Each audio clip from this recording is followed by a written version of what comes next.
Chapter 2764. In the end, Qin Feiyang murmured. He looked down at the officials and shouted, "In the end, I am very disappointed." The officials, who had always been high and mighty, did not even dare to breathe loudly at this moment. Qin Feiyang said, "I believe that everyone here knows about the calamity that happened a few hundred years ago." Everyone was silent. Qin Feiyang said, "If your memory is too bad, I can help you recall." "No need, no need. We all remember, we all remember." Everyone hurriedly spoke. "The great Qin Empire was protected by my friends and brothers with our lives. Otherwise, would you still have the chance to live like a prince?" Qin Feiyang shouted. "Your Highness' contribution to the great Qin Empire will always be remembered in our hearts. We have always been grateful to your Highness and to everyone in that battle." One of the marquises said, "Do I look like an idiot to you?"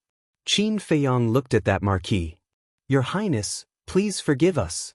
That marquis quickly knelt on the ground. "If you were truly grateful, would you have secretly formed factions? If you were truly grateful, would you have helped the princes fight for fame and fortune? This is how you repay me?" Qin Feiyang shouted. Pluck. Upon hearing these words, all of the officials fell to their knees in fear. Qin Feiyang looked at Qin Li and shouted, "And you kneel." Qin Li's gaze trembled and he could not help but look at the emperor. The emperor looked at Qin Li and sighed inwardly. From now on, everything will be decided by Qin Feiyang. The meaning of this sentence was very clear. Whoever did not listen would be defying the emperor's authority. Qin Li's face became paler and paler as he knelt on the ground powerlessly. Qin Feiyang glanced at Qin Li, then swept his gaze over the civil and military officials. "I originally thought that after that calamity, the people of the great Qin Empire would put aside their selfish desires and truly unite. But now it seems that I was really wrong." "How long has it been since the calamity?" "I think it's only been a few hundred years." He can't help but start stirring up trouble again. Other than Elder Qin and the others, no one else is qualified to say the word gratitude, because they are the ones who are truly selflessly contributing to great Qin. And you so-called marquises and ministers are a bunch of vermin of my great Qin. With you here, great Qin will fall sooner or later. Qin Feiyang snorted coldly. The civil and military officials trembled in fear. What was His Highness planning to do?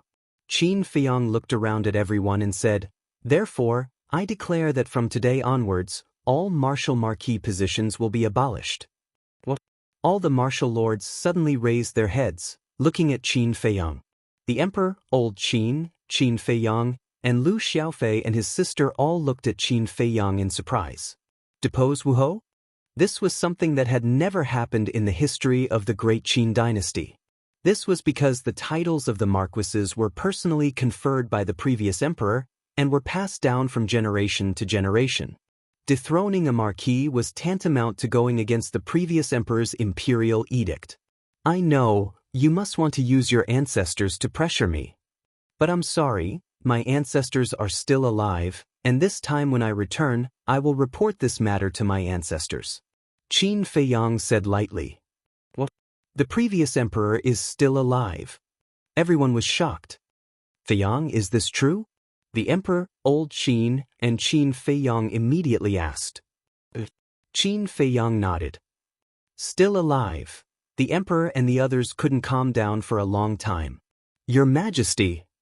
"Don't believe it, after all, this is only His Highness's side of the story. Let's talk about it later." The great Qin Empire was built together with the ancestors of the various martial marquises and the previous emperor.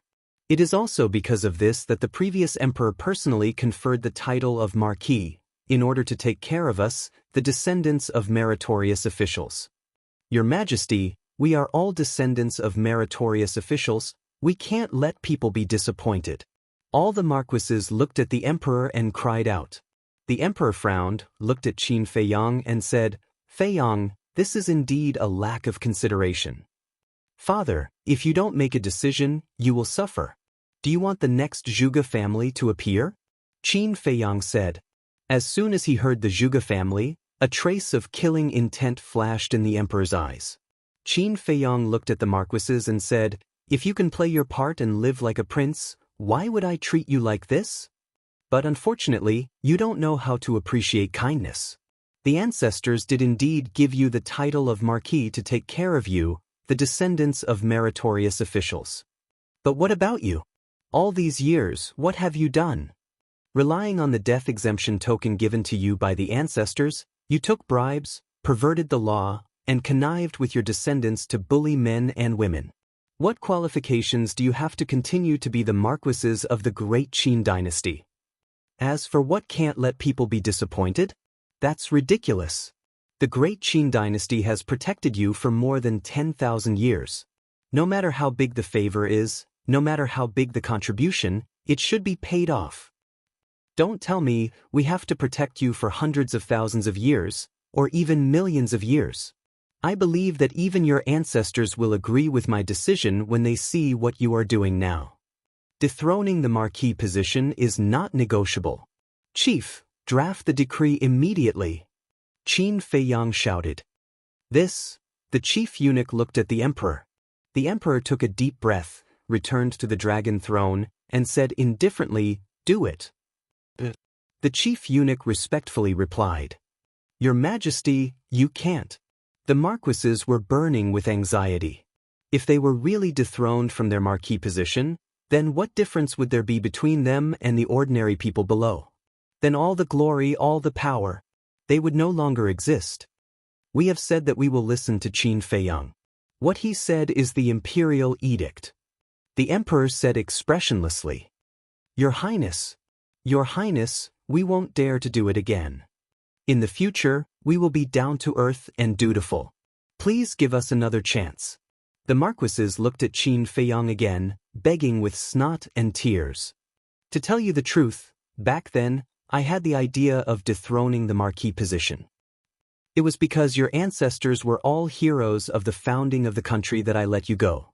But I didn't expect that you still don't repent. What? You all want to control the government. Then do you want me to give the great Qin to you?" Qin Feiyang said. We don't dare. Your Highness, this is the last time, I beg you. We promise that in the future, we will know our place and not participate in any prince's disputes, the group of people cried out in despair.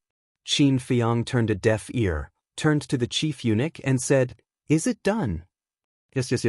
The chief eunuch nodded his head repeatedly, holding the golden imperial edict. He walked in front of Qin Feiyang. Qin Feiyang glanced at it and said, "Read it to them." The chief eunuch respectfully replied, lowering his head to look at the imperial edict. "By the will of the heavens, the emperor decrees that today, all the marquises will be dethroned from their positions and reduced to commoners. If there are any rebels, those who disobey will be exterminated." The moment the imperial edict came out, all the marquises collapsed to the ground. Gone.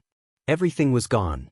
Qin Feiyang swept his gaze across the group of people and said indifferently, "Of course, my great Qin is not someone who does not care about old friendships. Although you are no longer marquis, you can stay in the imperial capital, but..."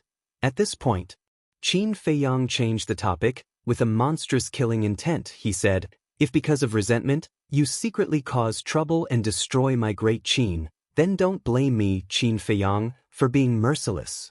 Qin Feiyang waved his hand, and a wave of divine power appeared, pouncing towards Mark Yang. With a mournful scream, Mark Yang died without a corpse. Seeing this scene, everyone was scared out of their wits, especially Qin Li, who knelt on the ground, trembling. Was this Qin Feiyang's method? As soon as he came back, he dethroned all the marquis and even killed Mark Yang in front of everyone? Li Jian. Qin Feiyang looked around and shouted again. "Your subordinate is here." Li Jian walked in front of Qin Feiyang and bowed. Qin Feiyang waved his hand, and a golden sword appeared, and said, "This is a legendary level artifact. I will now officially bestow upon it the name of the dragon-slaying sword." Legendary level artifact? Li Jian, Old Man Qin, and the others were startled. What level of artifact was this? Was it very strong? "Now, I will give you the dragon-slaying sword. Remember, the dragon-slaying sword represents me, beheading the incapable ruler, beheading the rebellious minister. Qin Feiyang said. Subordinate accepts the order. Li Jian took the dragon-slaying sword. As my friend, as the guardian of my great Qin, you must help me protect the great Qin's mountains and rivers. If you discover that a minister has the intention to rebel in the future, or if you discover that some princes are secretly colluding with the various marquis, kill them all without mercy. Qin Feiyang glanced at Qin Li and said. Li Jian also looked at Qin Li and nodded heavily, his entire body emitting a sharp aura. Good method. The white-eyed wolf whispered. This guy really had a trick up his sleeve. With a loyal subordinate like Li Jian and this dragon-slaying sword that could kill everything, he could completely crush the ambitions of the various princes and marquis. As long as these people did not stir up trouble, the great Qin would be able to maintain eternal peace. As expected, looking at Li Jian and the dragon-slaying sword, the group of ministers immediately became as obedient as lambs. Qin Li was also in extreme despair. Among these marquis, there were many people who supported him. Now that the various marquis had been dethroned, it was equivalent to turning everything he had painstakingly built up over the years into bubbles. There's one more thing. Qin Feiyang let out a long breath and said to Li Jian, find Qin Haoyan for me. If he doesn't come, cripple his cultivation. Li Jian did not ask anything and left with the dragon-slaying sword. Feiyang, why are you looking for Haoyan? The emperor looked suspiciously at Qin Feiyang. Feiyang, isn't crippling his cultivation too serious? Haoyan has been quite obedient these years and has not made any mistakes. Moreover, he is very respectful to your mother. Old Qin and the others thought that Qin Feiyang was going to make a move on Qin Haoyan, so they pleaded for Qin Haoyan. Don't worry, I won't hurt him. Qin Feiyang smiled slightly. Hearing this, old Qin and the others breathed a sigh of relief. But thinking about it, it made sense. When Qin Haoyan was still a child, Qin Feiyang did not hurt him, let alone now. After all, the current Qin Feiyang was so powerful that even they could only look up to him. How could a mere Qin Haoyan be a threat to him? Chapter 2765. Uncle Jian, let go of me. I can walk by myself. A helpless voice sounded from outside. Li Jian took Qin Haoyan into the throne room. As soon as Qin Haoyan entered the throne room, he found that the atmosphere was not right and immediately looked at the civil and military officials around him. What's going on? Greetings, father. Then, Qin Haoyan looked at the emperor above. But when he saw Qin Feiyang next to the emperor, Qin Haoyan's eyes suddenly trembled. Qin Feiyang was also looking at Qin Haoyan. Sure enough, he had grown up. He was 1.8 meters tall, his eyes were like stars, his figure was tall and straight, and he was wearing a white robe. His thick black hair fluttered in the wind. His whole person exuded a mature and steady aura. If it wasn't for Li Jian, Qin Feiyang wouldn't have recognized this face. After all, when he left before, this Qin Haoyan was just a kid. Long time no see. Qin Feiyang smiled. It's you. Bastard, give me your life. Qin Haoyan suddenly rushed toward Qin Feiyang. I know you hate me, but you don't have to pounce on me as soon as we meet. Qin Feiyang smiled faintly. A wisp of divine power emerged and turned into a light curtain, blocking in front of him. Qin Haoyan could no longer take half a step closer. I want to fight with you. Qin Haoyan punched at the light, but there was no reaction at all. He then roared, You were not qualified when you were young, and now you are even less qualified. Qin Feiyang shook his head. I don't accept it. Qin Haoyan roared. What can you do if you don't accept it? Qin Feiyang smiled faintly. I will surpass you sooner or later. Because I have also reached ancestral awakening. Qin Haoyan snorted and had to give up helplessly. He couldn't even use a wisp of divine power. How could he fight Qin Feiyang? Okay, I'm looking forward to it. Qin Feiyang nodded. Qin Haoyan turned around and left. Qin Feiyang said. What? Qin Haoyan stopped and asked without turning his head. Of course not. I don't think you're that weak. Qin Feiyang said lightly. It's good that you know. I'm stronger than you think. Qin Haoyin said. Qin Feiyang said, if that's the case, then accept the decree. Receive the edict? Qin Haoyin was stunned. He turned around and looked suspiciously at Qin Feiyang. Qin Feiyang said, from now on, you are the crown prince of the great Qin, the future emperor. What? Qin Haoyin's expression froze. The gaze of Qin Li, who was kneeling at the side, also slightly trembled. The emperor, Qin Feiyang, Elder Qin, and Qin Sheng, as well as those ministers, all looked at Qin Feiyang in astonishment. Crown Prince was conferred just like that? And it was the White Sky Prince who was conferred the title? Who didn't know that the White Sky Prince had a grudge against Qin Feiyang? This Qin Feiyang was too generous. He actually gave the throne to the White Sky Prince just like that. Qin Haoyin looked at the emperor and asked suspiciously, Father, is this your idea? The emperor came back to his senses and transmitted his voice. Feiyang, you know your father's thoughts. In your father's heart, you are the most suitable successor to the throne. It is also because of this that I have not conferred Haoyin as the crown prince. But father, you also know what I think. My ambition lies elsewhere. Qin Feiyang secretly said. The emperor sighed secretly and said helplessly, then do as you wish. Qin Feiyang looked at Qin Haoyin and said, why aren't you accepting the order? Do I have to accept the order just because you want me to? Give you so much face? Besides, I'm not interested. Find someone else. Doesn't Qin Li want it very much? Just give it to him. Qin Haoyin said.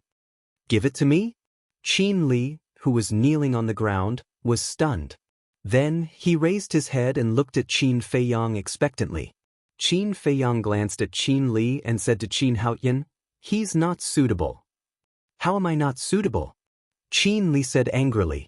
Qin Feiyang said, if I say you're not suitable, then you're not suitable. Aren't you looking down on me? You're my big brother. We're brothers. As for Qin Haoyin, he's just... Qin Li said angrily. Shut up. Without waiting for Qin Li to finish, Qin Feiyang shouted coldly. At the same time, Qin Haoyin also looked at Qin Li, a cold light flashing in his eyes. Qin Feiyang said, are you trying to say that Qin Haoyin is not born from the same mother as us? That's how it is. Qin Li snorted coldly. The emperor was also furious when he heard this and shouted, you still dare to say it? Qin Li lowered his head, feeling wronged.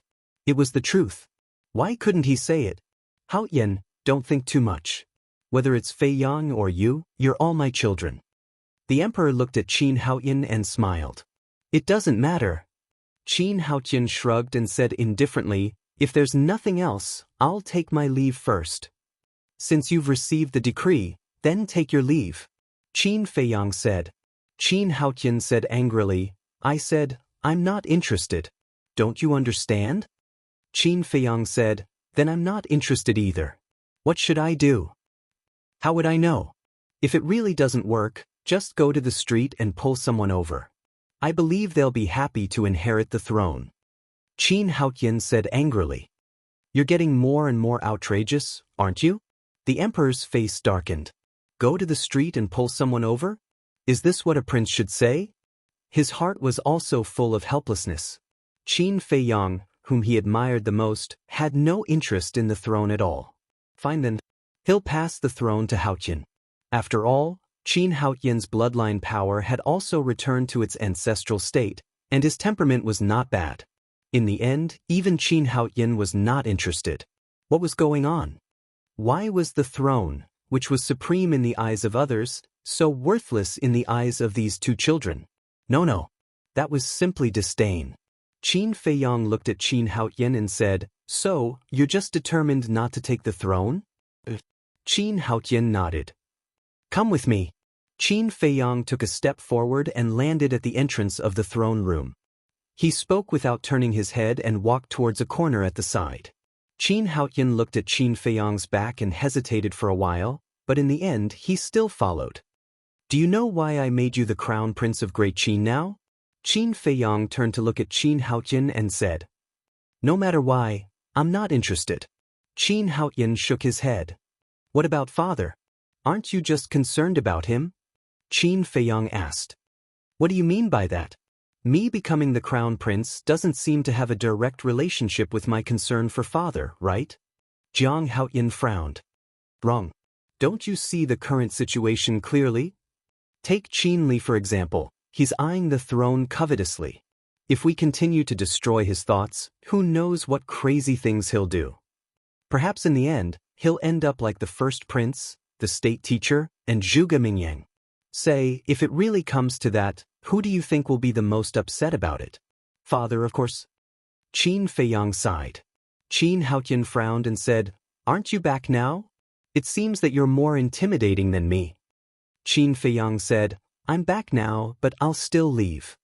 Still leave? Qin Haoyin was taken aback. That's right. Qin Feiyang nodded. Then what are you going to do? Qin Haoyin was suspicious. What I'm going to do is more important than protecting Great Qin. And it's hard to predict whether I'll live or die. It's very likely that this will be the last time we meet. Qin Feiyang smiled faintly. It's better to die outside. Qin Haoyin snorted coldly. Fine, I'll try to fulfill your wish and try to die outside. Qin Feiyang smiled. Hearing this, Qin Haoyin couldn't help but laugh. That's right. You should smile more often, don't keep a straight face all day. Qin Feiyang said. Who's smiling with you? Qin Haoyin snorted coldly. Qin Feiyang shook his head and smiled, saying, You're the third person to awaken the purple gold dragon blood other than me and my ancestors. I believe you have the ability to protect Great Qin. I'm really not interested. Qin Haoyin's face was full of helplessness. I'm not letting you inherit the throne immediately, I'm just letting you be the crown prince first and cut off the thoughts of others. In the future, if you feel that there's someone more suitable and reliable than you can give it to him. I really don't want Qin Li and the others to continue causing trouble like this. Not only will it destroy the relationship between brothers, but it will also directly affect the foundation and fate of Great Qin. After all, Great Qin is not only the blood and sweat of my ancestors, but also something I want to protect. Qin Feiyang said. Qin Haoyin was silent. Qin Feiyang thought for a while and said, How about this, if you agree to be the crown prince, I'll also agree to one of your requests. Request? Qin Haoyin was stunned. He looked up at Qin Feiyang and asked, Any request? Qin Feiyang nodded. Qin Haoyin said, Aren't you afraid that I'll let you die? Qin Feiyang said, I believe you won't make such a request. I didn't expect that the person who understands me the most would be you, an enemy I haven't seen for hundreds of years. Qin Haoyin coldly snorted. Qin Feiyang said with a faint smile, Whether it's an enemy or a brother, it's all for Great Qin. If you agree to fight with me, I'll agree to be the crown prince. Qin Haoyin thought for a while and nodded. Fight with me? Qin Feiyang was stunned. This kid must be dreaming. Do you think I'm stupid? Of course, you'll suppress your cultivation and fight with me fairly. Qin Haoyin said. A fair fight? Qin Feiyang murmured. What? You don't dare? Qin Haoyin sneered. Qin Feiyang shook his head and said with a faint smile, Your request made me involuntarily recall the battle with my father back then. I've heard of that battle. In the end, you won, so I'll definitely be able to defeat you now. The new generation excels the old. Qin Haoyin clenched his hands and said firmly, You're so confident? Qin Feiyang was stunned. He looked at Qin Haoyin for a while and nodded. All right, I agree. You can choose the time. When the time comes, I'll come find you. After Qin Haoyin finished speaking, he turned around and walked towards the throne room. After taking a few steps, he turned back to look at Qin Feiyang and said, Remember, I agreed to become crown prince not for you, but for father. As long as you agree, anything is fine. Qin Feiyang smiled faintly and also walked toward the throne room. A simple conversation was enough for him to get to know this little brother he hadn't seen for hundreds of years. Apart from his hatred for him, everything else was good. He would definitely be a wise ruler in the future. Chapter 2766. Inside the palace. The emperor sat on the dragon throne with a smile on his face. Regardless of whether Qin Feiyang wanted to leave or not, he was very happy that this child could come back. Li Jian, old Qin, and Qin Sheng were also beaming with joy. For Qin Li, this was a very inconceivable thing.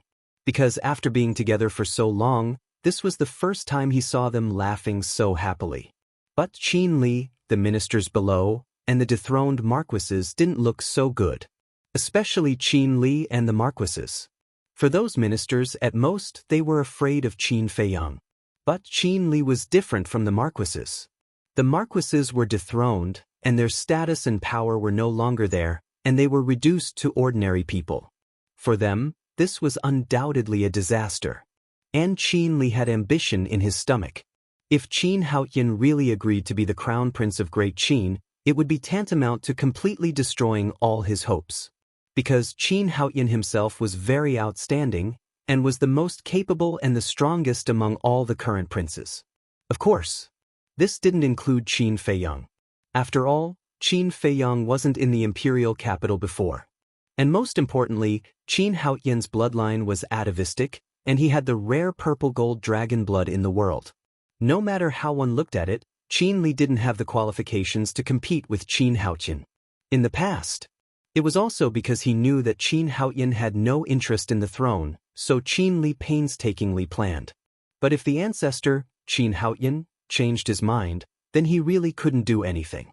Especially behind Qin Haoyan, there was Qin Feiyang, this terrifying existence. Although they were blood brothers, Qin Feiyang's power in the palace left an indelible shadow in Qin Li's heart. Dethroning a marquis, killing Marquiyang in public, and bestowing Li Jian the dragon-slaying sword, beheading incapable rulers and rebellious ministers. These things, in Qin Feiyang's eyes, were just small things. But in Qin Li's eyes, each of them was an earth-shattering event. Accompanied by a series of footsteps, Qin Haoyan and Qin Feiyang returned to the Golden Lawn Palace one after another. Whoosh! Immediately, everyone looked at the two of them. Qin Feiyang walked to the emperor's side and glanced at the officials below. He looked at Qin Haoyan and said with a smile, "Receive the decree." Qin Haoyan took a deep breath and knelt in the center of the hall. He looked at the emperor and said, "This son accepts the decree." The emperor was stunned. Agreed? It's over. It's completely over. Qin Li, who was kneeling on the ground, immediately collapsed when he heard Qin Haoyan's words. His last hope was dashed. The emperor sent his voice. "Feiyang, what did you say to him?" "It's nothing much. I'm just trying to persuade them with reason and move them with emotion." Qin Feiyang snickered. "All right. Although it wasn't you in the end, I've finally fulfilled one of my worries." The emperor nodded and looked at Qin Haoyan. "Get up." "Thank you, father." Qin Haoyan got up. The emperor turned to look at the chief eunuch and ordered, "Write a decree immediately and announce it to the world." The chief eunuch nodded respectfully. The emperor then looked at the various martial marquises and said, "You have 3 days to move out of the inner city." "Your Majesty," the group of martial marquises still didn't give up. They looked at the emperor pitifully, hoping that the emperor could give them a way out. The emperor does not joke. Since the decree has been issued, there is no possibility of taking it back. However, I am also a person who cares about old friendships. I am in the first city district. I will grant each of you a mansion for you to enjoy the rest of your life. After the emperor finished speaking, he looked at the chief eunuch and said, "You take care of this matter." "As you wish." The chief eunuch nodded. Then, the emperor looked around and waved his hand. "Court is dismissed." "Court is dismissed," the chief eunuch exclaimed. "This humble subject will take his leave." The officials bowed and quickly left.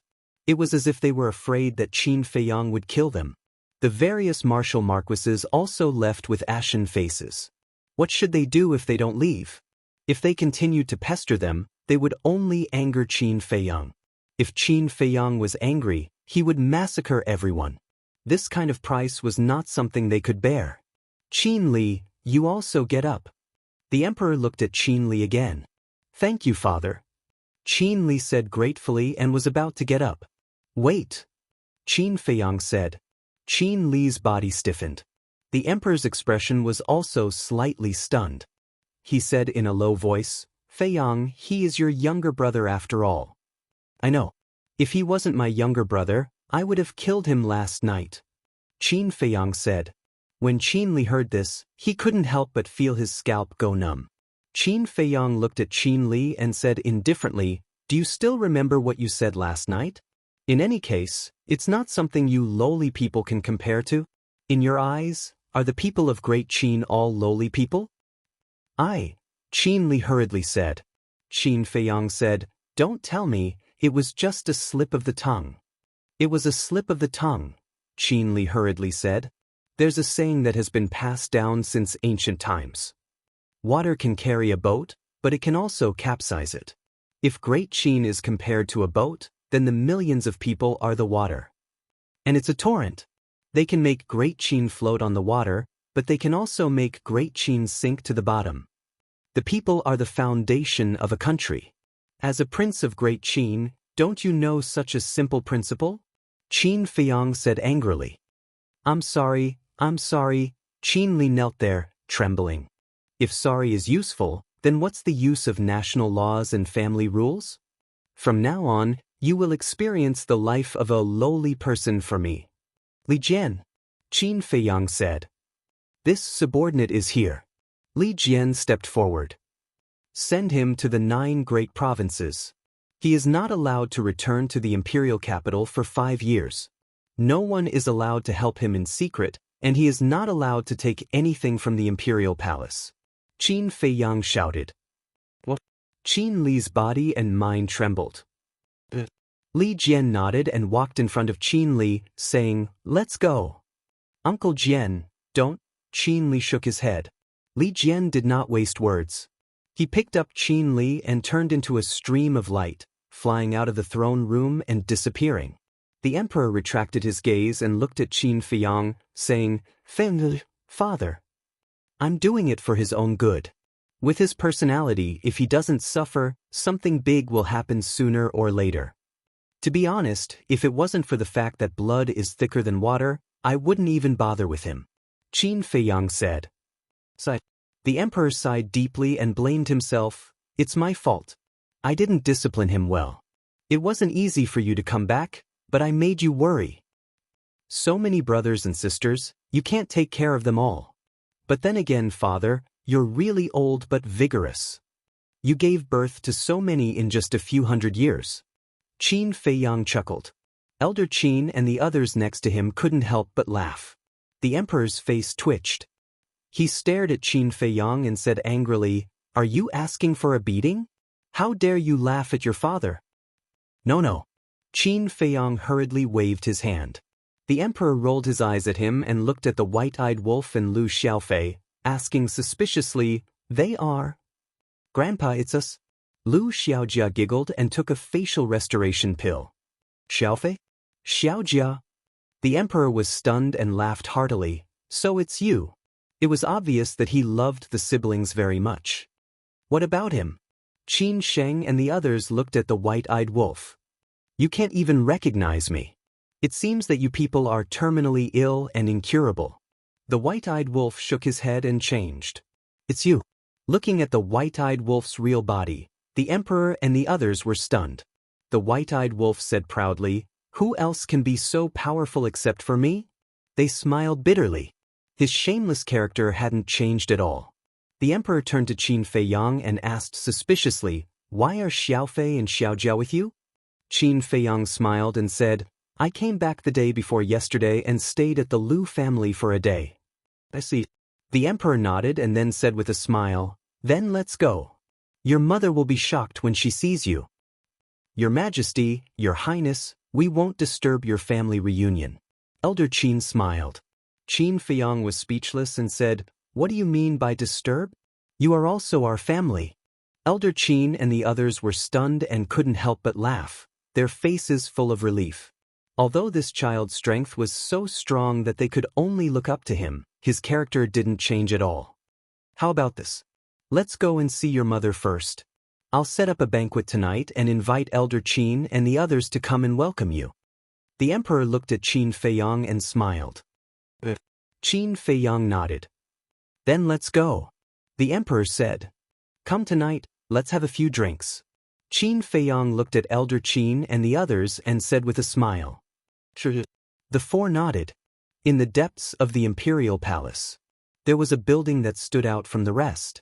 From top to bottom, the imperial palace was practically filled with glorious and imposing palaces. But this was a courtyard. The courtyard was not big, 2 stories high, and had an antique atmosphere.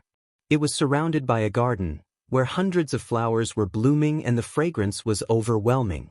A secluded path, winding and roundabout, ran through the entire garden. On both sides of the path, there were many green small beasts swaying in the wind, exuding endless vitality. And everywhere in the imperial palace, there was basically a guard every 3 steps and a sentinel every 7 steps. But there was not a single guard here. At this moment, there was a pleasant zither sound in the garden. The zither sound came from a pavilion in the garden. A woman in white was sitting in the pavilion, playing the zither with both hands. Behind the woman stood 2 maidservants who were in their late 20s. Their eyes were blurred, as if they were intoxicated by the beautiful zither sound. A moment later, the song ended. Your Highness, I'll never get tired of listening to your zither sound. It's comparable to the sound of nature. Yes. But there's a trace of longing in this zither sound. Are you thinking of His Highness again? The 2 maidservants went forward and poured tea while asking with a smile. That's right. This woman in white was Qin Feiyang's mother, Lu Qiuyu. Lu Qiuyu sighed and said worriedly, It's been hundreds of years. I wonder how Feiyang is now. Heaven helps the worthy. Although we haven't seen His Highness with our own eyes, His Highness has done so much for the great Qin. He will definitely be rewarded. The 2 maidservants comforted her. Chapter 2767. I hope so.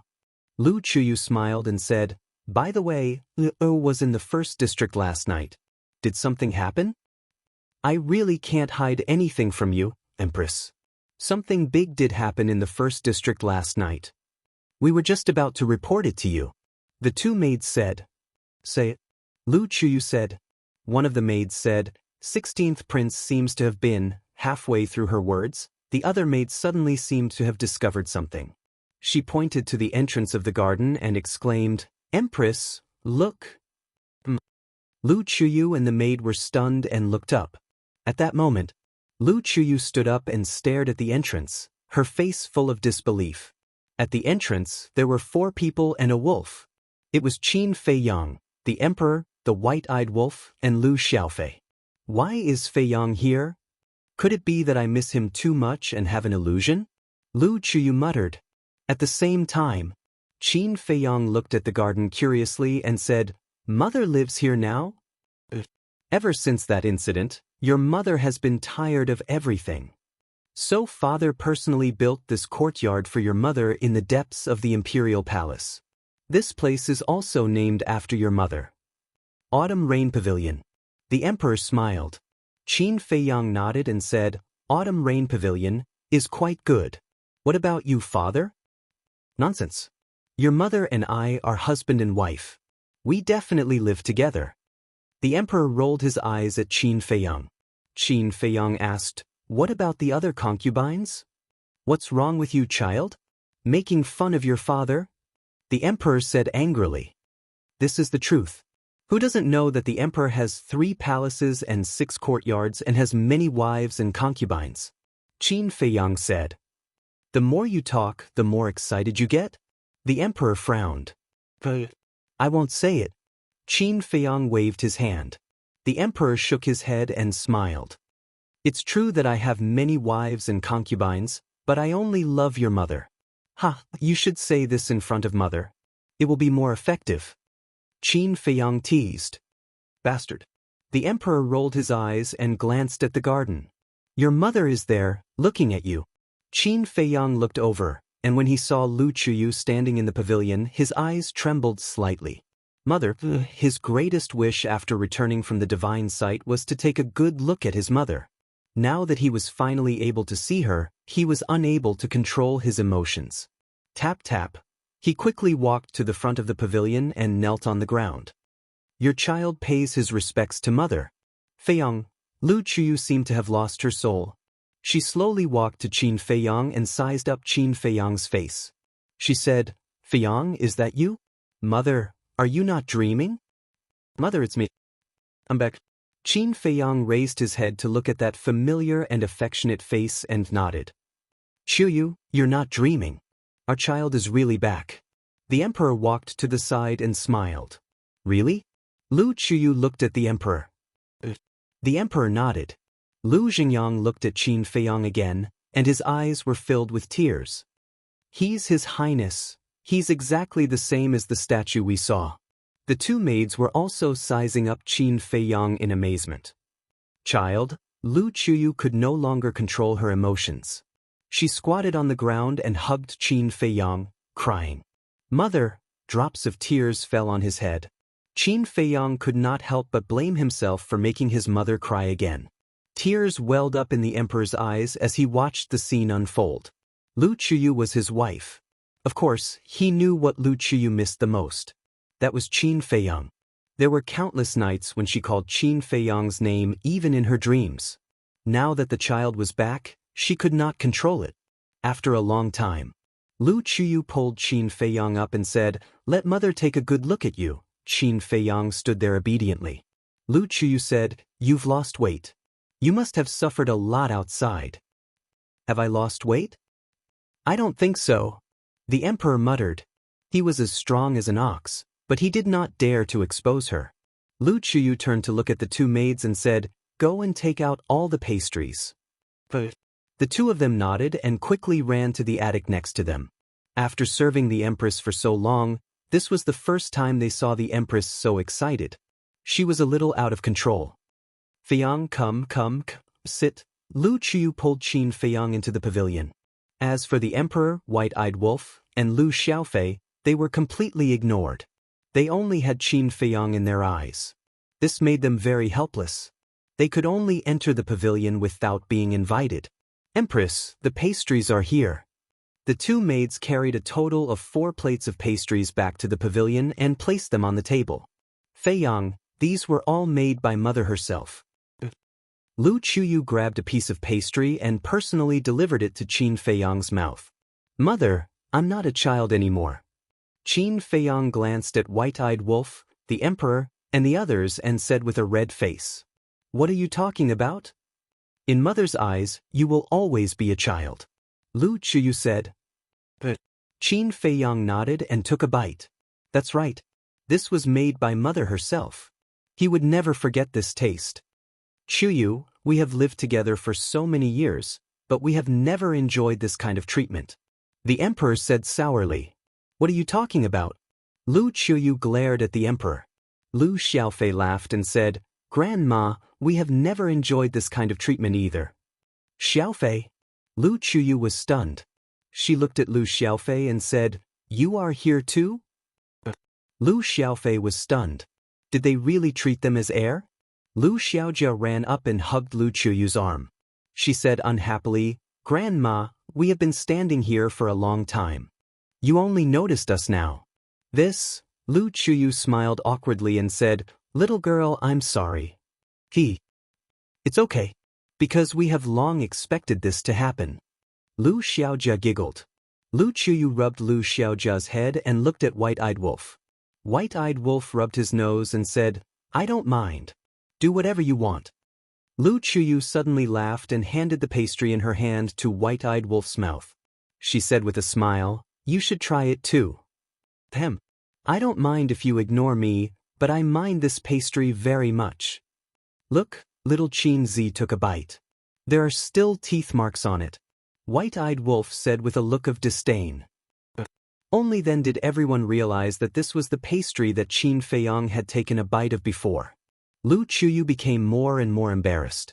She had really lost her composure. "Eat it or leave it." Qin Feiyang glared at White-Eyed Wolf, snatched the pastry from Lu Qiuyu's hand, and stuffed it into his mouth. He said, "Mother, don't worry about it. It has claws. If it wants to eat, it can take it by itself." What attitude? Think about it. Who has been by your side all these years? "It's me. Do you understand?" White-Eyed Wolf said angrily. Then he sat down at the table, grabbed a piece of pastry, and stuffed it into his mouth. Looking at White-Eyed Wolf's funny look, the two maids couldn't help but snicker at the side. Lu Chuyu looked at Qin Feiyang and then at White-Eyed Wolf, and a smile appeared on her face. Although so many years had passed, the relationship between a man and a wolf had not changed at all. Feiyang, when did you come back? Lu Chuyu sat opposite Qin Feiyang.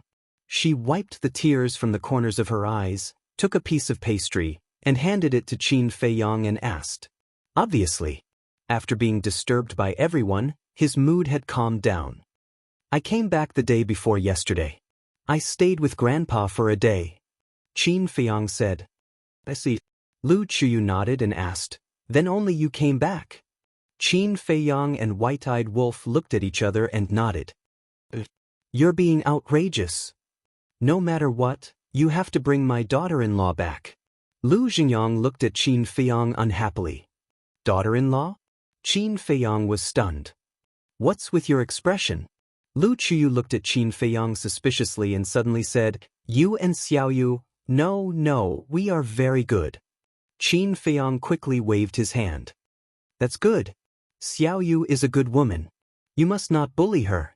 Lu Chuyu said. Yes. Qin Feiyang nodded, making him look like a heartless man. Wait. Suddenly, Lu Chuyu's expression froze.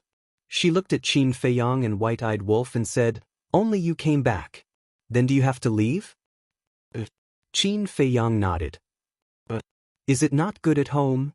Lu Chuyu said anxiously.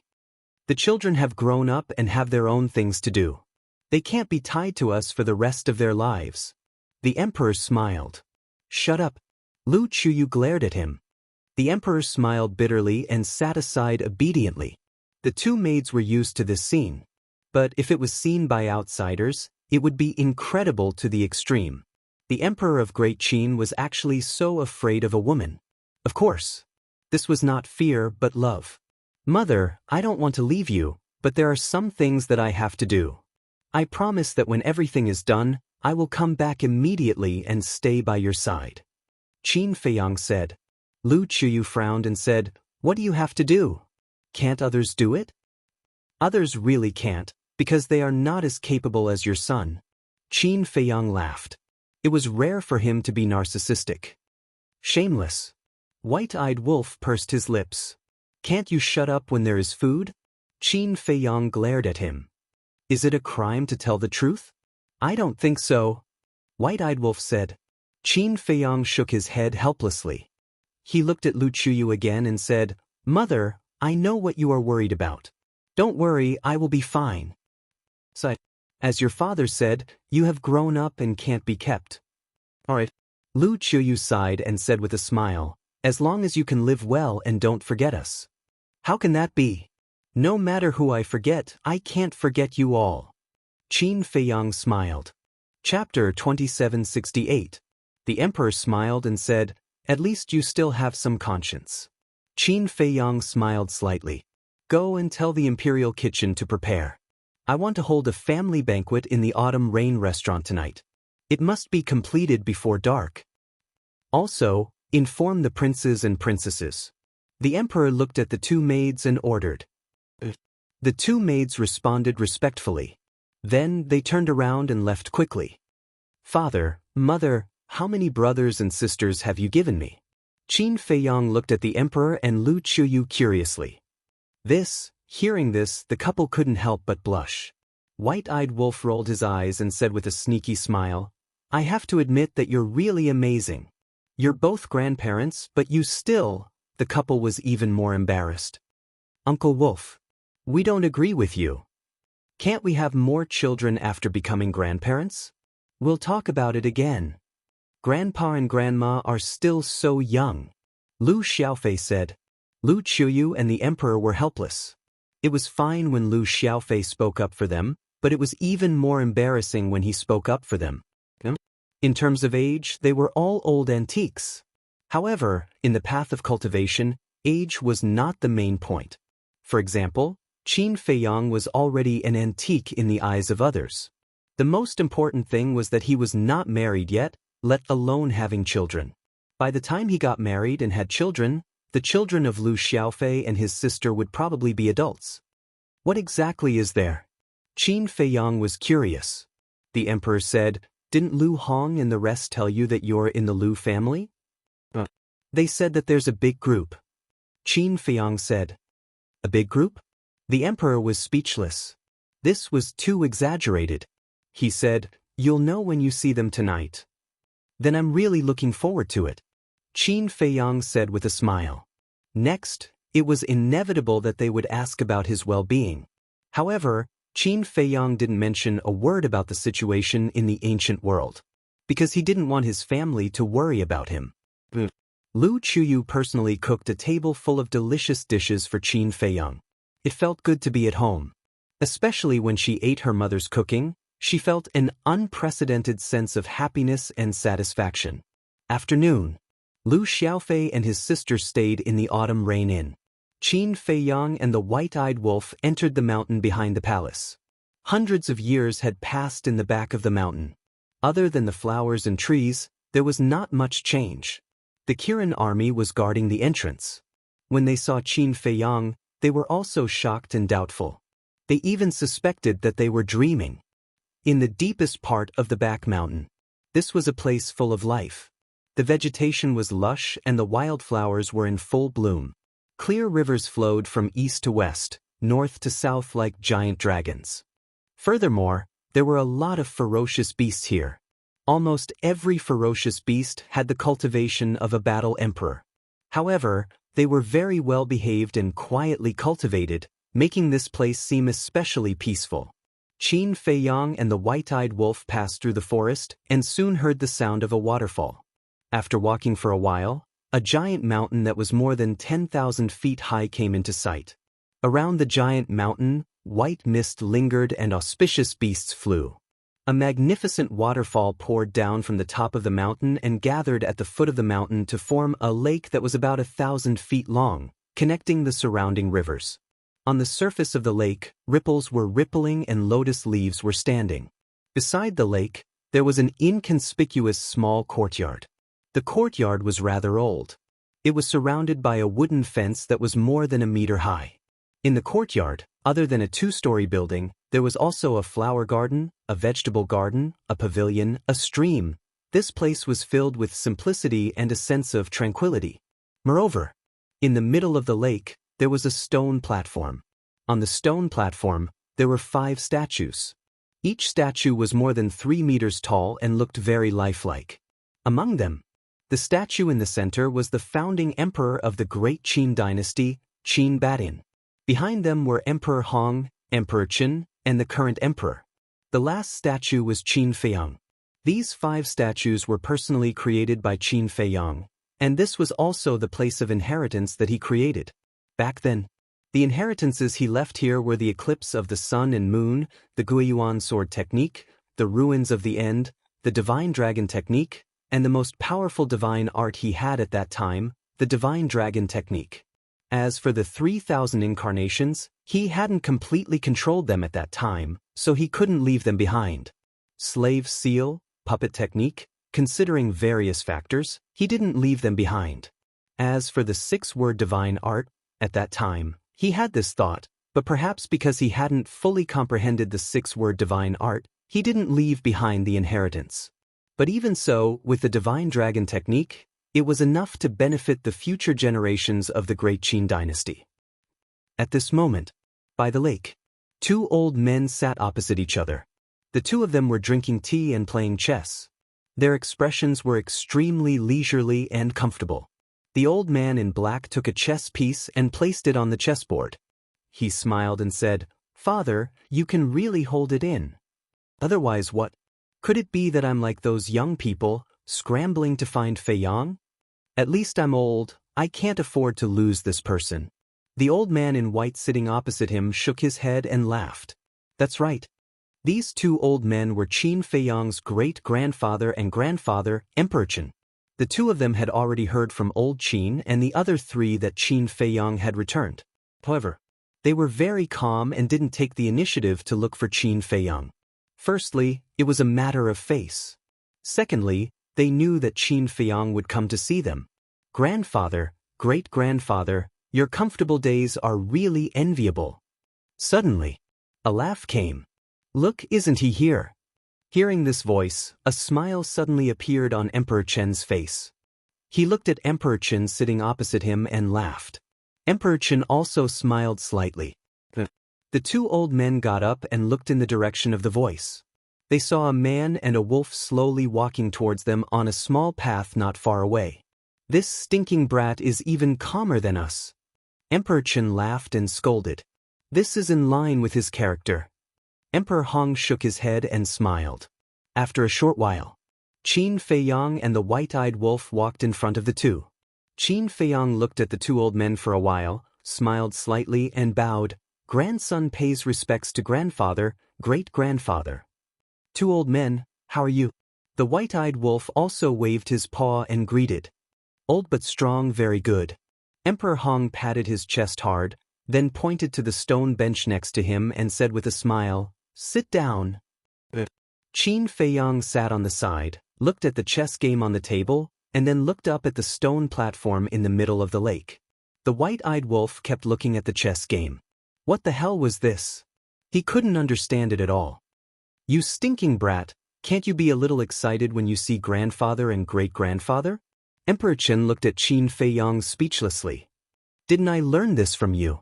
The mentality is the most important. Qin Feiyang smiled. Emperor Chen rolled his eyes at Qin Feiyang and said with a smile, "Why do you want to come back?" Qin Feiyang was a little surprised, looked at Emperor Chen, and asked curiously, "Grandfather, you seem to have known that I will leave. Isn't it simple? If you plan to stay at home, you will definitely bring our granddaughter-in-law to see us. But not now. What does this mean? It means that you just came back to see us temporarily." Emperor Chen smiled. Qin Feiyang nodded in realization and said with a smile, "Grandfather's eyes are really sharp. Don't flatter me. Tell me, how long will you stay this time?" Emperor Chen said. "I don't know yet." Qin Feiyang shook his head. "It's okay. Grandfather and great-grandfather are at home, you don't have to worry at all." Emperor Chen smiled. Qin Feiyang nodded, thought for a while, looked at the two, and said, "I have found my ancestor." As soon as Emperor Chen and Emperor Hong heard this, their calm expressions immediately changed. Qin Bat-yin was Emperor Hong's biological father, which meant he was Emperor Chen's grandfather. The two naturally cared about Qin Baishan's safety. Emperor Hong took a deep breath and asked, "How is father now?" "Very good." Qin Feiyang nodded. "That's good. I thought I would never see him again in my life, but now it seems there is still hope." Emperor Hong smiled. "Next time I will come back with my ancestor," Qin Feiyang said. Emperor Hong nodded and said with a smile, "It's good to come back, you can meet your brothers and sisters." Qin Feiyang said, "I heard from grandfather that this is the idea of you too. Counting on you and Haoyan. Look at the two of you, none of you are married and have children. You don't have to say, after all, you are wandering outside, it's understandable. But Haoyan is also one-track-minded. Every time I chat with him, he says that he is not interested in the throne and marriage. What can we do? We can't let our Qin clan's bloodline die in the hands of the two of you. Since we can't count on the two of you, we can only let your parents continue to work hard. So, you can't blame us, you can only blame yourselves." Emperor Hong smiled. Qin Feiyang smiled bitterly. In the end, it was his and Qin Haoyan's fault. "But you don't need to tell us about the situation of the ancient world. After all, even if we know, we can't help much. Just tell us, how have you been these years?" Emperor Hong asked. Qin Feiyang thought for a while and said with a smile, "Although there were many disasters, I survived." "You didn't let us down." The two nodded. When Qin Feiyang left, they had already thought that the problems that Qin Feiyang would face in the future would be more difficult than when he was in Great Qin. In their hearts, they were still worried. And now, seeing that Qin Feiyang came back alive, they were completely relieved. Qin Feiyang looked at the statue in the center of the lake again and asked curiously, "Grandfather, great-grandfather, how many people have obtained the inheritance here in these years?" "Not many. and only one person has obtained the complete inheritance. Emperor Hong said. Qin Haoyan? Qin Feiyang asked. Emperor Hong nodded and asked, I heard from old Qin that you have already met him in the throne room. Qin Feiyang replied. How do you feel? Emperor Hong asked with a smile. Very good. It's much better than I expected. Qin Feiyang smiled. Hao Yin is indeed very good in all aspects. If there is a chance in the future, teach him more. Emperor Hong said. I will. Qin Feiyang nodded. Then play 2 games with us? Emperor Hong pointed at the chessboard. I haven't played for a long time, I'm afraid of being laughed at by you. Qin Feiyang said with a smile. As the Prince of Great Qin, he naturally knew how to play chess, but since he was expelled from the imperial capital, he rarely touched it again. It's not a big deal, why would we laugh at you? Come on. Emperor Hong shook his head speechlessly. All right, I'll play a few games with you 2 elders. Qin Feiyang smiled. Next, in this quiet place, there was endless laughter, and it seemed incomparably harmonious. Chapter 2769. What did you say? Father is holding a banquet at the autumn rain inn tonight to welcome Qin Feiyang? Qin Feiyang? Isn't he my elder brother? In a magnificent palace, a young girl around the age of 13 or 14 looked at a maid beside her. That's right. His Highness is your elder brother. The maid said. When did he come back? The young girl was suspicious. Don't you know? His Highness came back yesterday. And this morning, he killed Marquis Yang in the throne room and deposed the other Marquis. I also heard that because Prince Li made a mistake, he was expelled from the imperial capital by His Highness and can't return for 5 years. The maid said softly. He's that powerful? The young girl was surprised. Princess, your elder brother is extraordinarily powerful. When you go to the autumn rain inn tonight, you must not be naughty. The maid said worriedly. I won't. The young girl giggled, but her eyes were rolling around. Welcome him at night? We've never enjoyed such treatment, let alone in the autumn rain inn. That's mother's residence. It's hard for ordinary people to enter. In another palace, an imposing young man shook his head and said, After all, he's Qin Feiyang.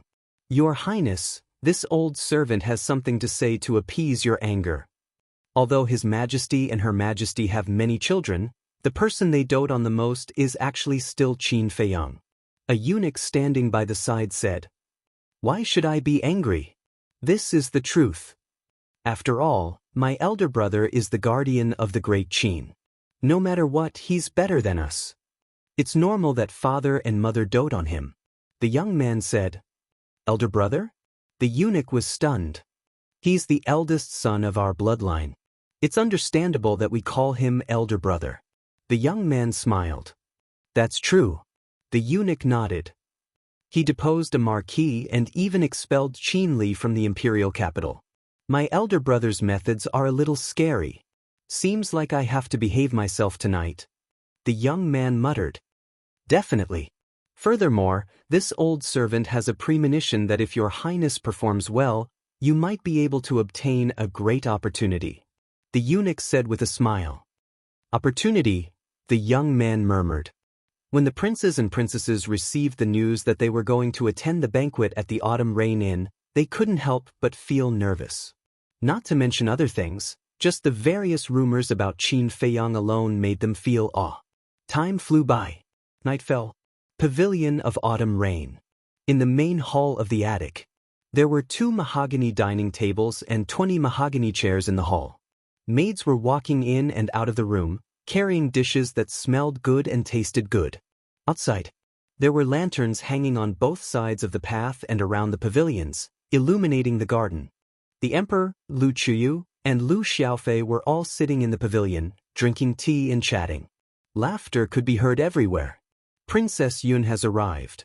Accompanied by a cry, a woman in her 20s slowly walked into the garden. The maids that came with her stayed outside the garden. Princess Yun glanced in front of her. When she saw Lu Qiyu and the others in the pavilion, she quickly walked over and bowed. Greetings to father and mother. You're here. Lu Qiyu smiled. Princess Yun nodded and entered the pavilion. When she saw Lu Xiaofei and his sister, she smiled. "You're here too. Auntie, you're getting more and more beautiful." Lu Xiaojia ran up and hugged Princess Yun's arm, looking very intimate. "You have the sweetest mouth." Princess Yun pinched Lu Xiaojia's nose and looked around. "Father, mother, where's big brother?"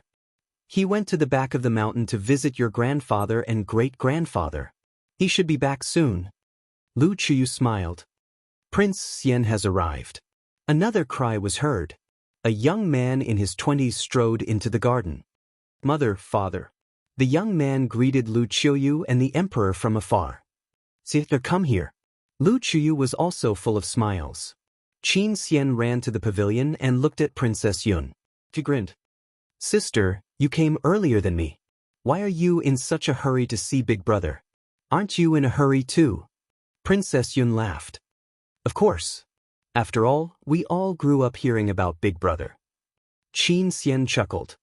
"Princess Wan, Prince Ji has arrived." Along with a shout, a man and a woman entered the garden. The man was about 1.8 meters tall and the woman was about 1.7 meters tall. They wore luxurious clothes and a long skirt and had an extraordinary aura. "Father, mother." The two entered the pavilion and bowed to Lu Chuyu and the emperor. The couple nodded. "Sister Yun, brother Xian, Xiaofei, Xiaojia." Princess Wan smiled and walked towards Princess Yun and the others. As for Prince Ji, he stood behind Lu Chuyu with his arms crossed and his eyes closed. He didn't seem to care about anything around him. His face didn't seem to be smiling. "Princess Yi, Prince Yi has arrived." So, two more people ran into the garden. Both of them were very young, about 13 or 14 years old. They looked quite cute as they walked. "Mother, father." The two little ones ran over. One sat on Lu Chuyu's lap, and the other sat in the emperor's arms. "Xiaoyi, you are already so old. Why are you still sitting on father and mother's laps? What are you doing?" Qin Xian walked forward and pinched their cheeks. Princess Yi giggled.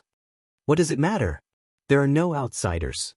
As she said that, Princess Yi looked at Lu Xiaofei and his sister and said, "Why aren't you coming over to greet your aunt?"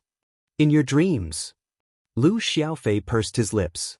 She was obviously younger than him, but she still acted like an old man. Prince Yi jumped down from the emperor's lap and ran in front of Lu Xiaofei. "Brother Fei, women have long hair and short knowledge. Don't bother with her." "Long hair, short knowledge?" Princess Lu Yun, Princess Wan, and Lu Xiaojia all looked at Prince Yi unkindly. Lu Chuyu also shook her head and laughed. Princess Yi also widened her eyes and looked at Prince. "Impudent. How dare you speak to your sister like that?" Prince Yi said, "Bullshit, you are clearly my sister." "It's sister." Princess Yi said angrily. "It's sister." Prince Yi picked his ear and said lightly. "You." Princess Yi glared at Prince Yi and then looked at Lu Chuyu. "Mother, tell me who was born first? Whether it's sister or sister, we are all family. What's there to fight about?" Lu Chuyu was helpless. "Family, shouldn't there be a first come, first served rule? He was born later than me. Why should he call me sister?" Princess Yi said aggrievedly. "Well, you were born first." Lu Chuyu smiled bitterly. Prince Yi looked at Lu Chuyu with dissatisfaction and said, "Mother, you didn't say that before. I was born first." Okay, aren't you guys annoying? Every time you meet, you fight about this?" Qin Xian glared at the two little ones. "If you are annoying, plug your ears." Princess Yi snorted coldly. "That's right, I didn't ask you to listen." Prince Yi also glared at Qin Xian. Qin Xian was slightly stunned and immediately raised his arm and said, "You two little ones, do you believe that I will beat you? Come on, come on. If you dare to beat us, we will let mother and father beat you." The two of them were not afraid at all. They ran into the arms of the emperor and Lu Chuyu and looked at Qin Xian provocatively. Qin Xian's face darkened. "Ha, what a pair of clever little brats." Following a burst of laughter, Li Jian, Old Qin, and Qin Sheng slowly walked toward them. Seeing the five people coming, Qin Xian, Princess Yun, Princess Wan, Prince Ji, and the two little ones immediately stepped forward and bowed. Elder Qin nodded, rubbed the two little ones' heads, and said with a smile, "Do you think your brother Qin Xian really doesn't dare to beat you? He is letting you know." "I'm not afraid." Prince Yi shook his head. Elder Qin shook his head and laughed. He looked up at the emperor and Lu Chuyu and said, "Where is Fei Yang?" "In the back mountain." The emperor said. Elder Qin nodded, looked at Qin Xian and the others, and said with a smile, "Let me see if you have made any progress in your cultivation." "Needless to say, my progress is definitely the greatest," Prince Yi said proudly. "So confident? Come on, I will practice a few moves with you and see how much progress you have made." Qin Xian shook his arm. "Aren't you bullying the weak?" Prince Yi stared at Qin Xian with dissatisfaction. "If you don't dare, just say it. Don't make excuses." Qin Xian pursed his lips. "Wait for me. When I am as big as you, I will fight with you again. See how I will beat you then." Prince Yi said with a snort. "Sister will help you then." Princess Yi patted Prince Yi on the shoulder and said with a smile, "How many times do I have to say, 'You are my sister'?" Prince Yi said angrily. "I am your sister." Princess Yi said. "Sister. Sister." The two little ones glared at each other, neither of them willing to back down. Seeing this scene, the emperor and others couldn't help but want to laugh. Prince Haotian has arrived. Suddenly, another shout rang out. They saw Qin Haotian striding over. Although he was still very young, he already had the aura of an emperor that couldn't be ignored. "Brother Haotian?" Princess Yi's eyes lit up. She hurriedly ran over and jumped into Qin Haotian's arms. "Little girl, you are so old, yet you are still so naughty?" Qin Haotian rubbed Princess Yi's head, his eyes full of love. Princess Yi giggled and said, "Brother Haotian, you say something fair. Am I the elder sister or the younger sister?" "Brother Haotian, you have to be honest, don't talk nonsense." Prince Yi also ran over. Qin Haotian looked at the two of them, his face full of helplessness, and said, "You two might as well fight. Whoever wins will have the final say." The two little ones looked at each other, as if they were thinking about something. "Don't dare to fight? Then be honest and don't chatter." Qin Haotian walked into the pavilion with one in each hand and bowed, "Father, mother." The two nodded and smiled. What everyone didn't know was that Qin Feiyang had actually returned a long time ago and was standing in the void above at this moment. Chapter 2770. White-Eyed Wolf, Emperor Hong, and Emperor Chen were also there. However, Qin Feiyang had activated the concealment art, so no one noticed. Why did he activate the concealment art and hide above? He just wanted to observe these little brothers and sisters first, what kind of personality they had. Emperor Hong laughed. "Feiyang, did you hear how Qin Haotian addressed your mother?" Qin Feiyang nodded. Emperor Hong secretly said, "He called Qiu Yu Mother Empress, which means that he has long regarded Qiu Yu as his own mother." Emperor Qin, who was beside him, laughed. "To be honest, the more I look at this kid, the more I like him. After all, he is someone I have my eyes on. His character is definitely not bad."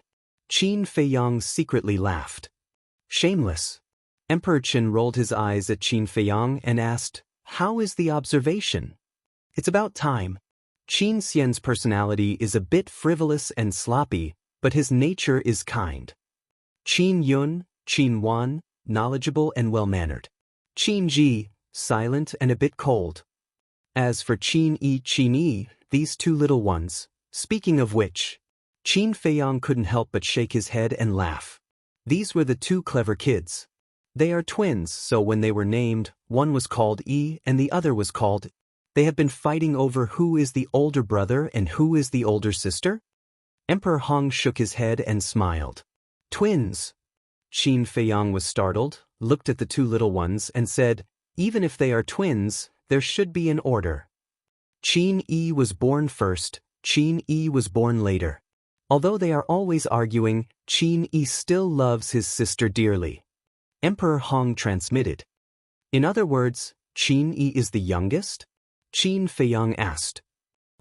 "Other than you and Haotian, Qin Li is the oldest, followed by Qin Yun, Qin Xian, Qin Wan, Qin Ji, Qin, Emperor Hong said.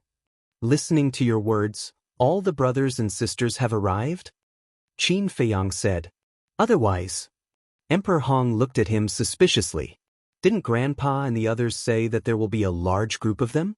Counting them, including Qin Li, there are only 7. Qin Feiyang was stunned. 7 isn't a lot?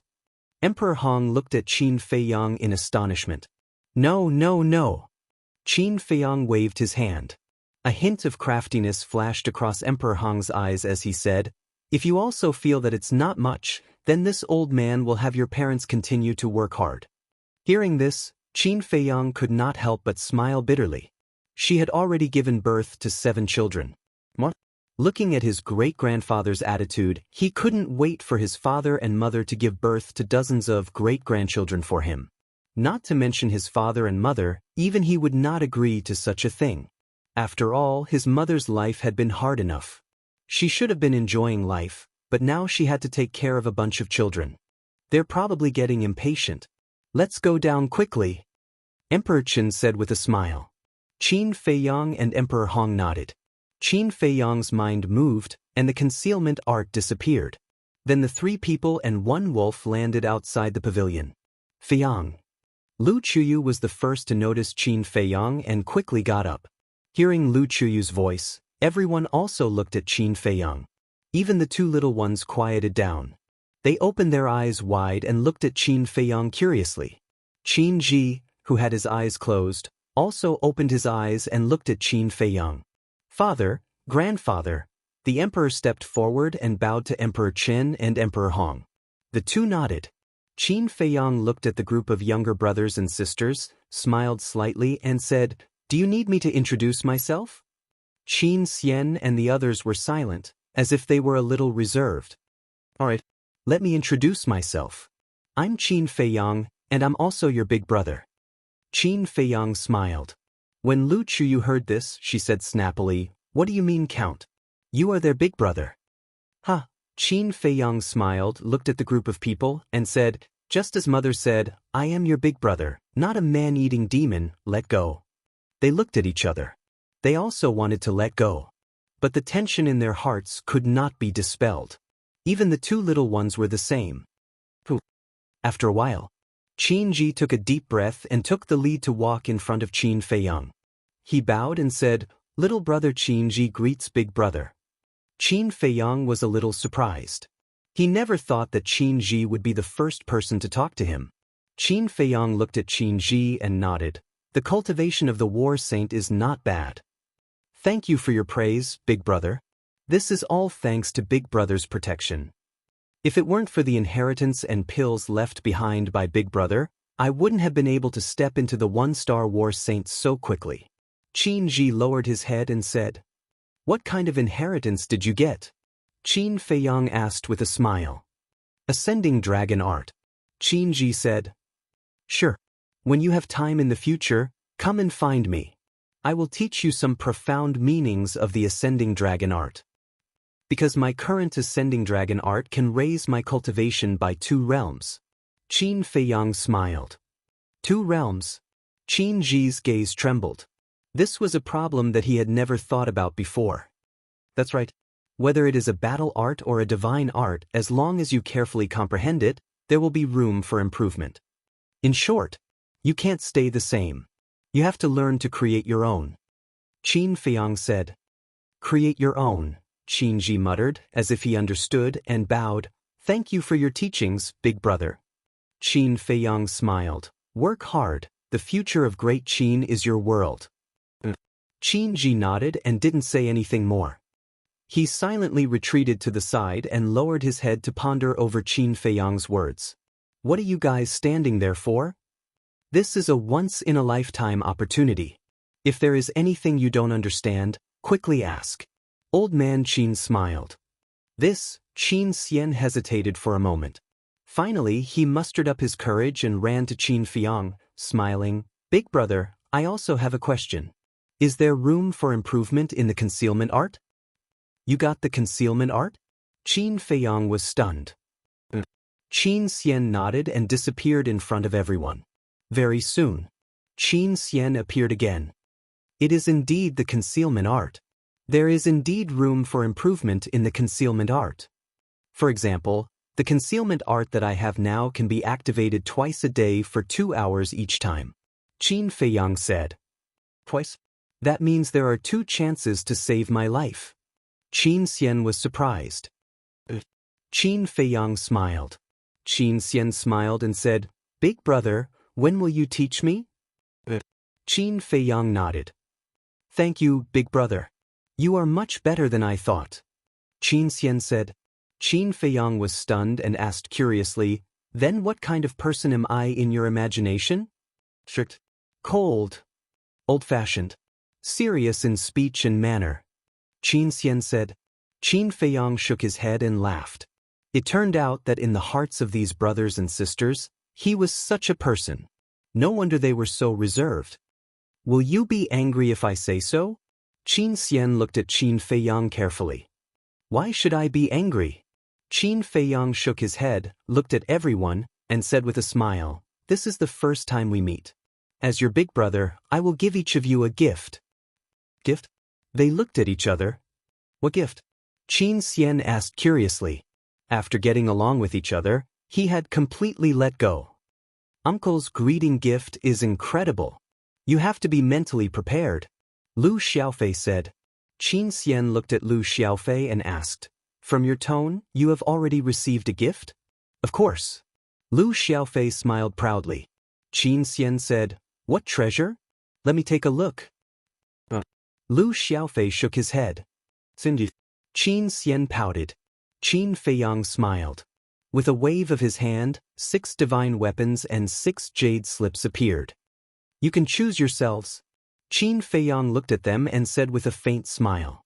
Qin Xian immediately climbed up, looked left and right, and finally grabbed one of the jade slips and a long spear. Thank you, big brother. After thanking him, Qin Xian ran to the side and carefully looked at them. Qinji. Qin Feiyang looked at Qinji. Qinji hesitated for a moment, but in the end, he couldn't help but go forward and grab a jade slip and a broadsword. Lu Chuyu smiled. Qin Yun, Qin Wan, why aren't you going? Qin Yun and Qin Wan looked at Lu Chuyu. Under Lu Chuyu's encouraging eyes, they finally stepped forward and walked towards Qin Feiyang. Big brother. When they arrived in front of Qin Feiyang, the 2 of them bowed. Qin Feiyang nodded and said with a smile, Slowly, you will find that I am actually quite easy to get along with. The 2 looked at each other, and a smile appeared on their faces. They took a jade slip and a divine weapon one after another. Brother, do we have one too? The 2 little ones looked at Qin Feiyang. Of course. Qin Feiyang nodded and said, But you are still young, let mother keep it for you first. Qin Feiyang waved his hand, and the remaining 2 divine weapons and 2 jade slips floated in front of Lu Chuyu. Brother, you are so nice. The 2 little ones came in front of Qin Feiyang and said with a smile. Ha! Qin Feiyang couldn't help but laugh out loud.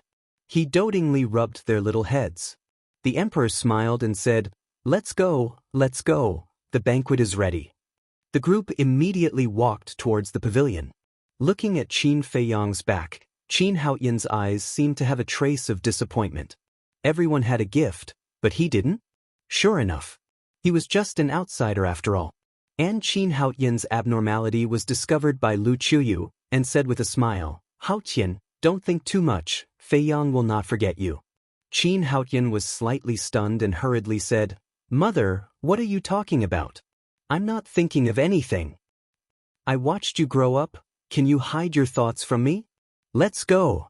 Lu Chuyu smiled kindly, pulled Qin Haoyan's hand, and walked towards the pavilion. Looking at Lu Chuyu and feeling the strong motherly love, Qin Haoyan smiled slightly. In fact, it was already enough. Because he had a mother who always loved him. At the banquet, everyone was laughing and talking. Moreover, Qin Feiyang asked Wei for more than a dozen jars of immortal wine. This immortal wine was a top-grade divine wine that couldn't be bought with money. Even the emperor couldn't help but be greedy and drink 1 cup after another. Emperor Hong, Emperor Chen, Elder Qin, Li Jian, and Qin Sheng were also full of praise. After 3 rounds of wine, looking at the approachable Qin Feiyang without any airs, Qin Yun and Qin Wan also gradually let go. This big brother was indeed different from what they imagined. Chapter 2771. The banquet didn't end until late at night. Li Jian, Old Man Qin, and Qin Sheng left drunk. For their cultivation, drinking wouldn't make them drunk. But they were happy today, so they didn't use divine power to dissolve it. But Emperor Hong, Emperor Qin, and Qin Yun didn't leave. It seemed that they wanted to talk to Qin Feiyang all night. Big brother, where have you been all these years when you left?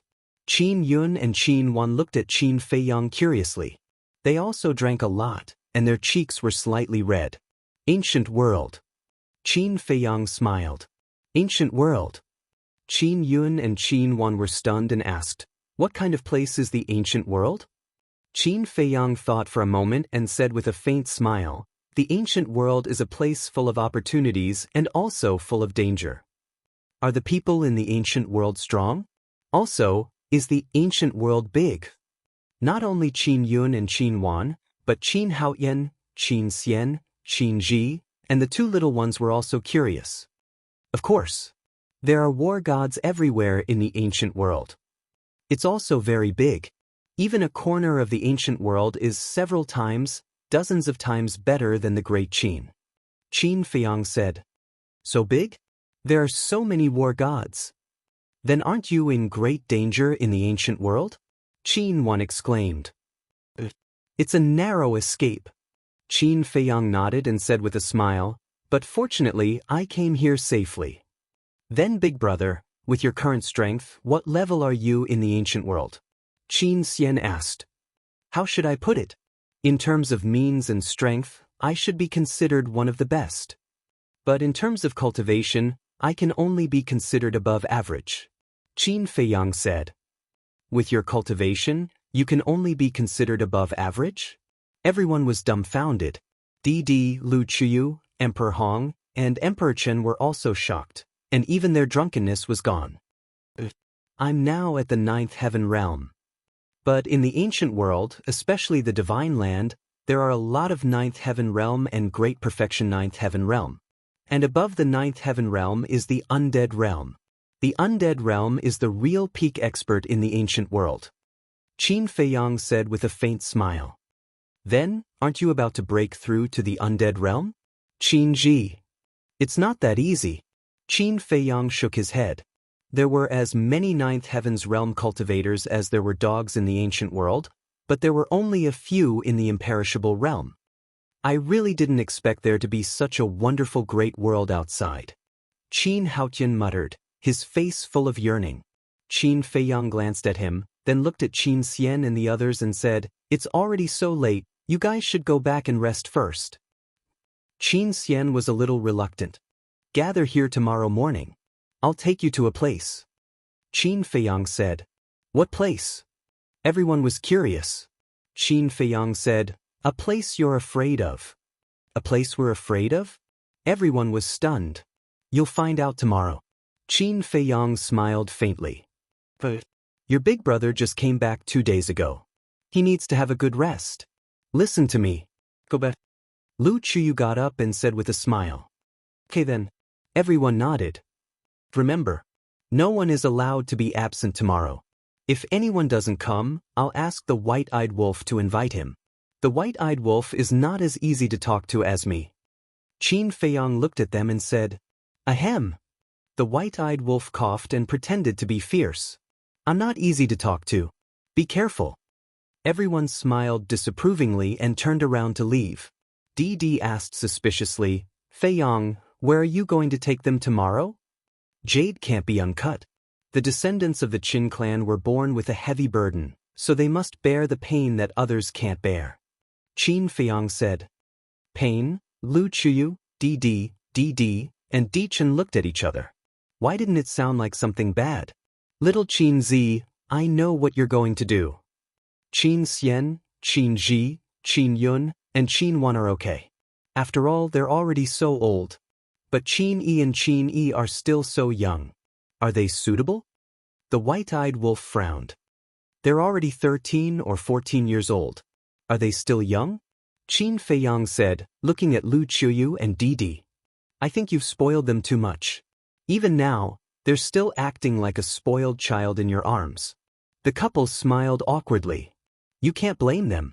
The pain you suffered in the spiritual state has always been a knot in their hearts. So they feel sorry for Qin Xian and this group of children. Didi sighed. I can understand.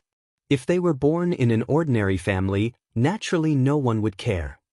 But unfortunately, they're not. As the descendants of the Qin clan, whether it's a younger brother or a younger sister, they have to bear the responsibility. Qin Feiyang said.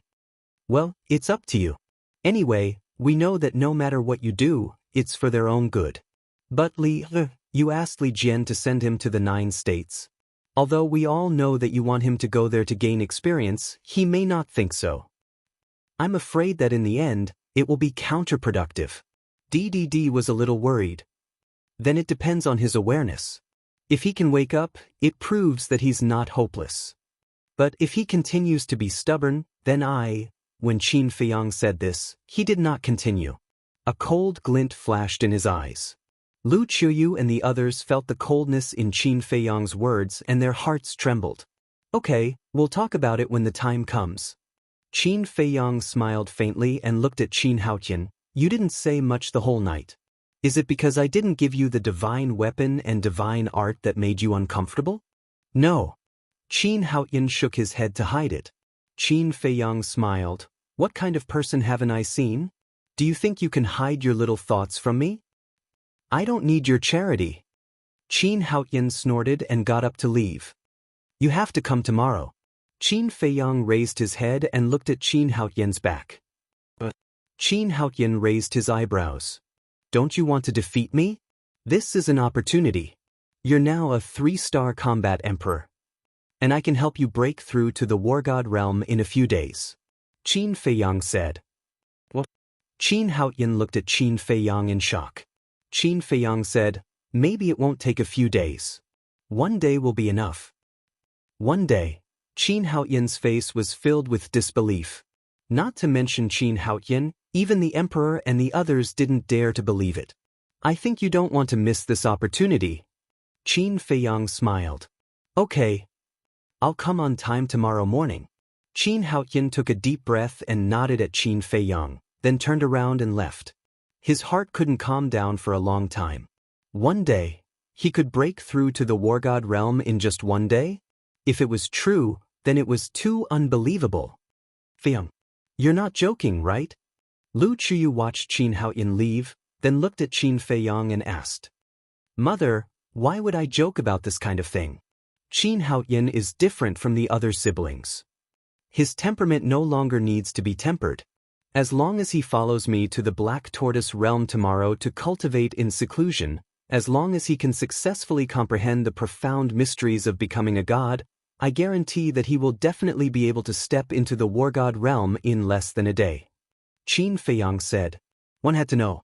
In the current Black Tortoise realm, that was 1,000 years in a day.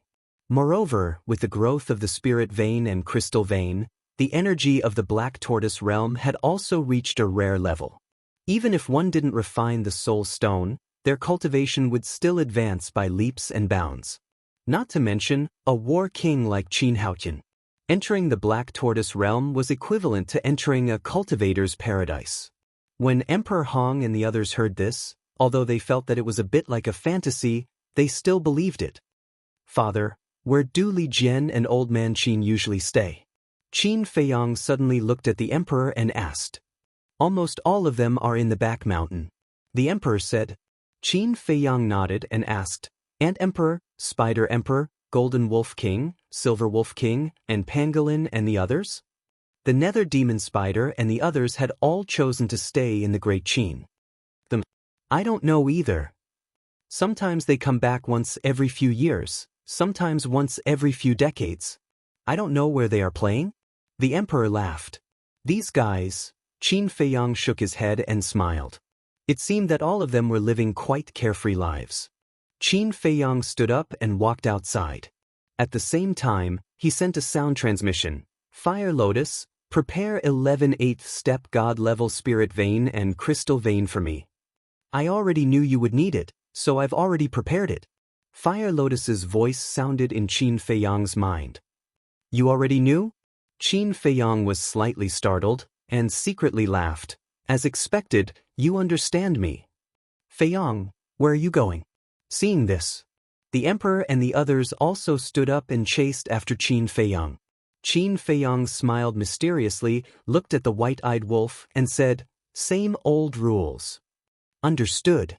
The white-eyed wolf grinned, and with a swoosh, it soared into the air, followed by the rolling divine power, and disappeared into the ground. Rise. At that moment, the ground began to tremble violently, and the entire garden, including the attic, rose from the ground. Lu Qiuyu and the others were puzzled. I understand, Uncle wants to bury the spirit vein and crystal vein here. Seeing this, Lu Xiaofei said, Spirit vein? Crystal vein? What is that? Lu Qiuyu and the others were stunned. These are all supreme treasures. The day before yesterday in our village, Uncle also buried 10 spirit veins and crystal veins. On the same day, almost everyone in our village broke through their cultivation.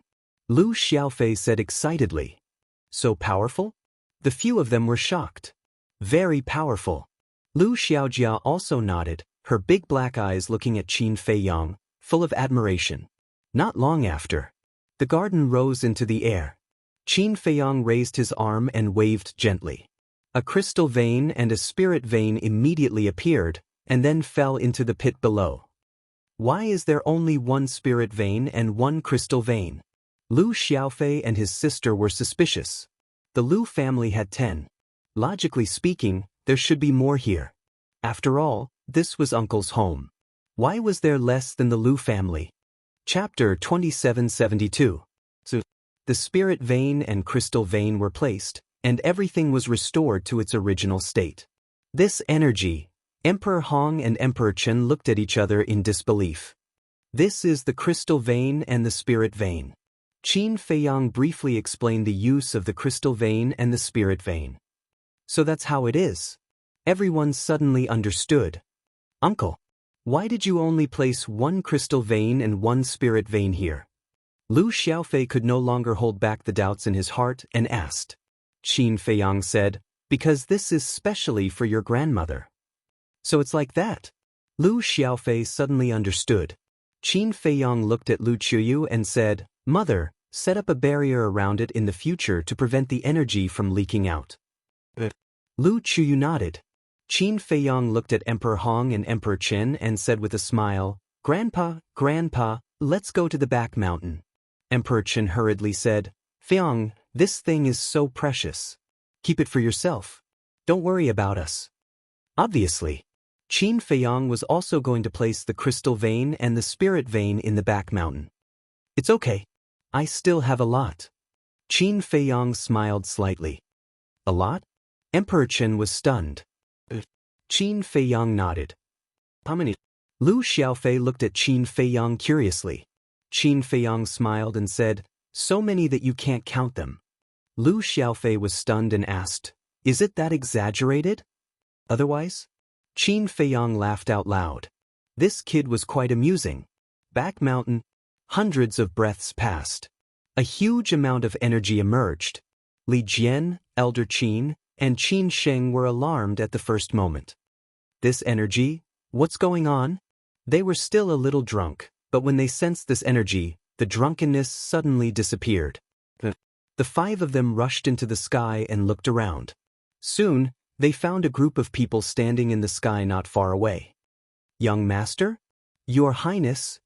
The 5 of them flew over. Li Jian looked at Qin Feiyang suspiciously and asked, Young Master, what's going on? Qin Feiyang smiled and said, To create a good cultivation environment for you. A good cultivation environment? The 5 of them became even more suspicious.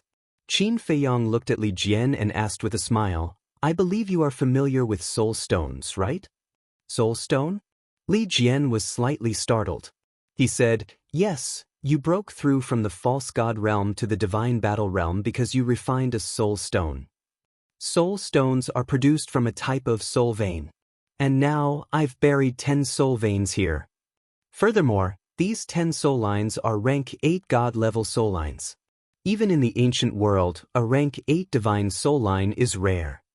With these spirit veins and crystal veins, your cultivation will progress by leaps and bounds. Qin Feiyang smiled faintly. I see. Li Jian nodded in realization, his face full of excitement. Old Qin asked, what are crystal veins? The divine crystals produced by crystal veins have the effect of replenishing divine power, and it is also very helpful for cultivation. Qin Feiyang said with a smile. Thank you, young master. Thank you, your highness. The few of them were very excited. They knew that Qin Feiyang did this not only for Emperor Hong and Emperor Qin, but also for them. You helped me protect Great Qin, of course I won't forget you.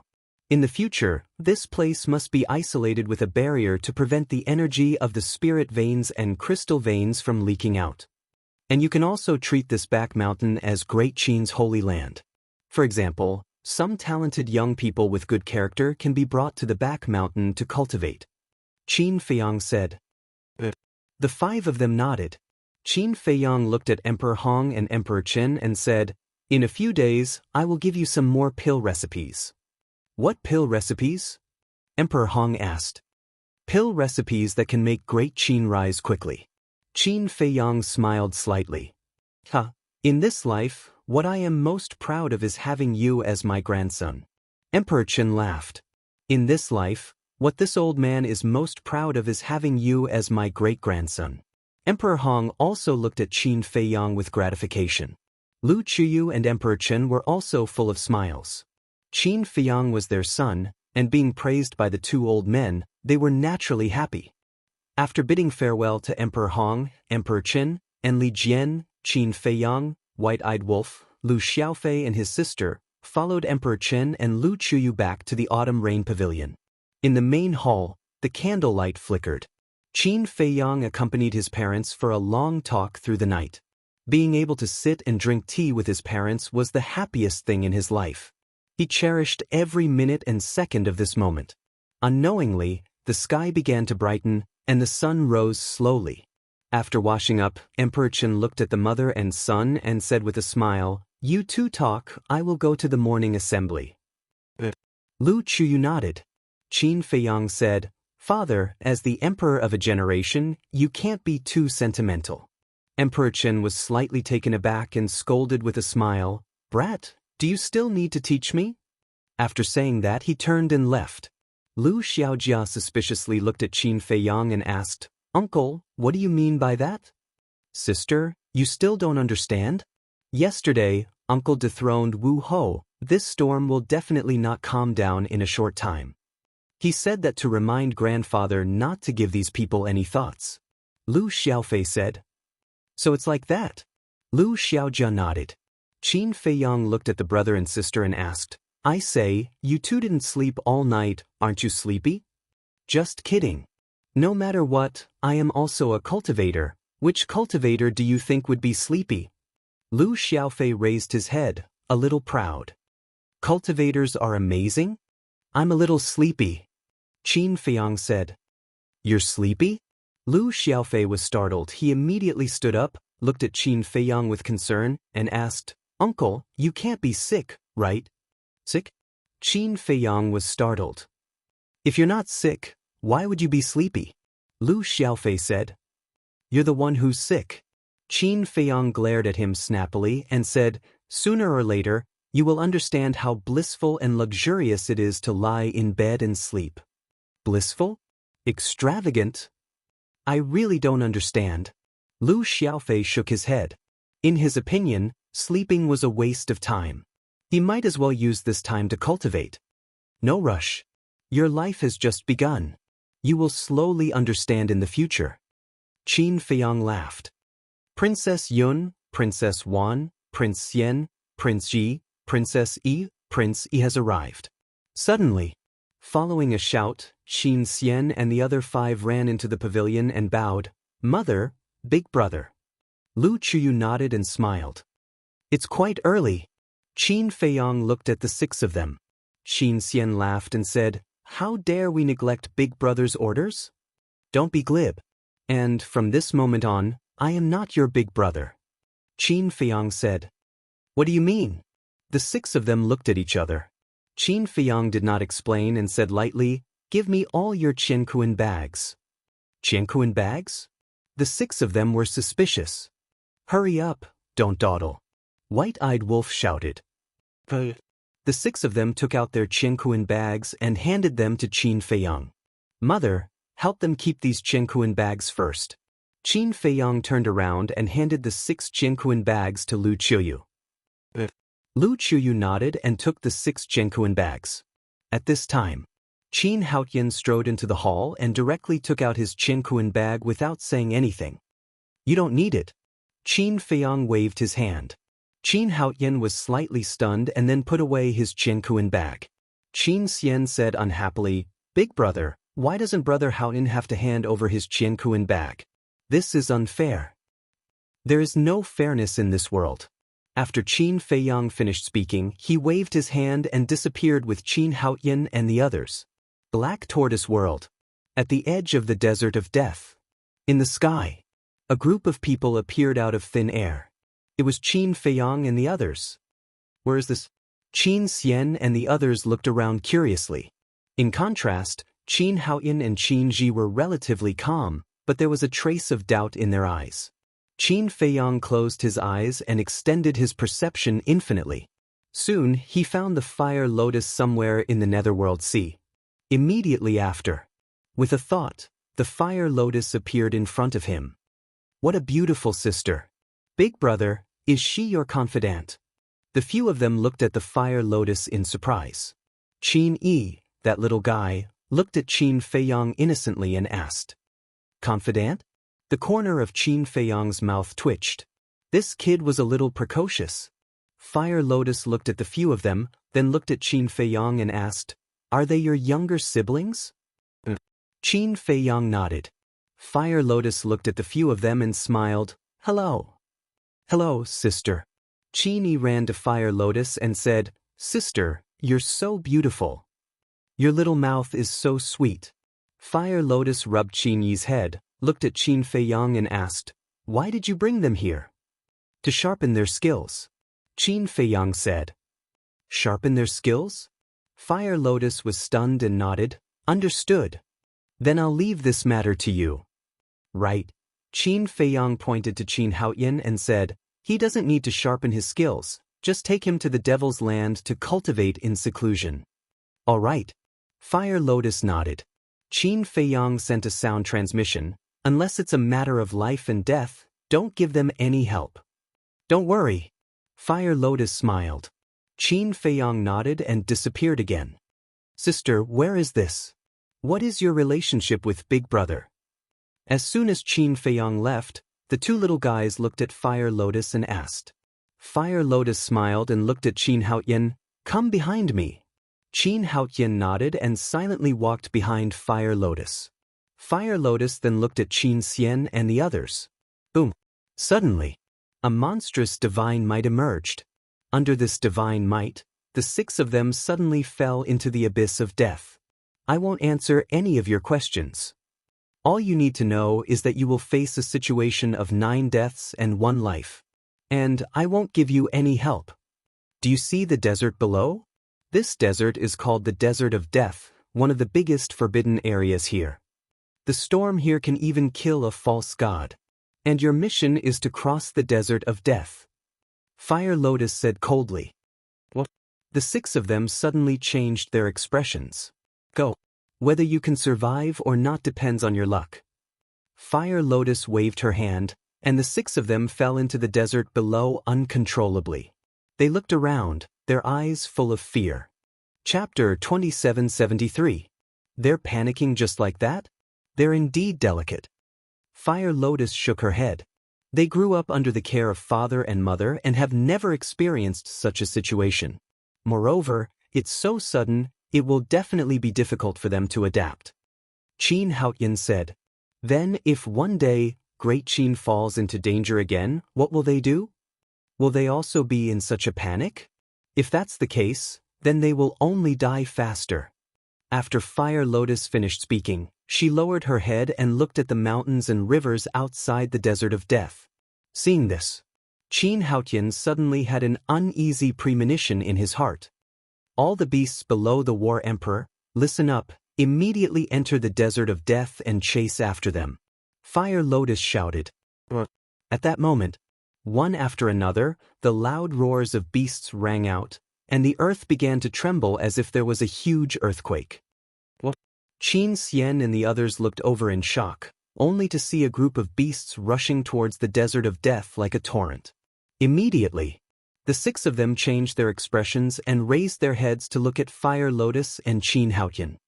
You guys are on your own, Fire Lotus said coldly, then turned around and left with Qin Haotian without looking back. I thought there was something fun, but I didn't expect to be chased by beasts. Big Brother is trying to kill us. Qin Xian cried out in sorrow. What are you shouting for? Can't you tell? Big Brother is tempering us. Hurry up and activate the concealment technique, run. In comparison, Guizhi was slightly calmer.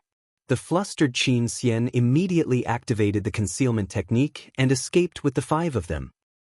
Devil's Land. Qin Haotian stood above the medicine field and looked down with his mouth agape.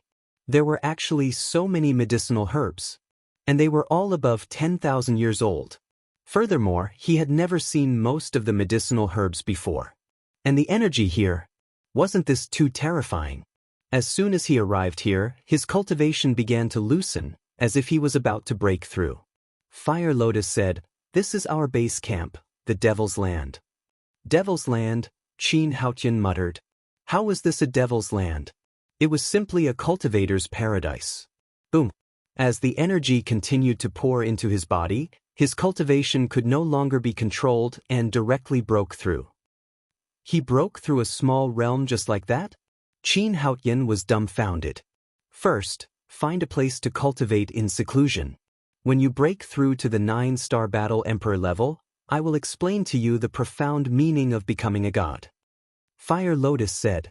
Qin Haotian looked at the Fire Lotus and asked, Can I really become a god in a day? Of course not. Fire Lotus said. Qin Haotian was slightly taken aback and hurriedly asked, Then what did he say? According to the time outside, it is indeed possible within a day. Fire Lotus said.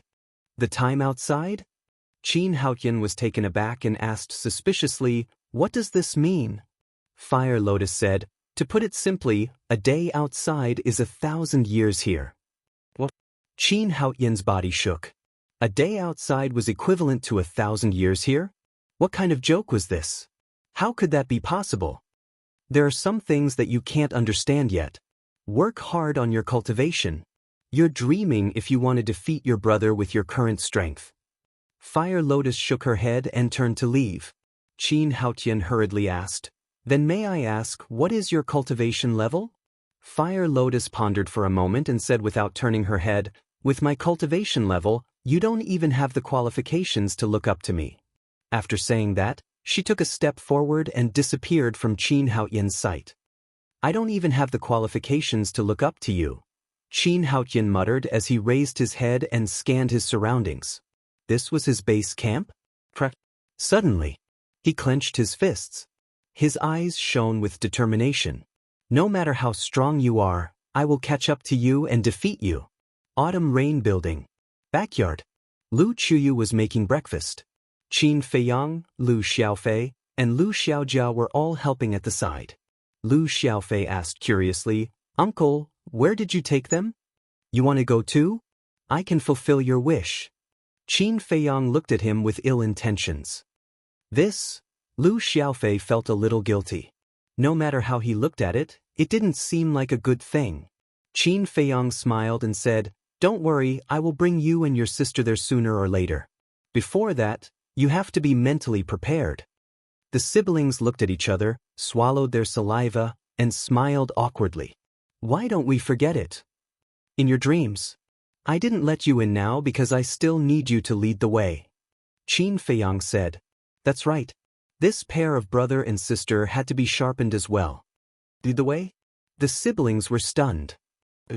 Go look for your Uncle Situ and Uncle Ling Yunfei. Qin Feiyang said. The siblings nodded. Lu Chuyu asked, Feiyang, when are you going to look for them? Let's go after breakfast. Qin Feiyang smiled. All right. After all, we haven't seen each other for so many years. Seeing you return, they must be very happy. Lu Chuyu nodded. It's fine if you don't come back. This time I miss them very much. Qin Feiyang shook his head. Lu Chuyu smiled and said, then after going to the spiritual state, let's also visit the Mermaid Emperor. Qin Feiyang nodded. Lu Chuyu said, and Elder Ren, Jianghu, Yan Nanshan, Feng Cheng, Black Bear King, and the others are also in the spiritual state. They are also in the spiritual state? Qin Feiyang was stunned. That's right. I wanted to leave them in the capital, but they said that they are used to life in the spiritual state, so your father and I didn't force them. Lu Chuyu smiled. Qin Feiyang shook his head and laughed. In the past, old Master Ren, for example, wanted to stay in the capital.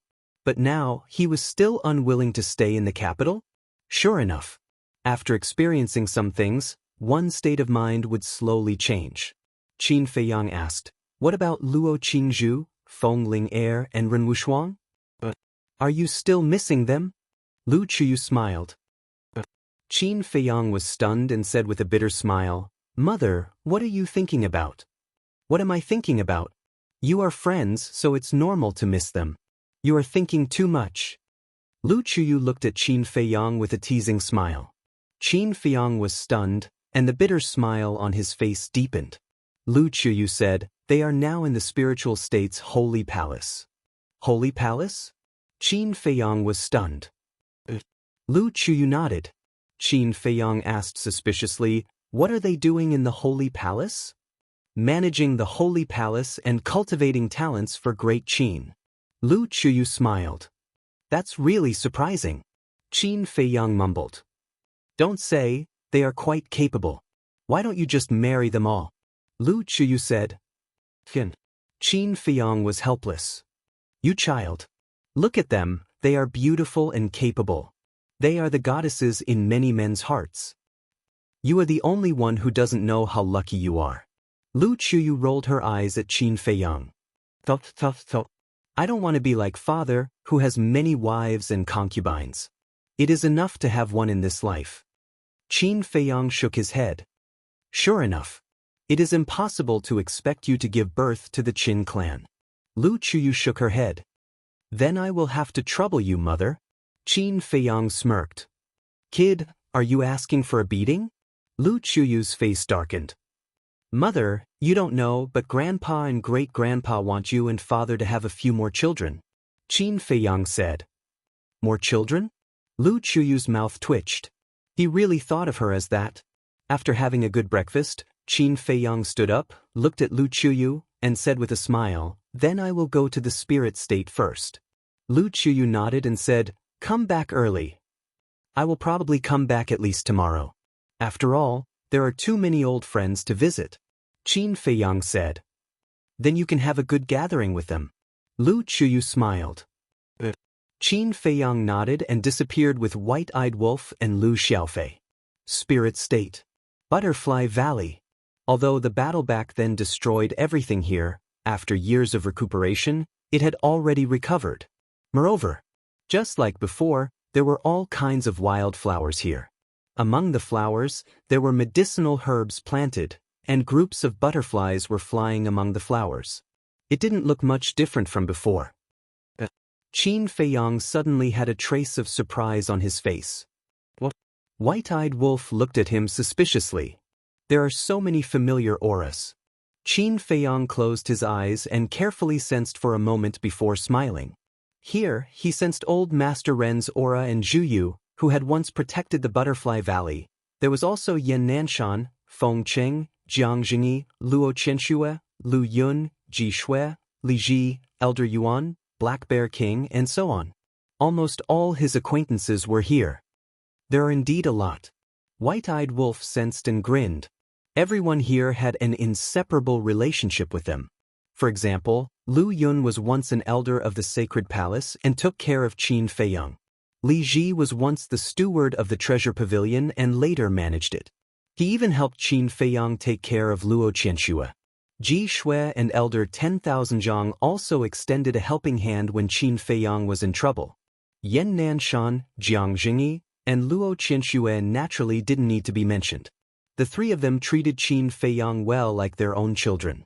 Especially Luo Qianxue, in Qin Feiyang's eyes, she was like a mother. Feng Cheng was Feng Ling Heir's grandfather. Zhu Yu used to guard the Butterfly Valley and was also the Spirit State Mansion Lord before Old Master Ren. Back then, every time he entered the Forgotten Continent, he would interact with Zhu Yu. It could be said that these people were a part of his life that no one could erase. Lu Xiaofei pointed below and said, Grandpa Ren and the others all live beside that lake. Qin Feiyang looked over and saw small wooden buildings sitting beside the lake in picturesque disorder. He remembered that there was a lake in the Butterfly Valley in the past. And this lake was still in its original position. Actually, all of this was carefully arranged by Grandpa Ren and the others according to the original Butterfly Valley. Lu Xiaofei sighed. Qin Feiyang was stunned and asked suspiciously, Why did you restore the original Butterfly Valley? Because you will come back sooner or later. They don't want you to look at the scene in front of you when you return to the Butterfly Valley and not feel unfamiliar. Lu Xiaofei said. I see. Qin Feiyang muttered to himself. To even consider such a detail, he was truly considerate. Chapter 2774. It's indeed hard on them. The white-eyed wolf sighed. Even though it was so heartless, it couldn't help but feel touched. Although it seemed like a small matter, it was more meaningful to Qin Feiyang than anything else. There was a good saying. If you want to know if a person is really good to you, you have to look at the small details. Lu Xiaofei asked curiously, Uncle, will you place the spirit vein and crystal vein in the Butterfly Valley? What do you think? Qin Feiyang asked back. I'm not you. How would I know? Lu Xiaofei pursed his lips. Then shut up. You talk the most. Qin Feiyang glared at him, landed in the valley, and walked toward the lake step by step. The memories that had been sealed away also surged out of his mind. He had experienced too much in the Butterfly Valley.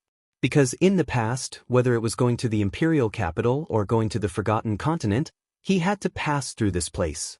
There were too many memories here. At the same time, by the lake, two people sat by the shore, drinking tea and fishing. They were Old Master Ren and Zhu Yu. I'm wondering, what am I doing today? I'm not comfortable staying in the imperial capital, so I came back to accompany you fishing? And it's still early in the morning. Zhu Yu frowned. Isn't this good? Ordinary life, peaceful days. Old Master Ren chuckled. Zhu Yu rolled her eyes at him, turned to look at the courtyard next to them, and said, Qianxue, is breakfast ready? Soon. Smoke curled up in the courtyard, and a gentle voice came out. The owner of this voice was Luo Qianxue. A year's plan is in the spring, and a day's plan is in the morning. The morning air is so good. So, another old man walked out, stretched lazily, and walked to Old Master Ren and Zhu Yu. He poured a cup of tea, took a sip, and said with a smile, Good morning. Good morning. Look at what time it is now. Qianxue has been busy all morning, and you're only up now.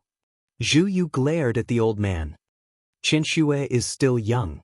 How can an old man like me compare to her? The old man chuckled as he grabbed a fishing rod and sat on a small stool to fish. Old Feng, Shuang, and the rest won't be coming back today.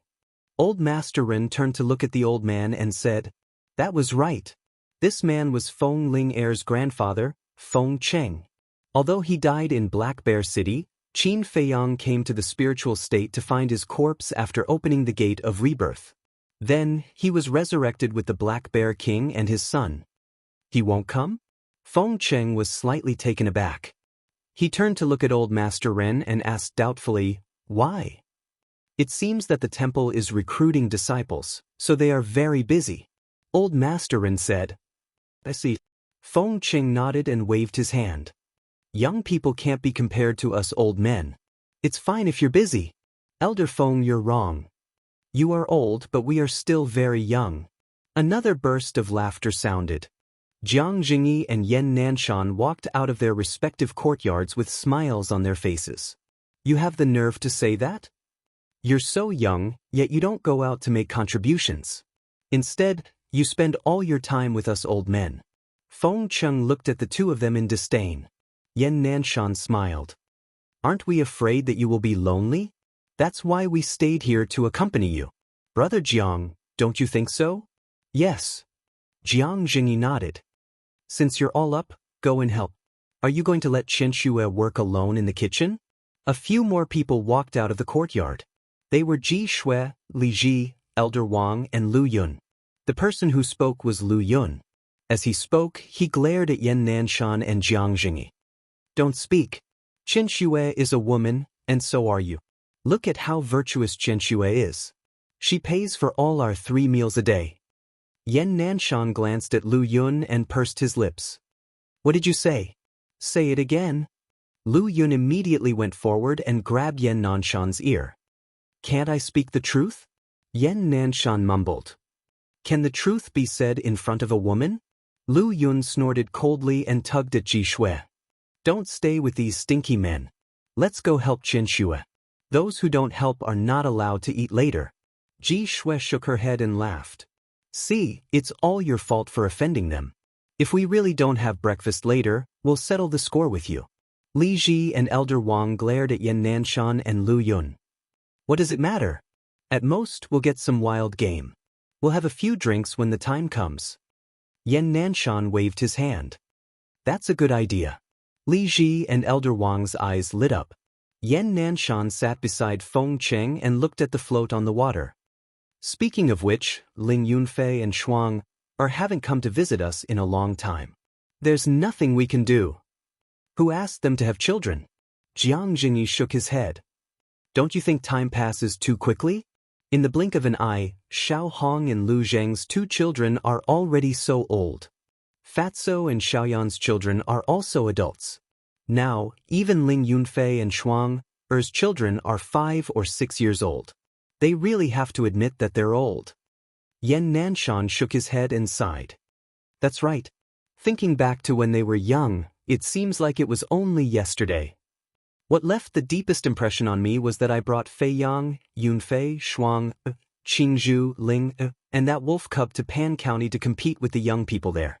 Although they were still young back then, they had already revealed their talents. Jiang Jingyi sighed. That's right. It's not without reason that they can achieve what they do today. I just don't know if Fei Yang is alive or dead now. Yan Nanshan looked up at the sun and muttered. With Qin Fei Yang's brains and methods, will anything happen to him? A loud and clear voice sounded. The Black Bear King and his son walked out of a cave. The bear cub had also grown up. Its size was comparable to the Black Bear King. That's true. With Fei Yang's talent and personality, no matter where he goes, he is destined to be a dragon among men. Yan Nanshan nodded. All right, it's time to eat. At this moment, a dignified and virtuous woman walked out with a bowl and chopsticks. In the courtyard, there was a large round table with 10 wooden stools around it. Hearing that it was time to eat, Yan Nanshan and the others immediately stood up and walked towards the round table with a smile. My dear wife, thank you for your hard work. Jiang Jingyi walked to the woman's side, his rough face full of tenderness. That's right. This woman was Luo Chen Shue. You know that I've worked hard. Why aren't you helping? Luo Chen Shue rolled her eyes at him. I'll go help right away. Jiang Jingyi chuckled. It's already done. What else do I need your help for? Luo Chen Shue said. Help me serve the dishes. Jiang Jingyi said with a smile without turning his head. Hearing this, Luo Chen Shue couldn't help but shake her head helplessly. They're so happy. Not far away. The white-eyed wolf whispered. That's right. Qin Fei Yang nodded. They had been here for a long time, but they didn't say anything. They just stood there and looked at this group of cute people. Their relationship now is like that of a family. Sometimes, even I envy them.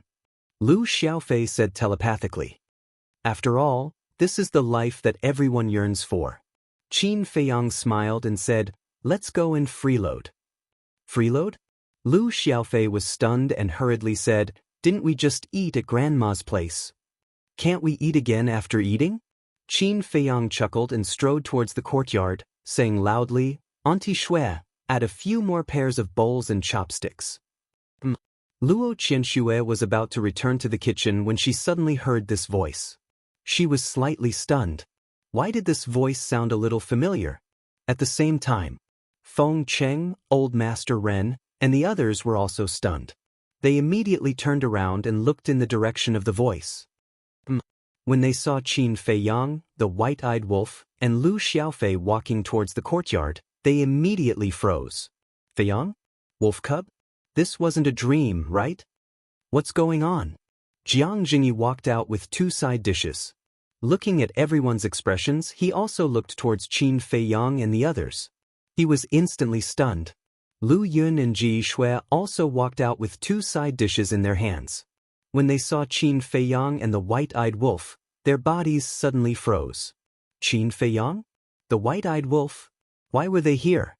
Illusion, it must be an illusion. Old Master Ren rubbed his eyes and looked at Qin Feiyang again. They were still here. Then it wasn't an illusion? In other words, Feiyang and the white-eyed wolf were really back? But this was too sudden. He was completely unprepared. Suddenly, the 2 side dishes in Jiang Jingyi's hands slipped to the ground and shattered. The dishes also fell to the ground. It was also this crisp sound that woke everyone up. Feiyang. At that moment, a group of people ran towards Qin Feiyang. Ji Shui and Lu Yun also hurriedly walked to the round table, put down the plates in their hands, and quickly walked over. Feiyang, the white-eyed wolf, is it really you guys? We're not dreaming? A group of people surrounded Qin Feiyang and the white-eyed wolf. Even though the living people were standing in front of them, they still found it hard to believe. The white-eyed wolf grinned and bit Yan Nanshan's arm. Then he looked at Yan Nanshan and asked, "Does it hurt?" "Nonsense, of course it hurts," Yan Nanshan said angrily as he rubbed his arm. "Since it hurts, it must be a dream," the white-eyed wolf said. Yan Nanshan was stunned. That's right. Pain meant that it wasn't a dream. Old Master, Senior Zhu Yu, Elder Feng, Uncle Yan, Aunt Shui. Qin Feiyang scanned them one by one and said with a smile, "We're back." "It's really you, kid." Yan Nanshan immediately stepped forward, fiercely punched Qin Feiyang's chest, and said, "We were just talking about you just now, and in the next moment, you brat appeared. Is this a special surprise for us?" That's right. We've been here for a long time, but we've been hiding over there. How is it? Is it a surprise? The white-eyed wolf laughed sinisterly. It's too a surprise. Yan Nanshan was so excited that he was incoherent. Chapter 2775. How could they not be excited? It had been a few hundred years since Qin Feiyang left Great Qin. To mortals, this was a few lifetimes. Although Yan Nanshan and the others were all cultivators and were not weak, they were now living the lives of ordinary people. Therefore, to them, a few hundred years was too long. They had fantasized countless times that one day, Qin Feiyang would suddenly stand behind them, fiercely pat their shoulders, and give them an unexpected surprise. "Everyone, I'm back." They didn't expect that at this moment, he would really give them a surprise. It was simply unexpected. "It's good that you're back." Luo Qianxue walked in front of Qin Feiyang, grabbed Qin Feiyang's hand, and smiled happily. Her eyes were filled with tears, blurring her vision. "Auntie Shui." Qin Feiyang looked at the woman in front of him and couldn't help but feel his heart ache. In the past, when he was stranded in Iron Ox Town, other than Uncle Yuan, the person who cared about him the most was this woman in front of him. It was as if she treated him as her biological child. Sometimes, even her daughter, Luo Qingzhu, couldn't help but feel jealous. It could be said that, during that period of time, he enjoyed a long-awaited period of maternal love. To be able to see this mother-like existence again, he was extremely happy. Don't let Feiyang stand there all the time. Lu Yun, hurry up and get a few more sets of bowls and chopsticks. Prepare to eat. Jiang Jingyi urged. Lu Yun came back to her senses and ran into the backyard. Just as she turned around, she quietly wiped away the tears at the corner of her eyes. Yes. Sit here. Luo Qianxue pulled Qin Feiyang and turned to walk towards the round table. Old Master Ren and the others looked at each other, wiped away their tears, and walked towards the round table with smiles on their faces. Grandpa Ren, you guys are too much. Uncle is back, and you treat us like air. Lu Xiaofei complained unhappily. Everyone was stunned. Rascal. Usually, when you come to play, I've never seen you be so polite to us. Yan Nanshan scolded jokingly. Hearing this, Lu Xiaofei rubbed his head and chuckled. As expected, he was not polite at all. He ran to the round table and sat down. After everyone was seated, Yan Nanshan asked, Fei Yang, White-Eyed Wolf, when did you guys come back? 3 days ago. Qin Fei Yang said. Yan Nanshan frowned and said, Then why aren't you in the capital to accompany your mother? It hasn't been easy for your mother all these years. What a joke. How could giving birth to 7 children be easy? Qin Fei Yang smiled and said, I was in a hurry to visit you. I'm really touched by your words. Why don't we do it a little? Yan Nanshan took out a wine jar the size of a rubber ball from his Qinquan bag and grinned. What are you doing early in the morning? Lu Yun walked out with a bowl and chopsticks and glared at Yan Nanshan. I'm just happy. Yan Nanshan smiled. What's the situation? Qin Fei Yang and the White-Eyed Wolf looked at each other.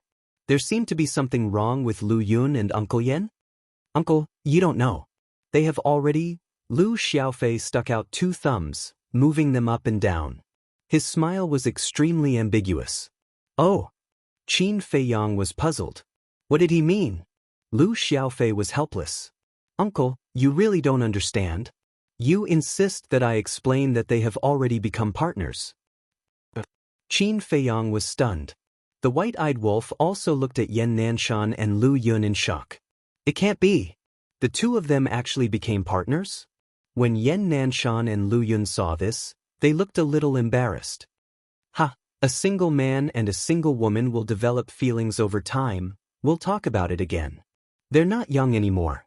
It's indeed time for them to find a partner. Jianghu laughed out loud. No one will think you're mute if you don't speak. Yan Nanshan and Lu Yun glared at Jianghu at the same time. Ha, all right. I won't say it. I won't say it. Jianghu waved his hand.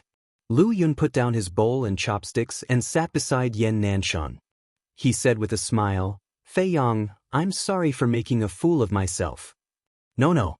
This is a good thing. I have to congratulate you. Qin Fei Yang waved his hand and stood up with cupped hands. Congratulations to Uncle Yan and Auntie Yun for getting married. Good. The corners of Yan Nanshan's mouth twitched.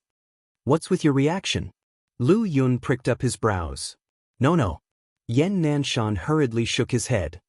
It looks like another henpecked husband. The White-Eyed Wolf shook his head. Ha! The moment that was said, everyone burst into laughter. Qin Fei Yang also laughed out loud. He returned to his stool and asked, Then, Uncle Yan, Auntie Yun, what about your children? Children? The couple was taken aback. Since you are all together, you should be like my father and mother. Have a bunch of children and grandchildren. Only then will life be fun. Qin Fei Yang said with a smile. A bunch? Yan Nanshan was so frightened that he trembled. He hurriedly waved his hand and said, Forget it. We're all so old. There's no need to tire ourselves out. You call this old? Qin Fei Yang was speechless. As a cultivator, he had to have a youthful mindset. Some people in the ancient world had lived for tens of thousands or even hundreds of thousands of years. Didn't they still get married and have children?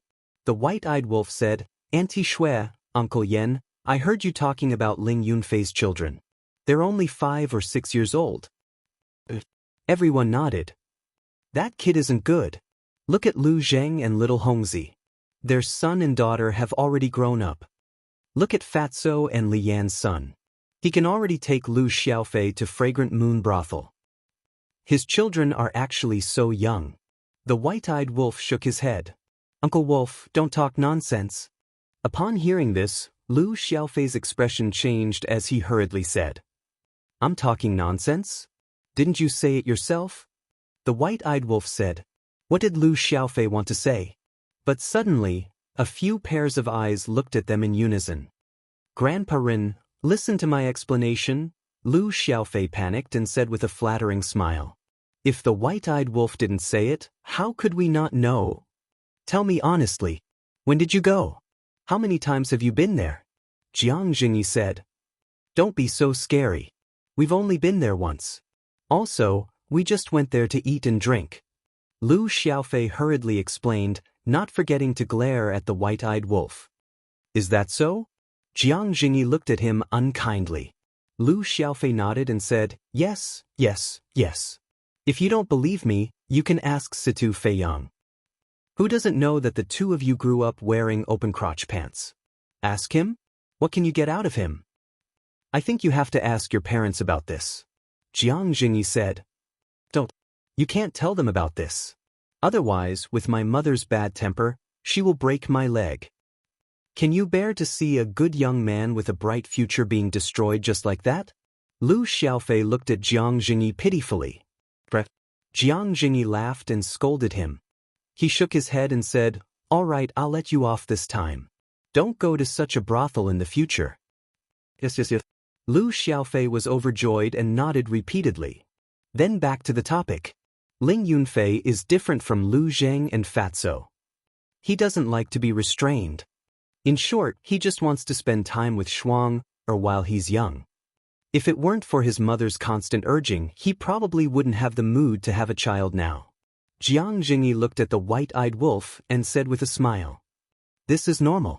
Seeing that Lu Zheng and Fatso's child is already so big, Aunt Lu Ji will definitely be anxious. Qin Feiyang smiled. Lu Ji was Ling Yunfei's mother. Isn't that so? In the past, every time we met, she would frown and sigh. But now she's fine. Ever since Ling Yunfei and Shuang gave birth to a little granddaughter for her, she's changed completely. Jianghu said with a smile. Little granddaughter? Qin Feiyang was stunned. They gave birth to a daughter. Lu Ji is still urging them to give birth to a fat boy. Jianghu said. I really envy them. They can live such a carefree life and do whatever they want. Qin Feiyang shook his head and smiled. What about you? How's your relationship with Xiao Yu going? Luo Qianshuet. We're doing well. Qin Feiyang nodded. You're not married yet? Luo Qianshue asked. At the moment, I don't have such plans. Qin Feiyang shook his head. Then you have to hurry up. Otherwise, when Ling Yunfei's grandchildren are running around, you won't be married yet. Luo Qianshue said. Wait for the next time. The next time I come back, I'll definitely invite everyone to my wedding. You should also prepare a gift as soon as possible.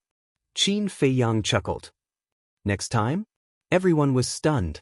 Old Master Ren asked, You're still leaving? There are still many things that haven't been dealt with properly. Qin Feiyang said.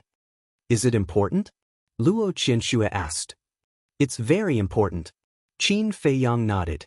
Luo Qianshue wanted to ask something more, but Jianghu suddenly interrupted her. He glared at her and said, Why are you asking so many questions? You can't help. I'm just concerned. Luo Qianshue was dissatisfied. Just keep your concern in your heart. Come on. The food is getting cold. Hurry up and eat. Jianghu looked at Qin Feiyang and said with a smile. Then I won't stand on ceremony. Qin Feiyang chuckled, picked up a bowl of millet porridge, and wolfed it down. As he ate, he nodded and said, Auntie Shue's cooking is delicious. Luo Qianshue smiled slightly and looked at Qin Feiyang without saying a word. Her eyes were filled with love. In her mind, she couldn't help but think of Qin Feiyang from back then. At that time, although Qin Feiyang lived a life full of disasters, he didn't give up and walked all the way strong. Later on, in order to save everyone, he even sacrificed himself. Fortunately, the heavens were fair and didn't really take his life. Old Master Ren, Yan Nanshan, Feng Cheng, Jiang Jingyi, Lu Yun, Ji Shui, Li Ji, Elder 30,000 Zhang, and He Xiong also looked at Qin Feiyang with smiles. Although so many years had passed and Qin Feiyang now had unparalleled achievements, he didn't put on any airs in front of them. He was exactly the same as the youth from back then. He hadn't changed at all. Chapter 2776. After a delicious breakfast, Qin Feiyang sat in the courtyard with everyone, drinking tea and chatting. Feiyang, what do you want to eat for lunch? Tell me and I'll make it for you. Luo Qianxue finished cleaning up the dishes and sat beside Qin Feiyang with a smile. Jianghu said, "Didn't we just finish breakfast?" "I prepared in advance," Luo Qianxue said. Qin Feiyang shook his head and said with a smile, "When I come back this time, I'll probably gain at least 5 kilograms. 3 meals a day, every meal was very sumptuous. If this was in the past, it would be an extravagant hope, because this was the kind of life he yearned for. Forget about lunch. I'll go see Qingzhu and the others first, then make a trip to the Sea of Despair, and finally go to Iron Bull Town," Qin Feiyang said with a smile. "In such a hurry? Are you leaving tomorrow?" Luo Qianxue frowned. "Not really. I just can't wait to see them as soon as possible." Qin Feiyang shook his head. "That's fine too." Luo Qianxue nodded and said with a smile, "You can go to Iron Bull Town and bring Ling Yunfei and his family here. Let's have a good gathering." Qin Feiyang smiled and took out a jar of tea leaves. He handed it to Old Master Ren and said, "Old Master Ren, try my tea." "What tea?" Old Master Ren was suspicious. Yan Nanshan said, "The tea leaves that Feiyang brought back are definitely not ordinary tea leaves." Old Master Ren took the tea jar and gently opened it. A fragrant smell immediately assailed his nose. Immediately, Old Master Ren's eyes lit up. He looked at Luo Qianxue and said, "Qianxue, quickly brew a pot and let me try it." Luo Qianxue smiled. After a while, the intoxicating aroma of tea wafted through the air. Old Master Ren couldn't wait to taste it and couldn't help but praise, "It's indeed good tea. It's indeed not bad." Jianghu also tasted the tea and nodded with a smile. "This was planted by one of my sisters. This tea tree is also extremely rare. Even in the ancient realm, this tea is of the highest quality." Qin Feiyang smiled. "Younger sister?" Everyone looked at Qin Feiyang in astonishment. Qin Feiyang smiled and said, "Don't get me wrong. I'm not one of those sisters in the capital." "I knew it. How could your sisters in the imperial capital brew such tea leaves? Speaking of which, how did you feel when you first saw your younger siblings?" Yan Nanshan asked. "Although it's the first time we've met, it's quite cordial." Qin Feiyang nodded. "Definitely. Blood is thicker than water after all." Lu Yun nodded. Qin Feiyang said, "I came back this time to do one more thing." "What is it?" Everyone looked at him suspiciously. "I deposed all the martial marquis and even expelled Qin Li from the imperial capital," Qin Feiyang said. "No way." Everyone was shocked. To Qin Feiyang, this might be a trivial matter, but to the people of Great Qin, it was an extremely shocking matter. Qin Feiyang said, "Do you think I did the right thing?" "You naturally have your reasons for doing so. Regardless of whether it's right or wrong, we will support you." Old Master Ren laughed hoarsely. "Thank you, Old Master," Qin Feiyang said with a smile. "In my opinion, dethroning the martial marquis is the right thing to do. Look at these people. Great Qin raised them and gave them status and identity that no one can match, but what about them? Not only do they not know how to be grateful, but they also rely on their ancestors' contributions to form cliques and oppose us in secret. If they continue to cause trouble like this, I'm afraid that the incident with the Zhuge family will happen again. Therefore, it's wise of me to depose them. On the other hand, Qin Li, I know a little about this kid's ambition, but he's your younger brother after all. Isn't it too much to expel him from the imperial capital?" Yan Nanshan looked at Qin Feiyang and said, 5 years. I'll give him 5 years to reflect. If there are changes by then, I'll give him a chance. But if it's still the same as before, then I can only give up on him," Qin Feiyang said. 5 years. Thinking back, you were expelled from the imperial capital by the emperor and even ended up in Iron Ox Town, where you were a cripple for 5 years. In comparison, he's still considered lucky. At least his cultivation is still there.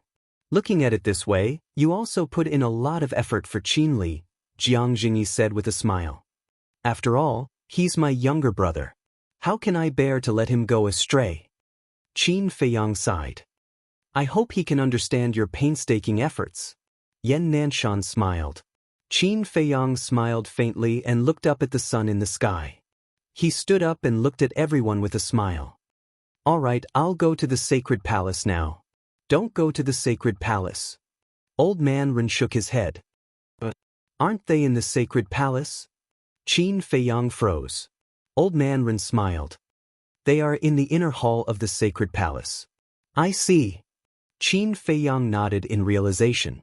The inner hall and the sacred palace were not in the same place. The sacred palace was in the state capital. But the inner hall was in the Tranquility Mountain Range. The Tranquility Mountain Range was the headquarters of the beasts in the spiritual state. It was extremely dangerous, and ordinary people did not dare to enter. And the Tranquility Mountain Range was adjacent to the Ocean of Despair. Then let's go to the inner hall. I wonder how they are now after so many years. Qin Feiyang smiled. They will definitely be shocked when they see you guys suddenly appear. Feng Cheng chuckled. Lu Xiaofei opened a portal, and the 3 people and 1 wolf walked in one after another. This little guy is getting stronger and stronger. Looking at the dissipating portal, Yan Nanshan shook his head and sighed. Yeah. His current cultivation is like a vast ocean, unfathomable. It's hard to believe. What level has he reached now? Jiang Jingyi nodded. Luo Qianxue smiled. No matter how strong he is still our child, right? That's right. Old man Ren nodded. In front of a mountain range. Qin Feiyang, White-Eyed Wolf, and Lu Xiaofei appeared out of thin air. Lu Xiaofei pointed at the mountain and said, Uncle, that is the Tranquility Mountain Range. I know. Qin Feiyang said. How do you know? Lu Xiaofei froze. Qin Feiyang smiled. I stayed in the inner hall back then, and the Ocean of Despair at the end of the Tranquility Mountain Range is your aunt's home. Yeah. How could I forget? Aunt Wushuang also said that when you guys entered the spiritual state, she came here to pick you guys up. Lu Xiaofei patted his head and said, She told you all this? Qin Feiyang was surprised. Of course. Aunts like me very much. Lu Xiaofei smiled proudly. Qin Feiyang shook his head. That's right. Back then, he, White-Eyed Wolf, Fatso, and Lu Hong crossed the desert from the Yan County and came to the Ocean of Despair. It was in the Ocean of Despair that he met the Mermaid Princess. And it was also at that time that he activated the purple gold dragon soul and formed the heart's knot with the Mermaid Princess. From then on, their fates were tied together. But at that time, he, who was blinded by hatred, hid his feelings and left the Ocean of Despair. When they entered the Tranquility Mountain Range, they found that it was surprisingly big. And there were ferocious beasts everywhere. In the end, they had no choice but to send a message to Ren Wushuang. After Ren Wushuang heard about it, he came to the Tranquility Mountain Range and brought them to the state capital. Although it had been a long time, it seemed like it just happened yesterday. Take it. The White-Eyed Wolf suddenly threw a pill to Qin Feiyang.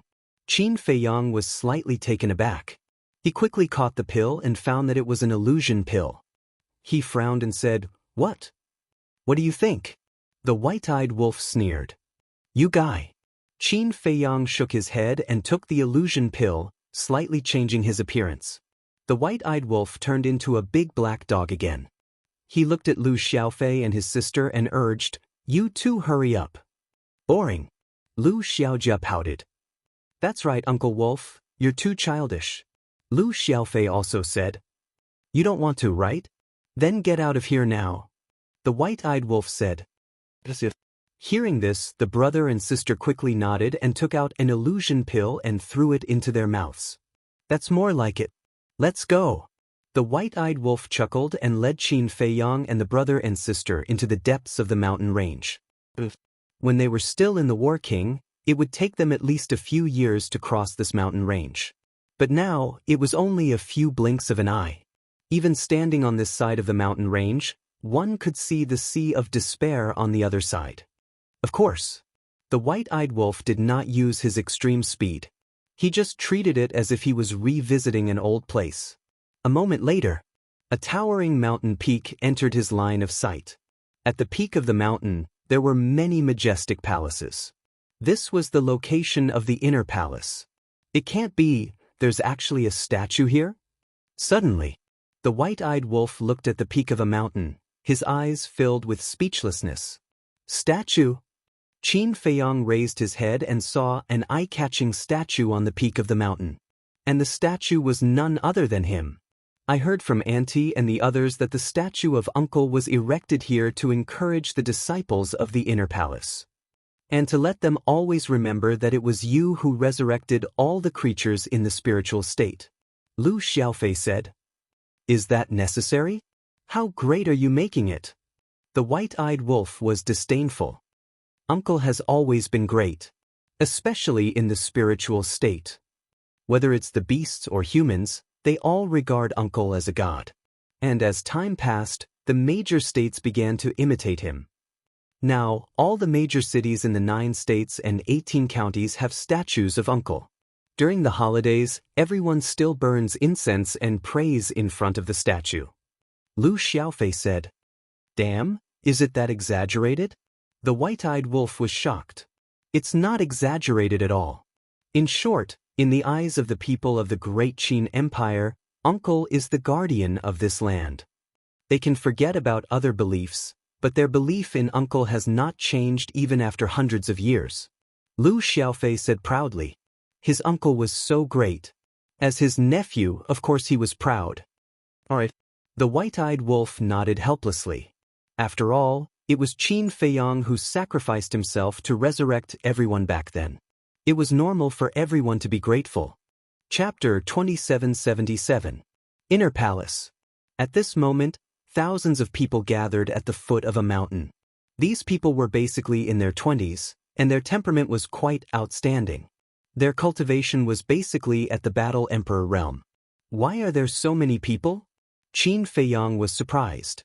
The inner palace disciples were selected from the Holy Palace.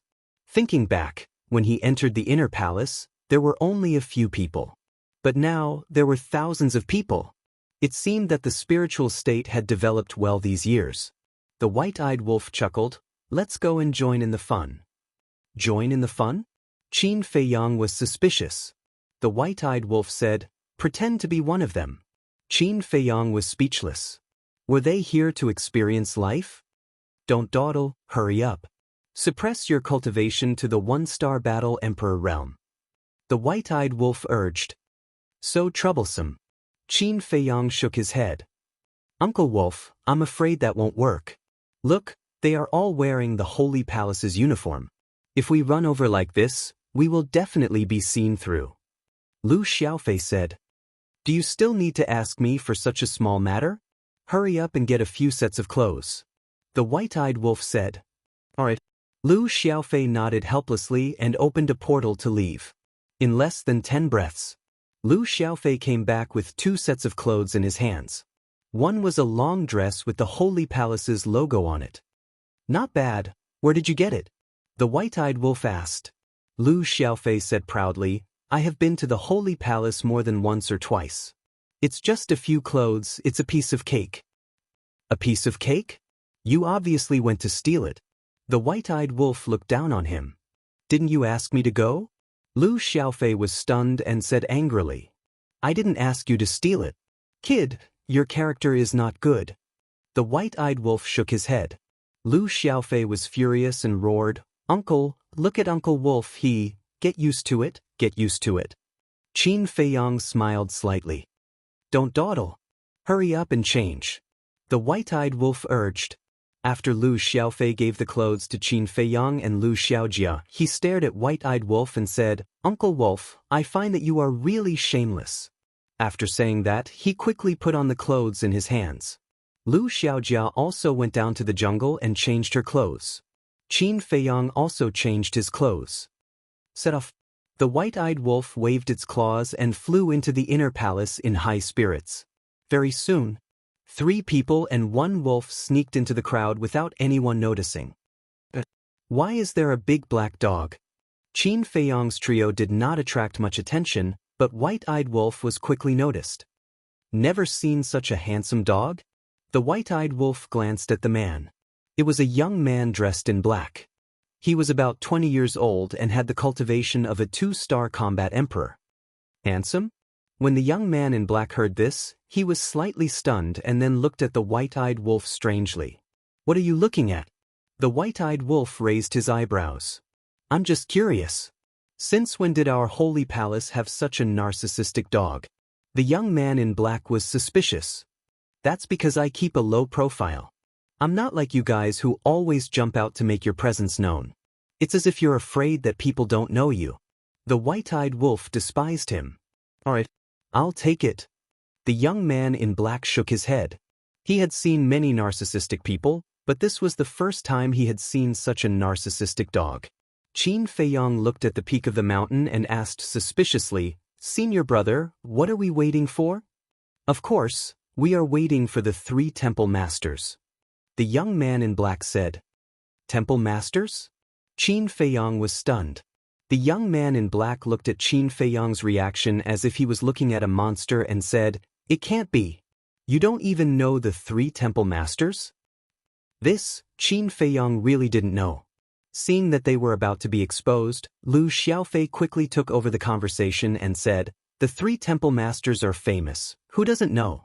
It's just that we haven't seen the 3 of them with our own eyes, so we are a little curious.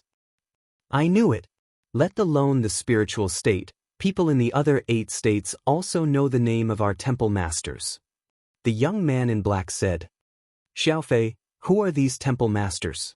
Qin Feiyang secretly said. You will know later. Lu Xiaofei smiled mysteriously. Still keeping me in suspense? Qin Feiyang was speechless. Wait a minute. Could it be them? Suddenly, 3 stunning figures appeared in Qin Feiyang's mind. About half an hour later. Boom. A terrifying aura suddenly descended from the sky. The crowd hurriedly raised their heads and saw 3 women standing in the sky above them. It's really them. Qin Feiyang muttered. That's right. These 3 people were Ren Wushuang, Feng Ling-er, and Luo Qingzhu. After hundreds of years, not only did the 3 of them become stronger, but their charm was also far greater than before. Greetings to the 3 temple masters. In an instant, everyone knelt on the ground. A group of men looked up at them as if they were looking at a goddess. Squat down. The white-eyed wolf pulled Qin Feiyang's clothes. Qin Feiyang came back to his senses and quickly squatted on the ground. Get up. It was Feng Ling-er who spoke. She was wearing a black outfit as usual, which outlined her perfect figure vividly and looked extremely capable. Not bad, not bad. Little Qin Zi, you can think about it again. The white-eyed wolf nodded. Think about what? Qin Feiyang was stunned. Nonsense, of course, to marry her. The white-eyed wolf rolled his eyes. Get lost. Qin Feiyang glared at him fiercely, then looked up at Feng Ling-er again. Don't say it. Her exquisite figure was almost like a demon. This little girl was really becoming more and more attractive. Qin Feiyang looked at Luo Qingzhu and Ren Wushuang again. Luo Qingzhu was wearing a snow-white dress, which was spotless. Her black hair was like a waterfall. Although her figure was not as good as Feng Ling-er's, her temperament was different. She was like a fairy in the wind, floating in the dust. Ren Wushuang was wearing a purple dress. Her figure was exquisite, and her long hair was tied up with an exquisite jade hairpin. Compared to before, she looked noble and sacred at this time. Not bad, not bad, not bad. Little Qin Zi, you don't know how lucky you are. You deserve to be single for the rest of your life. The white-eyed wolf secretly despised him. Get lost. Qin Feiyang's face darkened. Ren Wushuang was needless to say. He had always treated Ren Wushuang as an elder sister. Although Luo Qingzhu was interested in him, he also treated her as a younger sister. As for Feng Ling-er, in his impression, she was the representative of unruly people. He had been bullied by her a lot in the county of Yan. Of course. As for Feng Ling-er, he also treated her as a family member. He had never had any romantic feelings for her. This kind of relationship was actually quite good. There was no need to mix in other feelings. He also believed that the 3 of them would find their own home sooner or later. By then, he would faithfully send his blessings. A total of more than 3,500 people were selected this time, more than in previous years. This shows that the spiritual state's holy palace is getting stronger and stronger. Feng Ling Er looked at the group of people below and said faintly with a great pressure in her voice. The female disciples at the scene were fine, but the male disciples were all looking at the three of them with admiration. The white-eyed wolf stretched out his paw and poked the young man in black who had just spoken to them, saying in disdain, "Hey, hey, hey, you're drooling." "Am I?" The young man in black froze and hurriedly wiped the corner of his mouth. There was indeed drool, and he looked a little embarrassed. "It's just a woman," the white-eyed wolf said. "What do you know? Look at these men here. Which one of them isn't here for the 3 holy palace masters?" The young man in black whispered. "What? Are they here for them?" The white-eyed wolf was stunned. "Of course. Otherwise, why do you think people from other states would come to our spiritual state's holy palace?" The young man in black said. "What? These people aren't from the spiritual state." The white-eyed wolf was shocked. "Of course there are from the spiritual state, and many from other states." The young man in black whispered. "That's not right. Don't the other 8 states also have holy palaces?" The white-eyed wolf was suspicious. "The other 8 states do have holy palaces, but can they be compared with our spiritual state? The spiritual state's holy palace not only has the 3 powerful and beautiful holy palace masters, but also our guardian, Lord Qin Feiyang," the young man in black said with a face full of pride. The white-eyed wolf's mouth twitched. How did this guy get involved again? "Lord Qin Feiyang, the guardian of Great Qin, came from our spiritual state. Besides, he used to be a disciple of the Holy Palace, so people from the other 8 states all came here to admire him," the young man in black said proudly. "So, half of the people here are here because of Qin Feiyang, and the other half because of the 3 Holy Palace Masters?" the white-eyed wolf said. The young man in black nodded. "Look at you guys. I guess even Qin Feiyang's worn shoes would be fragrant in front of you." The white-eyed wolf was speechless. "How can you say that?" The young man in black stared at the white-eyed wolf and said with admiration, "If I really get a pair of shoes worn by the guardian, I will take it home and worship it like an ancestor." "It's hopeless." The white-eyed wolf shook his head. Qin Feiyang was also a little helpless. This was indeed too exaggerated. At this moment, Feng Ling Er said again, "But don't think that you can enter the inner palace just because you come here." "What do you mean?" Everyone was stunned. They were all selected from the Holy Palace and had been recognized. Why couldn't they enter the inner palace? The inner palace is the core of the Holy Palace and the place where talents are sent to the capital, so it must be stricter. That's why we came here in person. In other words, you have to pass my test to enter the inner palace. Feng Ling Er said. "What if we don't pass?" someone asked. Feng Ling Er said, "If we don't pass, we will be sent back to the Holy Palace." "Palace Master, I don't think there was such a rule before," someone questioned. "This is a rule that only exists now, and it will be maintained in the future." Feng Ling Er said. "Why did you suddenly set this rule? It's not fair to us." Everyone asked in a chatter. "There is no fairness in this world.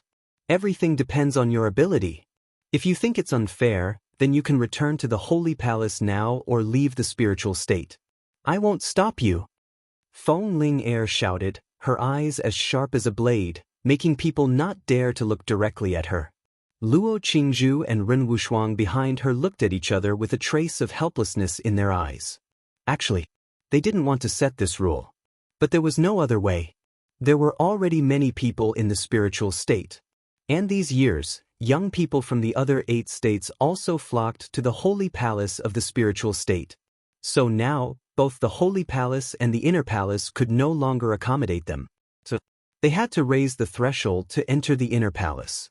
And these years, the Holy Palace and the Inner Palace had been expanded several times, but it still couldn't solve the problem. A little more. Young people from the other 8 states came to the spiritual state, causing the Holy Palace of the 8 states to lose a lot of talent. The higher-ups of the Holy Palace of the 8 states, and even the mansion masters of the 8 states, had come to talk to them more than once. They hoped that they could reject the young people from the 8 states. But they were all citizens of the Great Qin, How could they bear to reject them? So after some discussion, they came up with this idea. Raise the difficulty of entering the inner palace and make them retreat.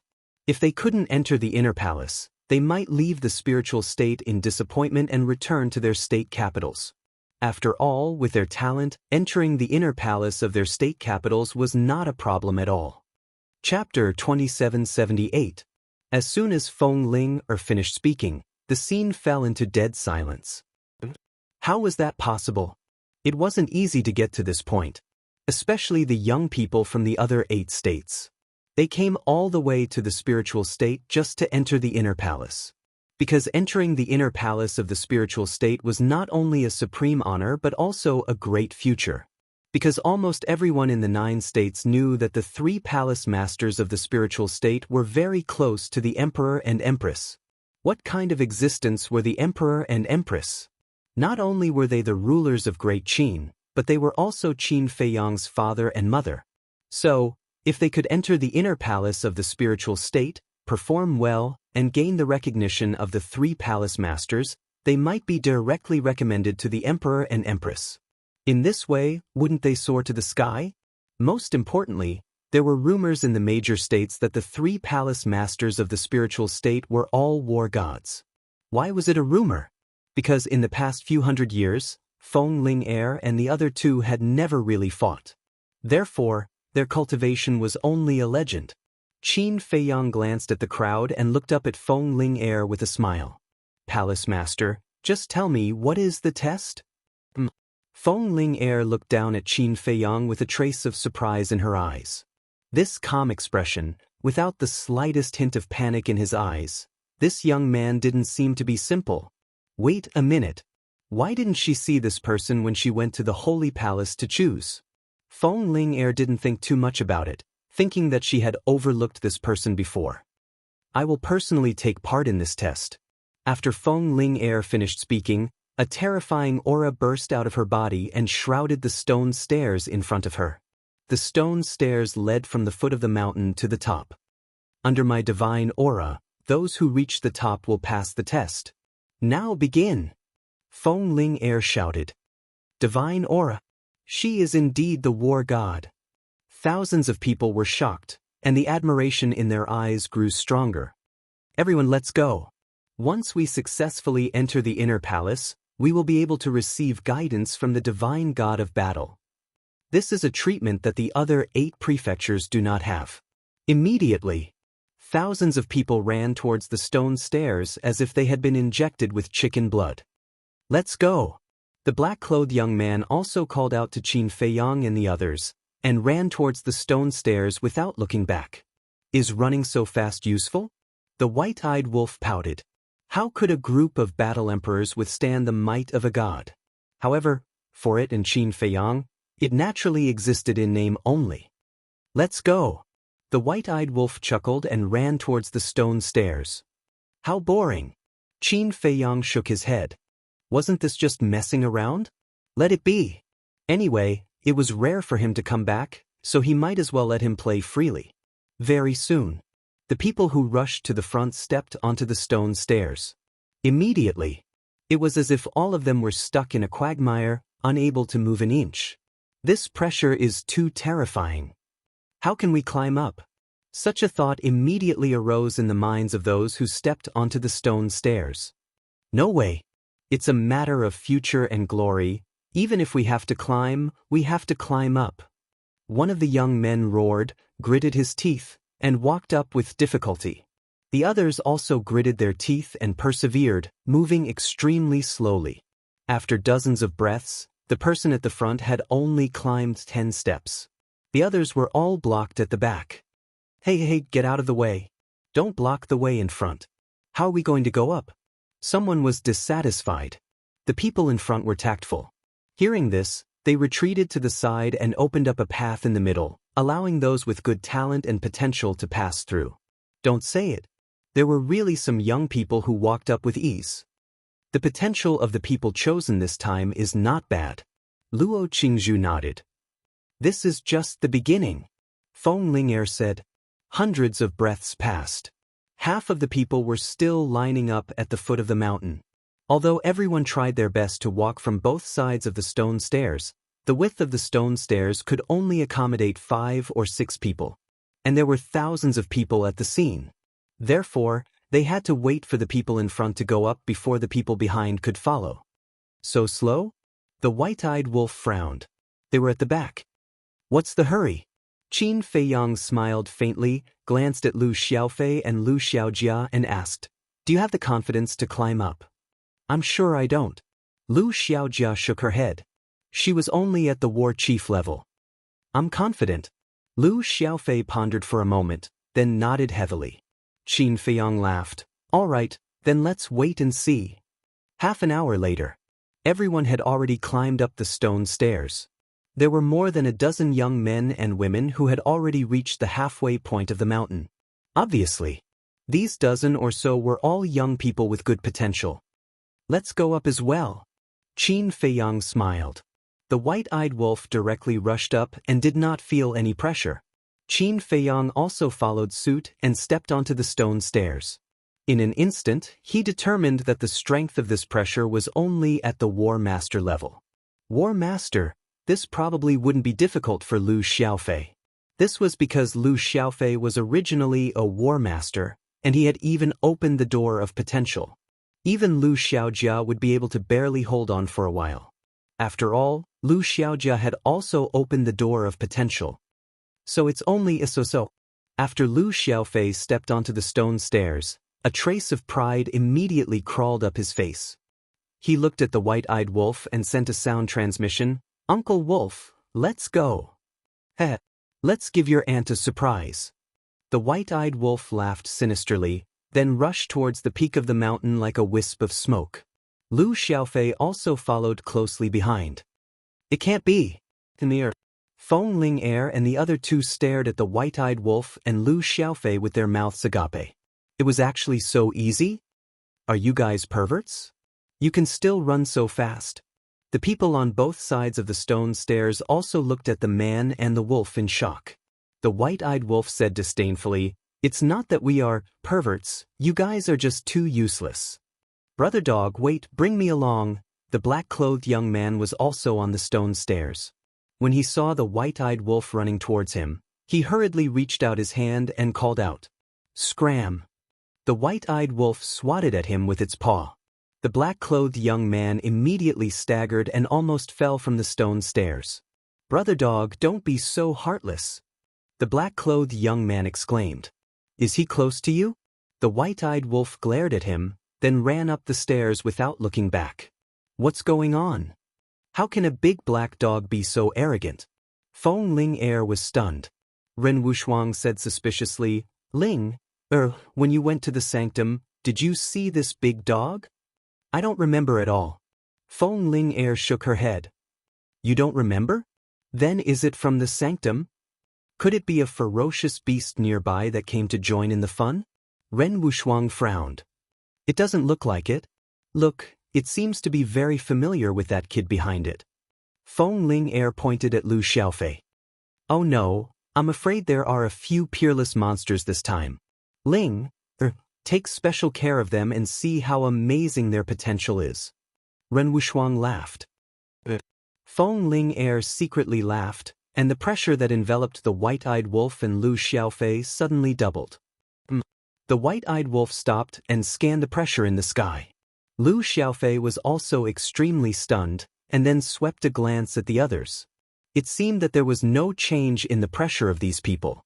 Immediately, the corner of his mouth twitched slightly, and he sent a sound transmission, "Uncle Wolf, we seem to have been specially taken care of by Aunt Ling." The pressure they were now enduring had already reached the level of a war saint. "Special care." The white-eyed wolf raised its head and glanced at Feng Ling-er, a trace of ridicule in its eyes, and then continued to run up. "Wait for me." Lu Xiaofei hurriedly followed. Although the pressure had increased to the level of a war saint, for him who had opened the door of potential, it was unable to stop him from moving forward. This really comes true. We're not even as good as a dog. Looking at the white-eyed wolf running up the stone stairs, thousands of people's hearts were filled with bitterness. "Ling, that big dog glanced at you just now. It seems to be provoking you. Ren Wushuang chuckled. Little bastard. Feng Ling Er's face darkened, and the pressure increased once again. Or king. Immediately, Lu Xiaofei's footsteps paused, as if his body was frozen. He was extremely dissatisfied in his heart, and muttered, Aunt Ling is too much. But the white-eyed wolf still didn't feel anything. Brat, you can't take it anymore. The white-eyed wolf stopped and sat on the stone stairs. He crossed his legs and looked down at Lu Xiaofei, who was below him, and said proudly, Aren't you just relying on your strong cultivation? What are you being arrogant for? Lu Xiaofei muttered. I'll go.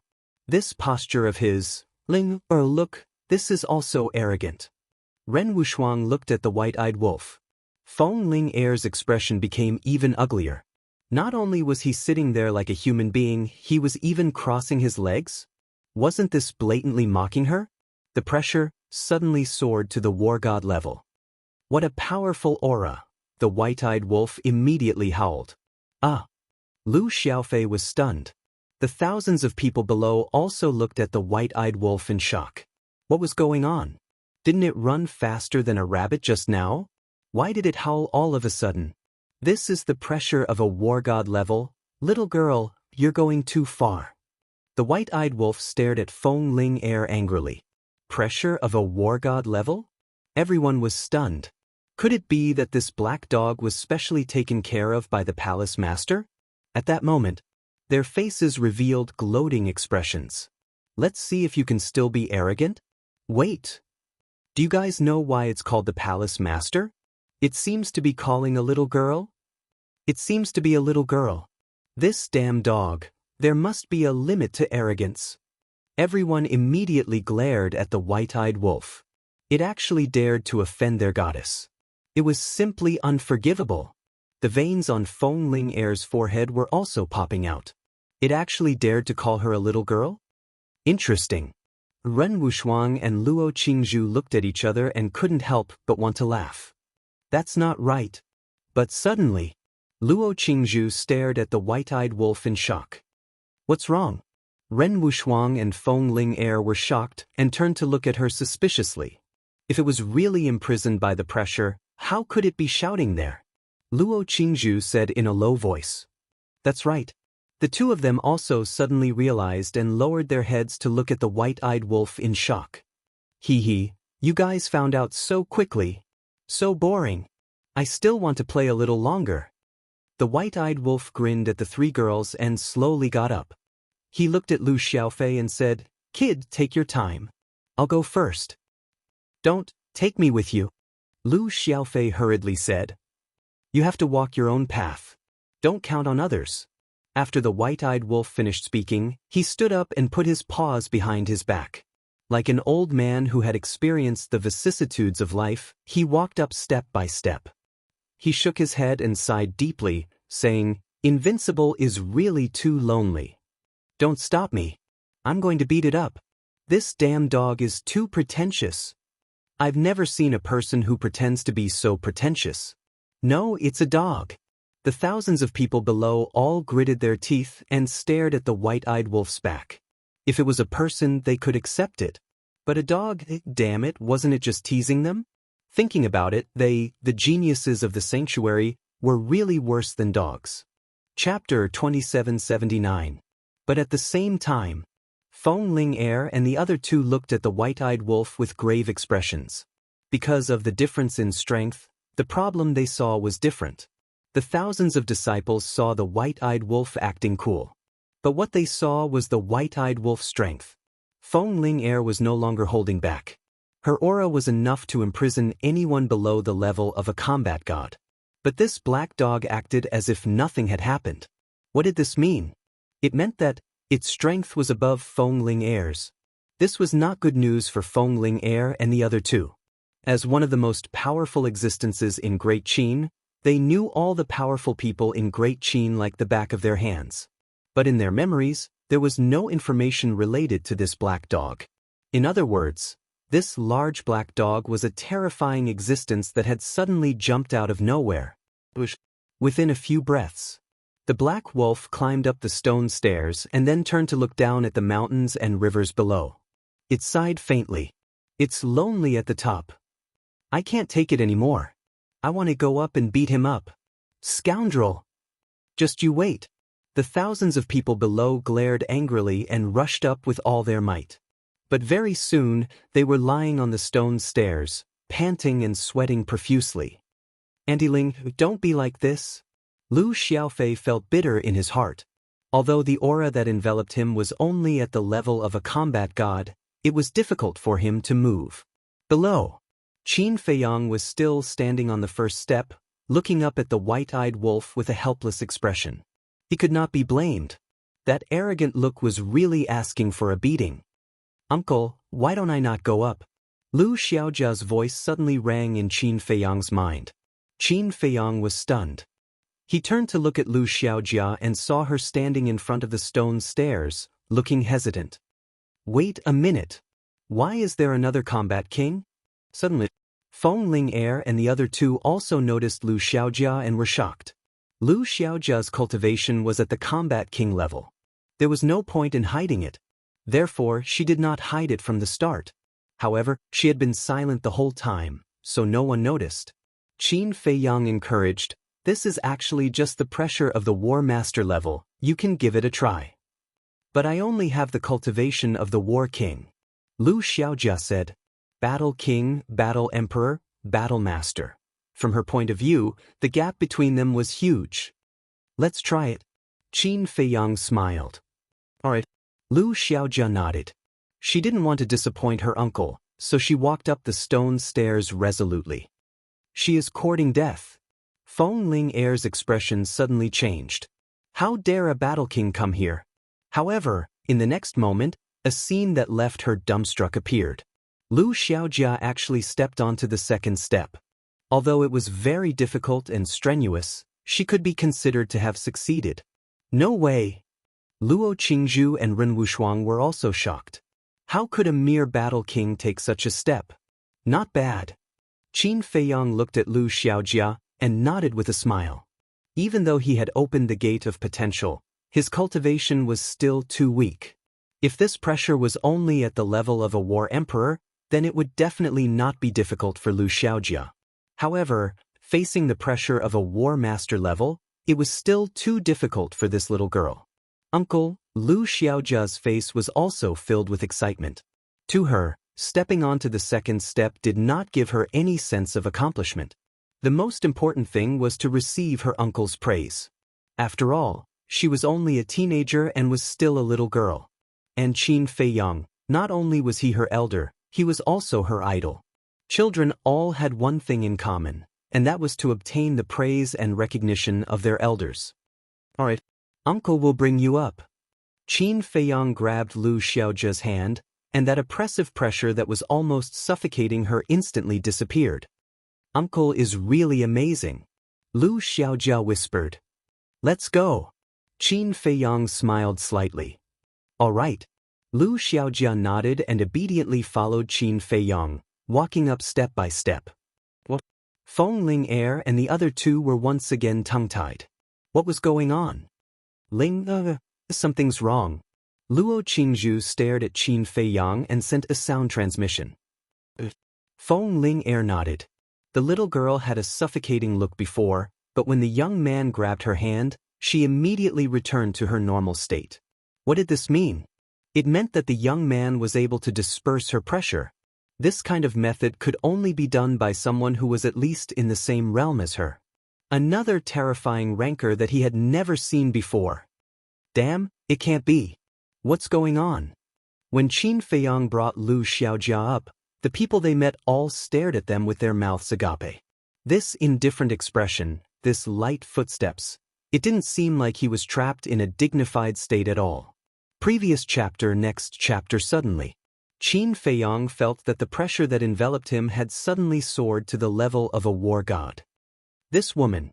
Qin Feiyang shook his head. However, he wasn't as bored as the white-eyed wolf. Without any pause, he walked up with ease.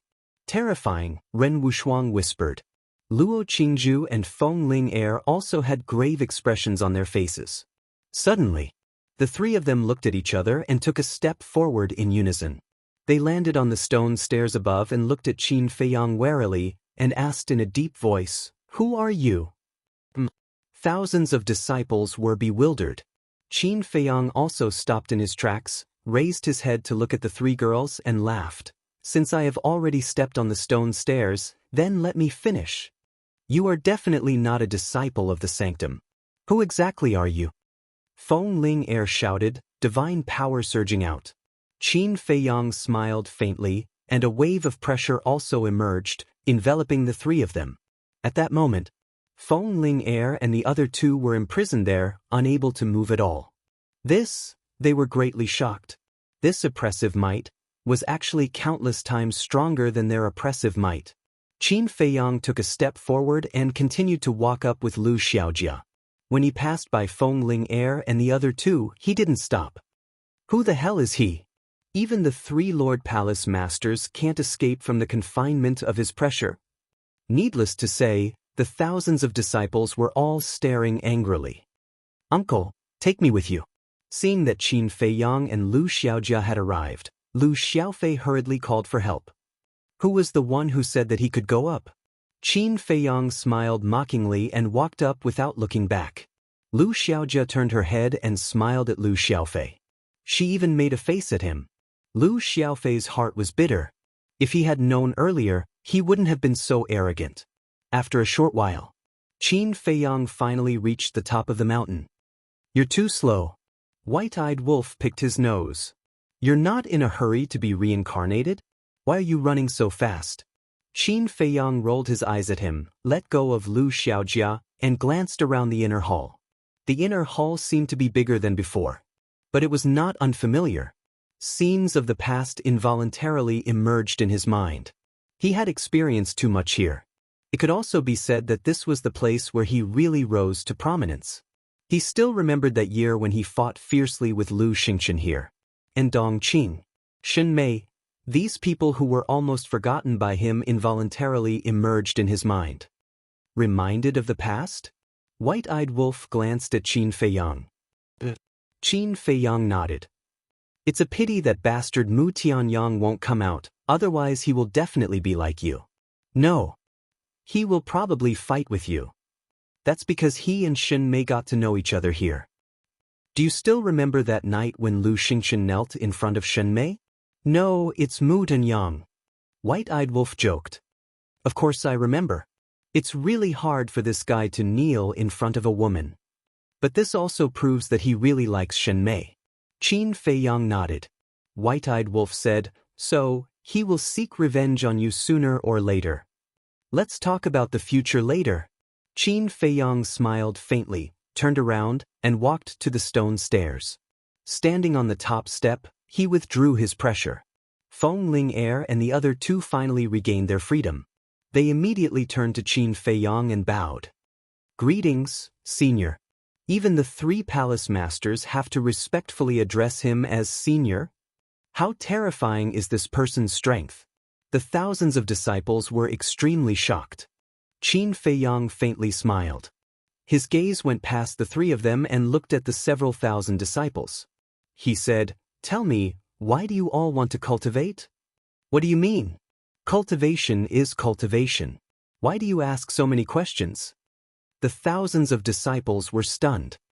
Everyone has something they insist on when they cultivate.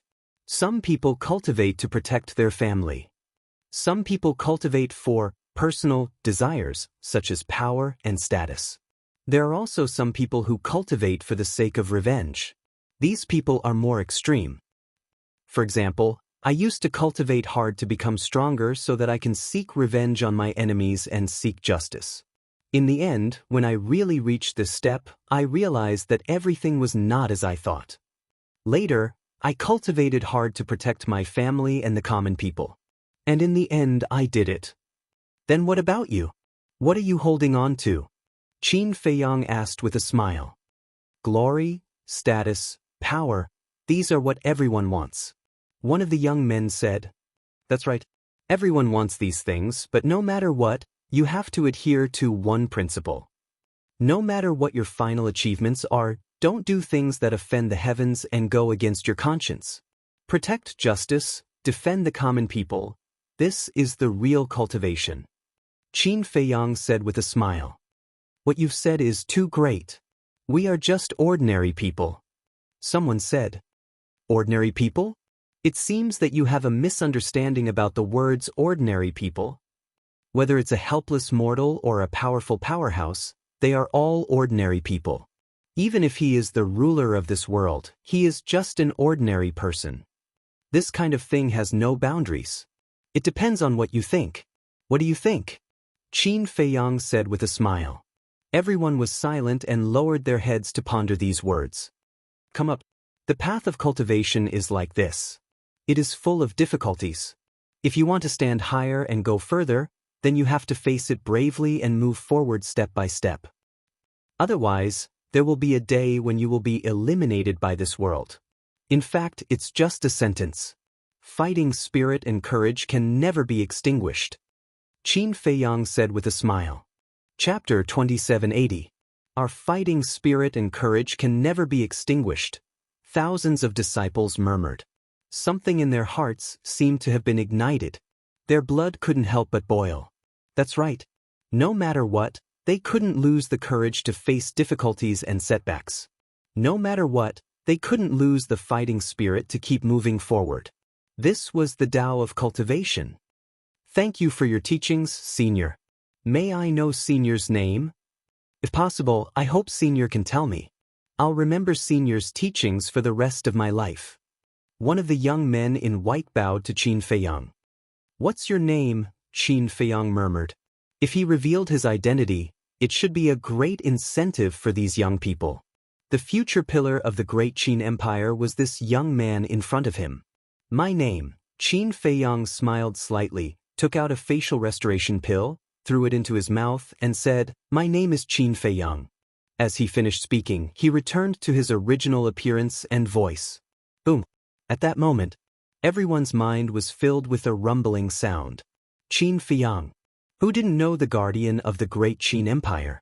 Not only was he a terrifying expert, but he was also a great person that everyone respected. The person in front of them was actually the guardian of the great Qin Empire? This is impossible. I must be dreaming. Everyone roared in their hearts. Looking at Qin Feiyang's face, their faces were full of disbelief. At the same time, Feng Ling Er, Luo Qingzhu, and Ren Wushuang's delicate bodies trembled violently as they stared blankly at Qin Feiyang. This face, and this voice, wasn't this the man they had been thinking about day and night? It was him. He was back. I don't believe it. Didn't the rumors say that the Guardian has left this continent? It's impossible for him to appear here. Someone shook his head. I don't want to believe it either. But look, he looks exactly the same as that statue. A young woman pointed to the statue at the top of the mountain. Everyone looked at the statue and compared it. It was exactly the same. It's him. He really is our guardian. We actually saw the guardian in person. The person who taught us earlier was actually the guardian god. Oh my God. You must be dreaming. The guardian god is actually teaching us cultivation? For hundreds of years, no one has ever enjoyed such treatment. We are so lucky. The thousands of disciples were extremely excited. This was especially true for the young talents from the other 8 states. The trip to the Saint Palace of the spiritual state was worth it. Disciple greets Lord Protector. The young man in white who had asked about Qin Feiyang's name was also very excited. When he came back to his senses, he immediately knelt on the stone steps and respectfully called out, Greetings, guardian deity. The other disciples regained their senses and also knelt down to worship. In the past, they had worshipped statues. Now, they were worshipping real people. The young people in front of him had basically grown up listening to the rumors about Qin Feiyang. One could imagine. Now that he had seen the true body of this legendary figure, he was extremely excited. Get up. Also, remember one thing. Don't lose your courage. In your life, don't kneel to the heavens or the earth. Only kneel to your loved ones. Qin Feiyang said. Disciple will remember Lord Protector's teachings. The thousands of disciples roared in unison. Then come up. I believe you can do it. Qin Feiyang smiled. Everyone, this is Lord Protector's expectation of us. We can't lose face for Lord Protector. Everyone charge up. Don't fall behind. The thousands of disciples' fighting spirit and courage were stimulated as they madly rushed to the top of the mountain. Some people had already given up in despair. But at this moment, they gritted their teeth and stubbornly climbed up the stone steps. Some people even crawled up. At this moment, no matter how embarrassed they were, it didn't matter to them as long as they could reach the top of the mountain. Even Lu Xiaofei became high-spirited and struggled to take a step forward. Feng Ling and the other two finally came back to their senses. They lowered their heads and glanced at the disciples before quickly rushing to the top of the mountain. Sister, Qingzhu. Qin Feiyang looked at them one by one, and a smile appeared on his face. He said, "Long time no see." "It's really you?" Ren Wushuang murmured. "It's me." Qin Feiyang nodded. "You bastard, you came to tease us as soon as you came back." Feng Ling rushed up, grabbed Qin Feiyang's ear, and shouted, "Apologize, admit your mistake." "Again? Do you think we're still children?" Qin Feiyang said angrily. "What? Do you think I don't dare to teach you a lesson now?" Feng Ling gritted her teeth. No. It's my fault, my fault." "It's not my fault. It's the white-eyed wolf. It's all his bad ideas." Qin Feiyang cried. "It can't be." When the disciples below heard the commotion, they looked up at the mountain peak and were immediately stunned. The temple master was grabbing the guardian god's ear, and the guardian deity had a helpless look on his face. Their relationship was indeed not ordinary. They must reach the mountain peak and become an inner hall disciple. Thousands of people worked harder. For glory, for the future, for the future. Even if blood spilled on the stone stairs, it did not matter. At the mountain peak, the white-eyed wolf, Feng Ling and the other two were stunned. They frowned and said, "Where's the white-eyed wolf? What a disloyal friend. Run away." The white-eyed wolf had not returned to its original form. Seeing that it was betrayed by Qin Feiyang, it cursed and immediately sneaked away. Feng Linger's shout rang out. The white-eyed wolf froze, turned to Feng Ling and asked in confusion, "Little girl, who are you talking to? What do you think?" Feng Ling let go of Qin Feiyang's slap, rubbed her hands, and walked toward the white-eyed wolf. "What are you doing? I'm not the white-eyed wolf." The white-eyed wolf said hurriedly. "Brother?" Feng Ling was stunned and joked, "Only that bastard white-eyed wolf would call me brother." That damn catchphrase. The white-eyed wolf cursed, and suddenly disappeared without a trace. "You're still running?" Feng Ling shouted angrily. Luo Qingzhu pulled Feng Ling and said with a smile, "All right, there are so many disciples below. It'll be embarrassing if they see you." Feng Ling expression froze. She was so happy that she forgot about the disciples. Ahem! Feng Ling coughed, tidied up her appearance, and then glared at Qin Feiyang and whispered, "I'll deal with you later." Qin Feiyang smiled embarrassedly. "Feiyang, when did you come back? How did you know we were in the inner hall?" Ren Wushuang asked. "I've only been back for a few days." Qin Feiyang smiled and nodded to Lu Xiaojia. Lu Xiaojia also took a facial restoration pill and quickly recovered her original appearance. "So it's you." The three women looked at Lu Xiaojia, shook their heads and smiled. Hee. Lu Xiaojia smiled mischievously, ran to Ren Wushuang, and hugged Ren Wushuang's arm, and said with a smile, "Auntie, it was indeed Uncle Wolf's bad idea. It has nothing to do with Uncle." "Uncle Wolf?" The three women's mouth twitched and looked at Lu Xiaojia. "It must be the white-eyed wolf who forced you to call him that." "It's not like that. Uncle Wolf and Uncle Wolf are as close as brothers, so it's only right that we call him Uncle Wolf," Lu Xiaojia said. "What the sensible girl." Ren Wushuang rubbed Lu Xiaojia's head and looked down at Lu Xiaofei and said, "Then he's your brother." Lu Xiaojia nodded and looked at Feng Ling and said, "Auntie Ling, let brother come up." "Come up?" Feng Ling looked at Lu Xiaofei and snorted, You dare to challenge my dignity with the white-eyed wolf, then you should be prepared to suffer. Lu Xiaojia heard this, and looked at Lu Xiaofei with a helpless expression, and then looked at Lu Xiaofei sympathetically. Luo Qingzhu looked at Qin Feiyang, and said, Feiyang, do auntie and uncle know that you're back? Of course they know. I just came out of the imperial palace this morning. Qin Feiyang nodded. That's good. Then you should have met my father and the others in the Butterfly Valley. Luo Qingzhu said with a smile. I also freeloaded breakfast. Qin Feiyang said. Freeloaded breakfast? Luo Qingzhu was slightly stunned, and then shook her head and said with a smile, It's not like you don't know how good my mother is to you. As long as you're willing, she can make breakfast for you every day. To be honest, even I, her biological daughter, am not as good as you. Qin Feiyang laughed, looked at the three of them, and said, Seeing that you're all doing well, I'm relieved. What do you mean? Are you leaving now? The three women were stunned and quickly asked. Not at all. I'm just feeling emotional. When I was in the ancient realm, I was always worried about everyone. And everything I saw when I came back this time was better than I imagined, so I'm happy. Qin Feiyang said. You scared me to death. I thought you were leaving immediately. Feng Ling breathed a sigh of relief. Luo Qingzhu and Ren Wushuang also breathed a sigh of relief. It was not easy for them to come back. If they left now, they would not even have a chance to reunite. How regretful would that be? I'm so tired. Aunt Ling, I really hate you to death. Lu Xiaofei finally climbed up. His body was covered in blood, and his face was pale. He lay sprawled on the ground, looking bitterly at Feng Ling and said weakly, You asked for it. But you're not bad, kid. You actually climbed up. It seems that the gate of potential was not opened for you in vain.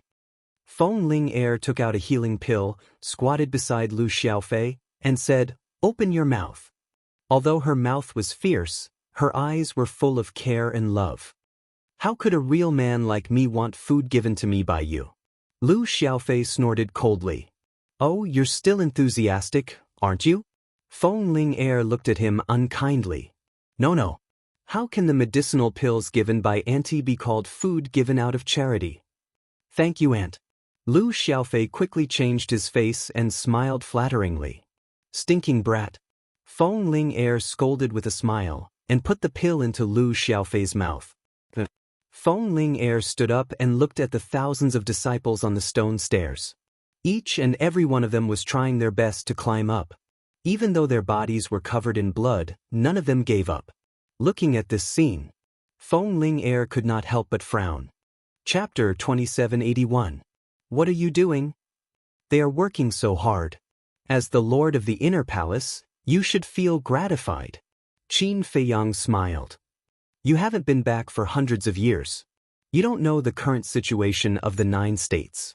Feng Ling glanced at Qin Feiyang, shook her head, and sighed. What do you mean? Qin Feiyang was stunned. We are doing this to prevent them from entering the Inner Palace. Feng Ling said. Qin Feiyang was stunned. Everyone knew that the more talents, the better. The strength of a force was closely related to the talents. Why did Feng Ling dislike it? You should already know that many of them are from the other 8 states. Feng Ling said. Qin Feiyang nodded. If you were the lord of the other 8 states or the lord of the sacred palace, and you saw all the talents in the state come to the sacred palace of the spiritual state, what would you do? Feng Ling asked. Qin Feiyang was stunned. Almost all the young people have come to our spiritual state. Now, the saint palaces in the other 8 states are in a state of shortage. The lord of the 8 states and even the lord of the spiritual state have come to us more than once. That's why we came up with this plan.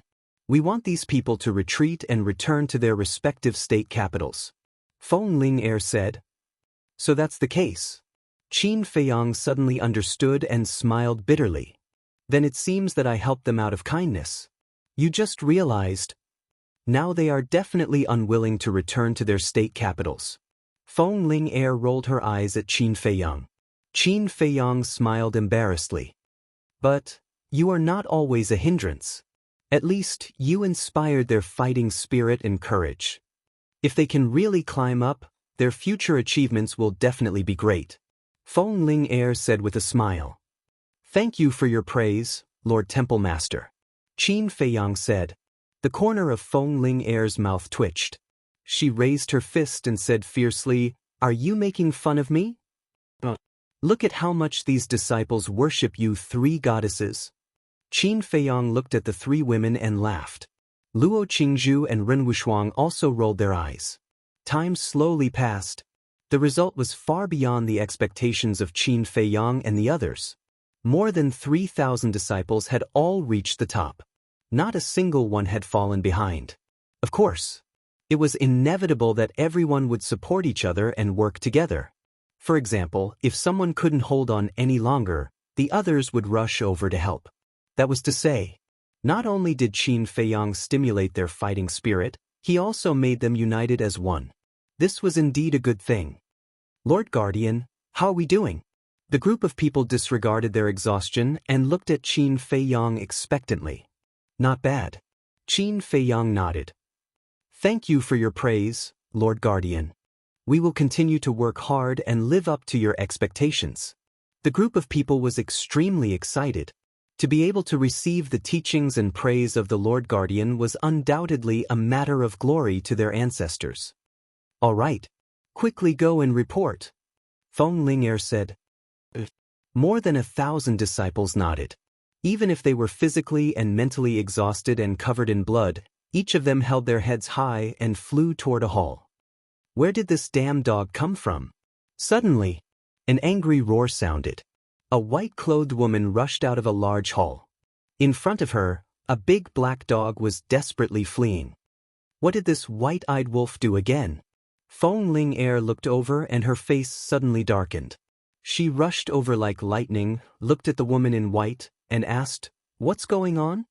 The woman in white angrily pointed at the white-eyed wolf and said, This damn dog sneaked into our resource hall's warehouse. Ah! Feng Ling was stunned. As expected, this woman did not change. She waved her hand and said, All right, you go and do your thing. I'll handle it. The woman in white nodded. After the woman in white left, Feng Ling turned to look at the white-eyed wolf. What do you want? Let me tell you, I'm not afraid of you. I just don't want to argue with a woman. The white-eyed wolf picked his nose and said. Feng Ling was slightly stunned. She rubbed her hands and walked toward the white-eyed wolf and said, Are you looking down on us women? Seeing that the situation was not good, the white-eyed wolf rushed behind Qin Feiyang and urged, Little Qin Zi, quickly, use your man's masculinity and make her kneel. Get lost. Qin Feiyang's veins were bulging. Would it be boring if he did not cause trouble for a day? You want me to kneel? Bah! Let's see how I make you kneel today. Feng Ling rushed over, grabbed the white-eyed wolf's ear, and directly gave him a fat beating. Qin Feiyang, Luo Qingzhu, and Ren Wushuang all looked at this scene with a gloating face. However, a man's masculinity, the two women glanced at Qin Feiyang and Feng Ling What she said was too ambiguous. Bitch, stop it. Do you believe that I won't be angry with you? The white-eyed wolf roared. Why don't you show me? Feng Ling was slightly stunned. She desperately grabbed the white-eyed wolf's ear and joked. Pain. The white-eyed wolf wailed. You still no pain? Feng Ling glared at it and finally released her claws. She said, Tell me honestly. Why did you go to the warehouse of the resource hall? I just went to take a look. After all these years, how many treasures were there in the resource hall? The white-eyed wolf said. That's it? Feng Ling frowned. What else? Do you think I want to ransack the resource hall? It's not that I look down on your resource hall. With my current strength, even if you give me the entire resource hall, I won't take a liking to it. The white-eyed wolf's face was full of disdain. You just went out to make a living for a few years. Look at you being so smug. Feng Ling rolled her eyes. You have long hair but short knowledge. The white-eyed wolf despised her. Feng Ling eyes suddenly widened again. The white-eyed wolf coughed dryly and looked at Qin Feiyang. He urged, Little Qin Zi, Didn't you say you were going to see your father-in-law? You've been delayed for so long. It's time to go. Father-in-law? Feng Ling Er and the other two girls were slightly stunned. They looked at Qin Feiyang and said, "You're already married to the mermaid princess?" The white-eyed wolf looked at the three of them playfully and said, "Look at your reactions. Are you very disappointed and sad? Get lost." The three girls stared at the white-eyed wolf at the same time. The white-eyed wolf bared his teeth and looked at them patiently. Qin Feiyang also shook his head helplessly. As long as the white-eyed wolf was around, there would be no peace anywhere. "We're not married yet." Qin Feiyang looked at the three girls and said with a smile. "Not yet? Then you're a little slow. Look at Lu Zheng and Lu Hong. Their children are already so big." Luo Qingzhu smiled faintly. "What about you guys? You guys haven't done anything at all." Qin Feiyang looked at the three of them and said. Ren Wushuang shook her head and said, "No one wants us three old ladies." Qin Feiyang looked at Ren Wushuang in astonishment. His sister had learned to joke. How could no one want the three dignified goddesses? He had set his sights too high. "Okay, you guys go ahead. I'll go to the Sea of Despair first. We'll meet at Butterfly Valley tonight," Qin Feiyang said with a smile. The three girls nodded. Qin Feiyang waved his hand and swept up the white-eyed wolf and Lu Xiaofei. He entered the Sea of Despair without looking back. Ren Wushuang shook her head and said with a smile, "I really didn't expect them to come back." Feng Ling Er also nodded with a smile. She turned to look at Luo Qingzhu and said with a smile, "Why do I feel that you didn't say much?" "Say what?" Luo Qingzhu was stunned. "Didn't you often talk about this when Qin Feiyang didn't come back?" Feng Ling Er joked. "Did I? Nonsense." Luo Qingzhu was helpless. "Sister, don't hide feelings in your heart. You have to boldly say it," Feng Ling Er said with a smile. Luo Qingzhu blushed and said, "It's not like you don't know that I've already let it go. If you have to say that, then I can't help it. In short, if you like someone, then work hard to pursue him. Don't wait until the day you die to regret," Feng Ling Er said. "The more you say, the more ridiculous it is." Luo Qingzhu shook her head and looked in the direction of the Sea of Despair. She smiled and said, "I've really let it go. I also sincerely wish that he and the mermaid princess can always be happy." Feng Ling Er and Ren Wushuang looked at each other and couldn't help but shake their heads. The Sea of Despair. Qin Feiyang walked on the surface of the sea, glancing around and recalling the past. White-eyed Wolf looked at Lu Xiaofei and his sister and asked, "Have you two been here before?" Lu Xiaofei nodded. "Not bad. We've been here before." White-eyed Wolf was surprised. "What's so surprising about that? Grandpa Mermaid Emperor also often visits our Lu family," Lu Xiaofei said. Qin Feiyang suddenly asked, "What about the other mermaids? Do they often walk around the spiritual state?" "I heard from father and mother that since the end of the war, the mermaid clan has never left the Sea of Despair." Lu Xiaofei shook his head. "Actually, they don't have to do this because the Great Qin doesn't belong to the Qin clan alone. It belongs to all the living beings on this continent. The mermaid clan can come out and walk around more often to get in touch with humans," Qin Feiyang said. "Although that's what you think, can you guarantee that others also think the same? The mermaid clan is very special. It's precisely because of this uniqueness that if they frequently appear in human life, it's hard to guarantee that some people with bad intentions have ulterior motives. Therefore, Grandpa Mermaid Emperor doesn't let everyone leave the Sea of Despair to protect the mermaid clan," Lu Xiaofei said. "That's true."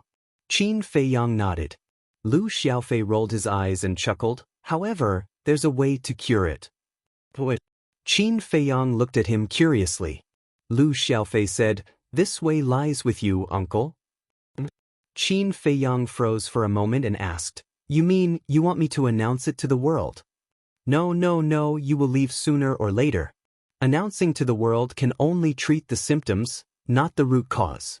The only way to truly solve this problem is to get married. As long as you and Aunt get married, then Aunt will be half the master of the Great Qin. Then, naturally, no one will dare to have ulterior motives against the mermaid clan. Lu Xiaofei laughed. You brat. Qin Feiyang knocked Lu Xiaofei's head and scolded with a smile. Lu Xiaofei rubbed his forehead and chuckled. Chapter 2782. Don't say that. This boy's idea is really good. Why don't you two take advantage of this time to settle this matter? The white-eyed wolf looked at Qin Feiyang and smiled sinisterly. Don't make a fuss. I haven't settled the score with you just now in the inner hall. Qin Feiyang stared at him angrily. The white-eyed wolf said suspiciously, Did I say anything wrong in the inner hall? Still playing dumb? Now my relationship with them is quite good. Why do you have to expose it? Are you unhappy if you don't cause me some trouble every day? Qin Feiyang said angrily. Just kidding. Everyone knows what you're thinking in your heart. You won't change your mind just because of a single sentence from me. The white-eyed wolf said. In your eyes, it's just a trivial matter, but in my eyes, it's a potential trouble. Qin Feiyang said. It's my fault, the white-eyed wolf shook his head. This bastard. Other men can't wait to hug her left and right, but he clearly has a chance, but he desperately pushes it away. Qin Feiyang shook his head and waved his hand. The mermaid princess appeared beside him. Lu Xiaofei and his sister immediately looked at the mermaid princess and couldn't help but exclaim. She's so beautiful. Hello, you two. The mermaid princess looked at the brother and sister. You are? The brother and sister asked. The white-eyed wolf pursed his lips and said, She's your aunt. What? You're our aunt. The brother and sister looked at the mermaid princess in surprise. It turned out that their aunt was so beautiful. No wonder their uncle only liked her. Lu Xiaojia suddenly turned to look at Qin Feiyang and asked, Uncle, didn't you say that only you and Uncle Wolf came back? Well, why do children have so many questions? Qin Feiyang said. Lu Xiaojia pouted, feeling wronged. It was clearly her uncle who was lying, okay? And now he was scolding her. Auntie, where is your tail? Lu Xiaofei actually said that. The mermaid princess paused for a moment before smiling. Of course I put it away. Can I have a look? Lu Xiaofei said. What's wrong with you? You're an adult, don't you know how to be polite? Qin Feiyang glared at Lu Xiaofei angrily. He looked at the mermaid princess and said, Don't mind these two little guys. We're already home. Do you want to go back and have a look? The mermaid princess scanned the sea of despair and finally looked at the bottom of the sea. She smiled and said, Since we're out, let's go home and take a look. Let's go then.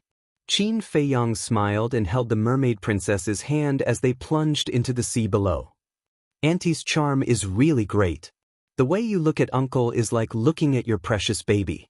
Lu Xiaofei whispered to Lu Xiaojia, who was beside him, as he looked at their backs.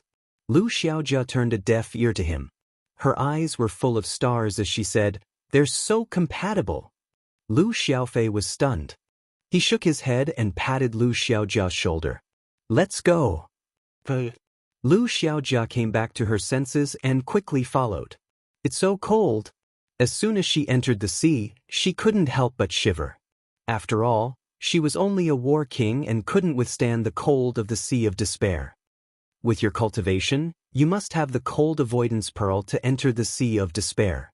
The white-eyed wolf waved his claws, and a wave of divine power appeared and enveloped Lu Xiaojia. Thank you, Uncle Wolf. Lu Xiaojia giggled. Little girl. The white-eyed wolf shook his head. At the bottom of the sea. A huge city sat at the bottom of the sea. Sea beasts of all shapes and sizes, as well as colorful corals, made the city seem even more magnificent and magnificent. Look, is that the princess? I think there's also Qin Feiyang. Lu Zheng and Lu Hong, those two children, are also here? And that wolf king. It's really them. The sea beasts in the sea quickly discovered Qin Feiyang and the others and immediately swarmed forward. Princess, we're not dreaming, are we? Why did you suddenly come back? All of them looked extremely excited. As the princess of the mermaid clan, the sea beasts of the Sea of Despair were naturally very familiar with her. Moreover, The mermaid princess had a gentle personality and used to treat these sea beasts very well. Therefore, these sea beasts respected the mermaid princess very much. I came back to see you guys. Have you been well all these years? The mermaid princess smiled sweetly. Good, very good. Ever since that battle, not a single human has come to the Sea of Despair to disturb us. Furthermore, the current emperor has personally ordered that no humans are allowed to step into the Sea of Despair. All these years, we've been living more peacefully than ever. The sea beasts were chattering non-stop. That's good. Then I'll go back and see my father first. Let's talk when I'm free. The mermaid princess smiled. The sea beasts nodded and then dispersed in a hubbub, shouting, "Quickly tell everyone that the princess is back." At that moment, the news of the mermaid princess's return spread in the Sea of Despair. In the city, in a large hall, the mermaid emperor, the Black Wing King, and the White Wing King were sitting together, chatting and drinking tea. The three of them were not so close in the past. The Black Wing King and the White Wing King were eyeing the position of the mermaid emperor covetously. But now, with the support of Qin Feiyang and the entire Qin clan, the two of them naturally did not dare to have any thoughts of causing trouble. Putting aside Qin Feiyang and the entire Qin clan, just the strength of the mermaid princess was enough to crush all their ambitions. So now they were all playing their part. Suddenly, four people and one wolf silently appeared at the entrance of the hall. Who is it? The two mermaids guarding outside were shocked. But when they saw the person's face clearly, the two of them were stunned. The princess Qin Feiyang, what's going on? The mermaid emperor's voice came from the hall. But the two mermaids did not seem to have heard it and stared at the mermaid princess and Qin Feiyang. Were they dreaming? The two of them rubbed their eyes and looked again. It was the real person. Greetings, princess. Greetings, your highness. The two of them immediately went down on one knee and bowed to Qin Feiyang and the mermaid princess. Princess? Your highness? The mermaid emperor and the other two in the hall heard and quickly turned their heads. Daughter? Feiyang. The mermaid emperor suddenly stood up, his eyes filled with disbelief. The Black Wing King and the White Wing King were the same. They stared at Qin Feiyang and the girl with their big eyes. Get up. The mermaid princess looked at the two mermaids kneeling on the ground at the door. The two of them got up, the excitement in their eyes could not be described with words. Your daughter greets father and uncles. The mermaid princess walked into the hall and bowed before the mermaid emperor and the other two. Qin Feiyang, the white-eyed wolf, and the Lu siblings also walked slowly into the hall. Daughter. The mermaid emperor came back to his senses and immediately went forward to support the mermaid princess. He asked, Is it really you? Father, are you not dreaming? It's me.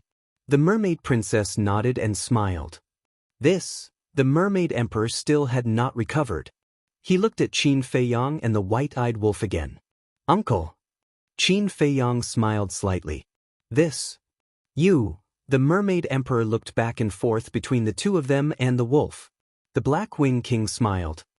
Old man, don't be so agitated. Be careful of your breath. The mermaid emperor turned to look at the Black Wing King. Are you sure you're not dreaming? Isn't everyone standing in front of you? The Black Wing King was speechless. He then looked at Qin Feiyang and bowed. Greetings, your highness. We're family. There's no need to be so polite. Qin Feiyang smiled. Family, the Black Wing King murmured. He then looked at the White Wing King. For a moment, the two of them were filled with emotions. Thinking back, they hated Qin Feiyang so much. But Qin Feiyang treated them as his own family, so he felt guilty in his heart. It's not a dream, the mermaid emperor whispered. Only then did he recover. He hugged the mermaid princess and said, Daughter, you're finally back. Father missed you so much. Father, when the mermaid princess heard this, her heart ached. It's all your daughter's fault for being unfilial and making you worry. No. The mermaid emperor shook his head and let go of the mermaid princess. He grabbed the mermaid princess' shoulders with both hands and said, You've lost weight. You must have suffered a lot outside. Did I? The mermaid princess looked at herself and smiled. It's good to lose weight. If I'm too fat, I won't be able to hold someone's heart. Qin Feiyang touched his nose. Could they not drag him into this? When the Mermaid Emperor heard this, he immediately glared at Qin Feiyang and said, "Kid, tell me honestly. Did you flirt outside and make my daughter suffer?" "How would I dare?" Qin Feiyang was helpless. The Mermaid Princess hurriedly said, "Father, I'm just joking. Don't take it seriously." "Can you joke about such things?" The Mermaid Emperor was stunned and looked at the Mermaid Princess speechlessly. Yes. The Mermaid Princess nodded. The White Winged King shook his head. "Old man, don't let them stand." Yes. The Mermaid Emperor nodded repeatedly. He pulled the Mermaid Princess and said, "Daughter, come and sit." "Grandpa Mermaid Emperor, there's still us." Lu Xiaofei said unhappily. The Mermaid Emperor was slightly stunned and smiled. "Xiaofei Xiaojia, you're here too." "Yes. We've been standing here for a long time. You only noticed us now?" Sigh. "I realized that ever since Uncle came back, my sister and I have been neglected." Lu Xiaofei shook his head sadly. The Mermaid Emperor laughed and said, Sit. Everyone sat around the table. The Black Winged King and the White Winged King stood. "Sit. Why are you standing?" The Mermaid Emperor looked at the two in a daze. The two were a little hesitant. They glanced at Qin Feiyang from time to time. "We're family. What are you afraid of?" The Mermaid Emperor shook his head helplessly. Qin Feiyang was also very depressed. Was there a need to be so afraid of him? He was not the devil. Yes. Hearing the Mermaid Emperor's words, the two nodded and then sat at the side. However, they still could not let go. Although Qin Feiyang did not release any aura, the two felt as if there was an invisible pressure. In fact, this pressure was due to their fear of Qin Feiyang. "How long have you been back? Now that you're back, you won't leave again, right?" After the Mermaid Emperor calmed down, he looked at Qin Feiyang and the Mermaid Princess and said, Chapter 2783. The Mermaid Princess could not help but look at Qin Feiyang. If he knew that they would leave again, her father would definitely be sad, so she did not know how to explain it to him. "Daughter, why are you looking at him?" The Mermaid Emperor frowned. The Black-Winged King glanced at the Mermaid Emperor and said, "Look at this old man. He's so excited that he's lost his mind." Looking at the princess's expression, I know that she will definitely leave again. The White-Winged King thought to himself. Qin Feiyang smiled and said, "Uncle, we're only here to visit you temporarily. We'll leave again after some time." "Leave again?" The Mermaid Emperor was stunned. Qin Feiyang nodded and smiled. "There are still many things in the ancient realm that have not been settled. I'm puzzled. What is it that needs you brats to settle? Are there no other big shots in the ancient realm?" The Mermaid Emperor frowned. "Father, look at what you're saying. Feiyang is no longer a brat." The Mermaid Princess looked at the Mermaid Emperor unhappily. "You haven't married him yet, and you're already speaking up for him? This daughter of yours is indeed raised by someone else." The Mermaid Emperor shook his head and sighed. The Mermaid Princess said helplessly, "Father, Feiyang is now one of the big shots in the ancient realm." "So what if he's a big shot? If you want to marry my daughter, then you have to listen to me." The Mermaid Emperor snorted coldly. The Mermaid Princess and Qin Feiyang were stunned. Although this was a little unreasonable, they really could not find a reason to refute it. "What about the ancestors? Don't you care about the ancestors' lives?" The Mermaid Princess said. "What? Ancestors?" The Mermaid Emperor was surprised. The Black-Winged King and the White-Winged King's eyes trembled slightly, then they stared at the Mermaid Princess. "Ancestors? Whether it's the first Mermaid Emperor, the first Black-Winged King, or the White-Winged King, they're all alive." The Mermaid Princess said. "Not dead? How are they now?" The Mermaid Emperor hurriedly asked. "It's all right, but the opponents they are facing right now are very, very strong, so they need Feiyang to assist them." The Mermaid Princess said. "How strong?" The Black-Winged King asked. The Mermaid Princess said, "It wouldn't be an exaggeration to say that any one of them could instantly annihilate Great Qin and the entire Forgotten Continent." "No way. The three of them looked at each other. This was too terrifying. It was completely beyond imagination. Of course, Fei Yong also has this ability now. Thus, he must return to the ancient realm. The mermaid princess said. What? The black-winged monarch and the white-winged monarch looked at Qin Fei Yong in shock. This kid had already become so powerful? They could destroy Great Qin and the Forgotten Continent. The mermaid emperor looked at Qin Fei Yong, took a deep breath, and asked, "What about the Qin emperor?" The Qin emperor is still alive. And Lu Xingyang. They are all the strongest in the ancient realm. The mermaid princess said. The mermaid emperor pondered for a moment. After a while, he looked at Qin Fei Yong and said, "All right, I don't care if you go or stay. I only have one request." "Please speak." Qin Fei Yong said. "Get married. After you get married and give birth to a grandson for me, only then can you return to the ancient realm." The mermaid emperor said resolutely. The black-winged monarch and the white-winged monarch looked at each other and couldn't help but shake their heads. It was indeed as they had expected. However, Qin Fei Yong was in a difficult position. "I say, you brat. You've known my daughter since you were young. Even if you want to experience the process of love, it should be about time, right? Or are you saying that you don't plan to marry my daughter at all?" The mermaid emperor raised his eyebrows. No. Qin Fei Yong hurriedly waved his hand and said, "Heaven and earth can bear witness to my feelings for your daughter." "Then why are you hesitating? Is it so difficult to get married?" The mermaid emperor said angrily. "Father, why are you so fierce?" The mermaid princess said angrily. "Shut up." The mermaid emperor glared at the mermaid princess. Then he looked at Qin Fei Yong and said, "I only have one daughter. I don't want her to waste her youth on an unpredictable man." "Father, love is mutual and mutual investment. How can it be a waste?" The mermaid princess was dissatisfied. "I told you to shut up. Didn't you hear me? Now that your wings have hardened, you won't even listen to your father's words." The mermaid emperor said angrily. The mermaid princess lowered her head, feeling wronged. Qin Fei Yong grabbed the mermaid princess's hand and gave her a comforting look. Then he looked at the mermaid emperor and said, "I believe you know that the people I admire the most in my life are my ancestors." "I know." The mermaid emperor nodded. "Therefore, when I get married, I hope to receive my ancestors' blessings. I also hope that all my relatives are here. But now you are in Great Qin, and my ancestors are in the ancient world. It is impossible to have the best of both worlds.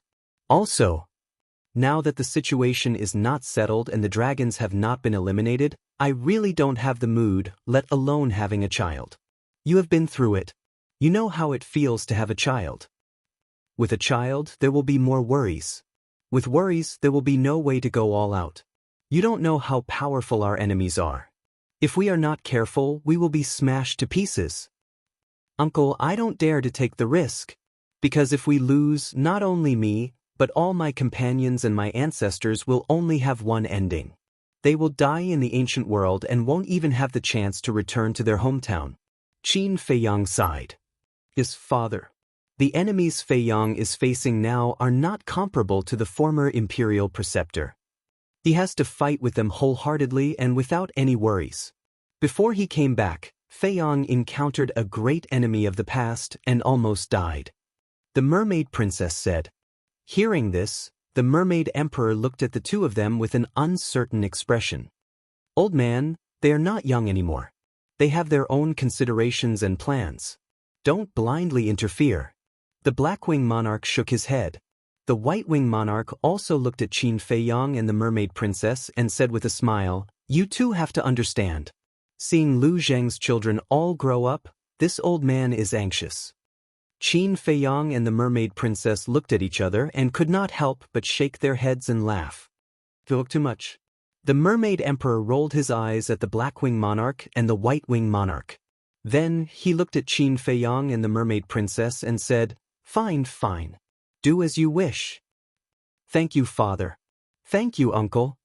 Qin Fei Yong and the mermaid princess looked at each other and smiled. "Then when are you leaving?" the mermaid emperor asked. "I'm not sure yet." The mermaid princess said. The Mermaid Emperor pondered for a while and looked at Qin Feiyang. He said, I know you are very busy, so I won't force you to stay here. But my daughter, the Mermaid Emperor then looked at the Mermaid Princess and said, you must stay here for a while and talk to father. The Mermaid Princess nodded. The Mermaid Emperor then looked at Qin Feiyang and said, but no matter how busy you are, you have to stay for a meal. That's for sure. Qin Feiyang nodded with a smile and said, give me a portion of all the delicacies you have here. I'll accompany you for a few drinks. Sure. The Mermaid Emperor laughed and looked at the Black-Winged Monarch and the White-Winged Monarch. He said, you two are not allowed to leave either. I couldn't ask for more. The two of them looked at each other and laughed. The Mermaid Emperor also laughed. He looked at the door and shouted, men. The two mermaids outside the door immediately walked in. The Mermaid Emperor said, hurry up and prepare a banquet at noon. Make it the most luxurious. I want to accompany my future son-in-law and have a few drinks. The two of them responded respectfully, turned around, and quickly ran out. Sister, we're in for a treat. Lu Xiaofei chuckled. You little brat, when have I not given you and your sister good food and drinks? The Mermaid Emperor glared at Lu Xiaofei. Lu Xiaofei said, how can that be compared to the banquet for uncle? Your uncle is an adult, and you're a kid. Of course, it can't be compared. The Mermaid Emperor pouted. I'm not a kid anymore. Lu Xiaofei was dissatisfied. Then you're a big kid. The Mermaid Emperor said. Lu Xiaofei's expression stiffened. He said angrily, Grandpa Mermaid Emperor, you're doing this on purpose. The Mermaid Emperor laughed. The white-eyed wolf rolled his eyes and looked at the group. You guys chat. I'll go out for a walk. After saying that, he ran out like a wisp of smoke. Don't mess around again. Qin Feiyang immediately shouted. Got it. The white-eyed wolf said without turning his head. His tone was extremely impatient. Don't worry about it. Let it do whatever it wants. Anyway, it's our home. The Mermaid Emperor waved his hand. You don't know. If you don't do anything about this guy, he'll cause a lot of trouble here. Qin Feiyang said. It doesn't matter. The Mermaid Emperor waved his hand, looked at the Mermaid Princess, and asked, Daughter, did the three ancestors treat you well in the ancient realm? Of course. They like me very much. They even personally taught me cultivation and taught me the supremacy-level divine arts. The Mermaid Princess nodded. Supremacy-level divine arts? Qin Feiyang was stunned. He said suspiciously, Why didn't I know about this? You didn't ask. It's not just me. Sister Rushuang, Old Zhao, and the others all have supremacy-level divine arts. The Mermaid Princess said. All of them? The corner of Qin Feiyang's mouth twitched. He said, All of you have it, but I don't? That's too unfair. The Mermaid Princess shook her head and smiled. Do you still need them to give it to you? It's not a matter of giving it or not. It's a matter of attitude. Also, how can you call Qin Rushuang sister? If you call her sister, what should I call her? Wouldn't the seniority be messed up? Qin Feiyang was speechless. She asked me to call her that. The Mermaid Princess said. Nonsense. Qin Feiyang shook his head. Wait a minute. The Mermaid Emperor interrupted them and said, What's a supremacy-level divine art? Is it powerful? Of course. The Mermaid Princess nodded. How powerful? The Black-Winged King and the White-Winged King were also curious. This, how should I put it? It seems that you won't understand even if I tell you. The Mermaid Princess was a little troubled. Forget it, let's not talk about it. Let's talk about something else. For example, what did you experience in the ancient realm? The Mermaid Emperor waved his hand. There's nothing to talk about my experience because it was Feiyang who protected me. Feiyang's experience is rich. The Mermaid Princess smiled. Could you tell us? The Mermaid Emperor looked at Qin Feiyang, his eyes full of anticipation. Then you must sit tight. Don't be scared. Qin Feiyang smiled. Brat, am I that weak? The Mermaid Emperor stared at Qin Feiyang. Qin Feiyang laughed, casually picked some small matters and slowly told them. As for those soul-stirring events, he automatically ignored them. because he did not want everyone to worry about him. Chapter 2784. However, even if it was just a small matter, it was still shocking for the Mermaid Emperor and the other two. After all, the environment and altitude were different. Time flew by. Noon soon arrived. At the dining table, Qin Feiyang asked Hui for a few more jars of celestial immortal wine. This made Hui extremely depressed. When he brought the 5-clawed golden dragon to the Heaven Immortal Tower, he also spent a lot of effort to get these jars of celestial immortal wine. Now, it all benefited Qin Feiyang. But there was no other way. If he wanted to go to the Heaven Immortal Tower again, he had to rely on Qin Feiyang's space-time gate. So, although he was very reluctant, he still obediently gave it to Qin Feiyang. After tasting the celestial immortal wine for the first time, the Mermaid Emperor and the other two were full of praise. Such a divine brew was comparable to bejeweled nectar. After eating, Qin Feiyang took out the tea leaves and drank for a while. These tea leaves also amazed the Mermaid Emperor and the other two. They were also more and more curious about the ancient realm. What kind of place was it? Even the tea leaves and wine were so different. On the street outside. Princess. Son-in-law. Qin Feiyang walked on the street. The mermaid princess was holding his neighbor's arm with a happy smile on her face. Everywhere they went, the mermaids they met would happily greet them. Qin Feiyang and the mermaid princess naturally responded with a smile. Unknowingly, a square entered their sight. There were 4 statues in the square. Each statue exuded a shocking aura. This was the forbidden land of the mermaid clan, the land of inheritance. The 4 statues were of Qin Bat-Ian, the first mermaid emperor, the first Blackwing King, and the first White-Wing King. The first mermaid emperor, the Blackwing King, and the White-Wing King all had 5 pairs of wings on their backs. They looked majestic. Qin Feiyang suddenly asked, "How many wings do they have now?" "Which one?" Qin Feiyang's sudden question made the mermaid princess somewhat unable to react. "That's them." Qin Feiyang pointed at the statues of the first mermaid emperor. The mermaid princess nodded, then shook her head and said, "They usually keep their wings, so I don't know." "I see." Qin Feiyang suddenly smiled and asked, "How many wings do you have now?" 9 pairs of wings. The mermaid princess said. "So many." Qin Feiyang was surprised. "Every time I make a breakthrough, I'll gain a bunch of wings. From the War King to the 9 Heavens realm, there are exactly 9 great realms." "That's not right. You don't even know how many wings I have. It seems that you don't care about me at all." The mermaid princess pouted, feeling wronged. Qin Feiyang was stunned. He smiled bitterly and said, "You have never opened your wings before, have you? You just don't care about me." The mermaid princess snorted coldly. All right. It's my fault. Qin Feiyang quickly apologized. There was no need to say anything. No matter how big the world was, his wife was the most important. The mermaid princess giggled and leaned her head on Qin Feiyang's shoulder, saying, "Feiyang, I won't go to the gathering at the Butterfly Valley tonight. It's good that you don't go. If everyone knows that you came back, they will definitely force us to get married." Qin Feiyang said. "Are you so afraid of getting married?" The mermaid princess seemed a little disappointed. "Afraid?" Qin Feiyang was slightly stunned. He turned to look at the mermaid princess's face and said helplessly, "Don't you know what I'm thinking?" "Whatever you say." The mermaid princess nodded. "Thank you." Qin Feiyang smiled gratefully.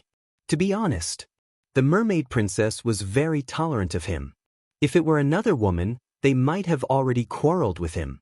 Therefore, he cherished this woman in front of him very much. No matter what, he could not let her down, let alone let her suffer any grievances. In the future, he would definitely give the mermaid princess a wedding that no woman would envy. Unknowingly, the two walked to the square. "Greetings, princess." "Greetings, your highness." The mermaids guarding the land of inheritance quickly bowed. Qin Feiyang nodded with a smile and waved his hand, saying, "Leave the square first." "Leave the square?"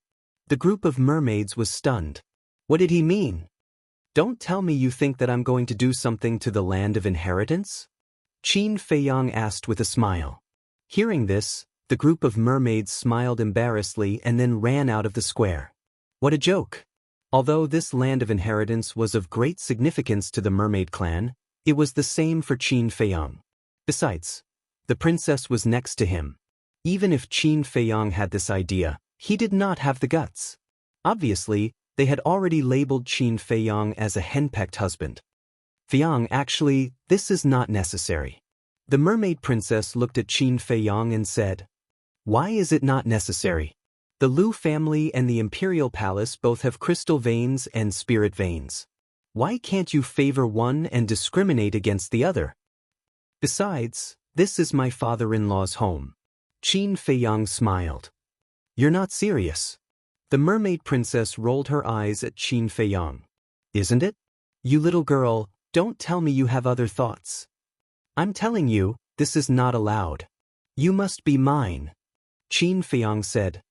"Who's yours?" "I am me. I'm not anyone's." The mermaid princess raised her arrogant head, but her eyes were full of happiness. Qin Feiyang lovingly scratched the mermaid princess's nose and then rose into the air.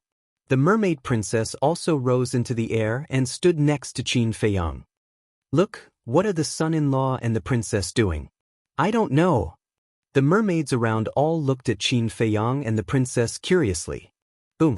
Suddenly, waves of divine power emerged from Qin Feiyang's body and flooded into the ground. Boom! The next moment, as Qin Feiyang waved his hand, the entire land of inheritance was directly uprooted from the ground. The surrounding mermaids' faces changed.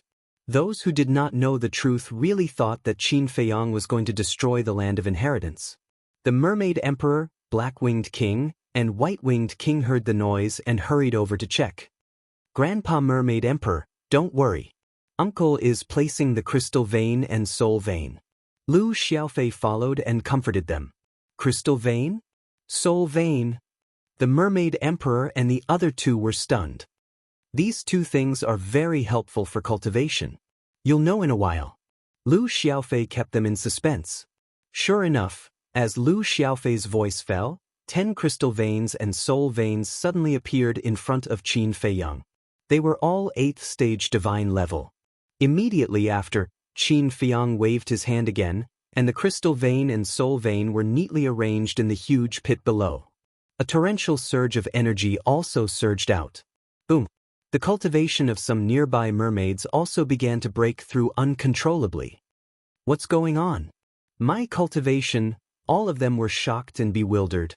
The Mermaid Emperor and the other two were dumbfounded when they saw this scene. Lu Xiaofei chuckled and said, "This is the power of the soul vein and crystal vein. What kind of supreme treasure is this?"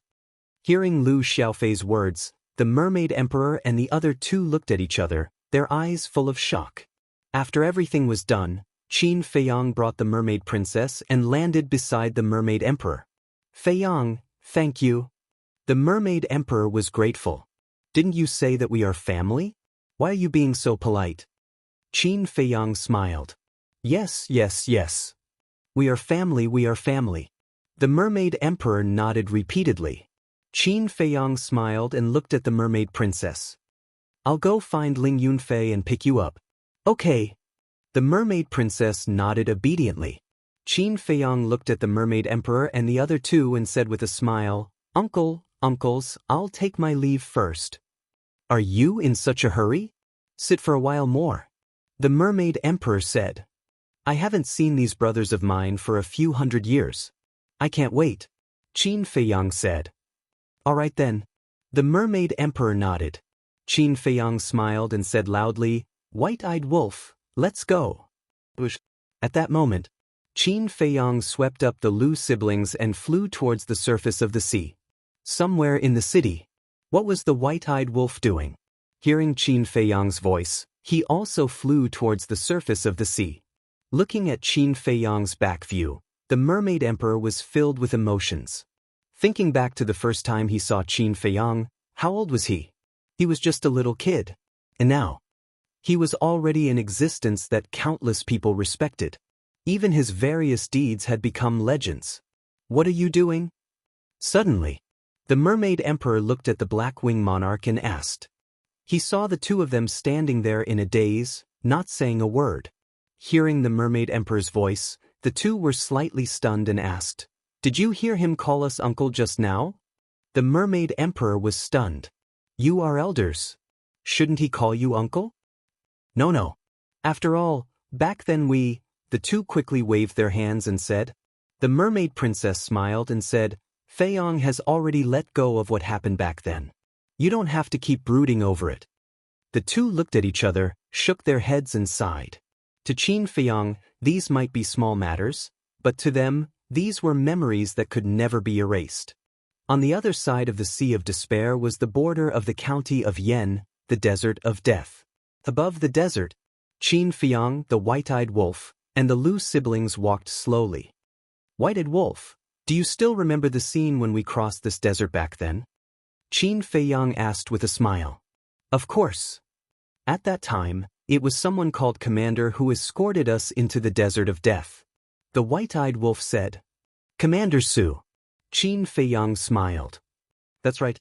At that time he was ordered to kill us. In the end he was persuaded by us and turned back. I still remember that later on, we met a giant python. We fooled it and sent us to the Sea of Despair." The White-Eyed Wolf said. "This giant python followed us and transformed into a dragon. Now, I don't know where it is fooling around with the Crocodile Emperor and the others." Qin Feiyong shook his head. "Needless to say, they must be living a good life." The White-Eyed Wolf pursed his lips. "Isn't it a relief for us if they are living well?" Qin Feiyong smiled.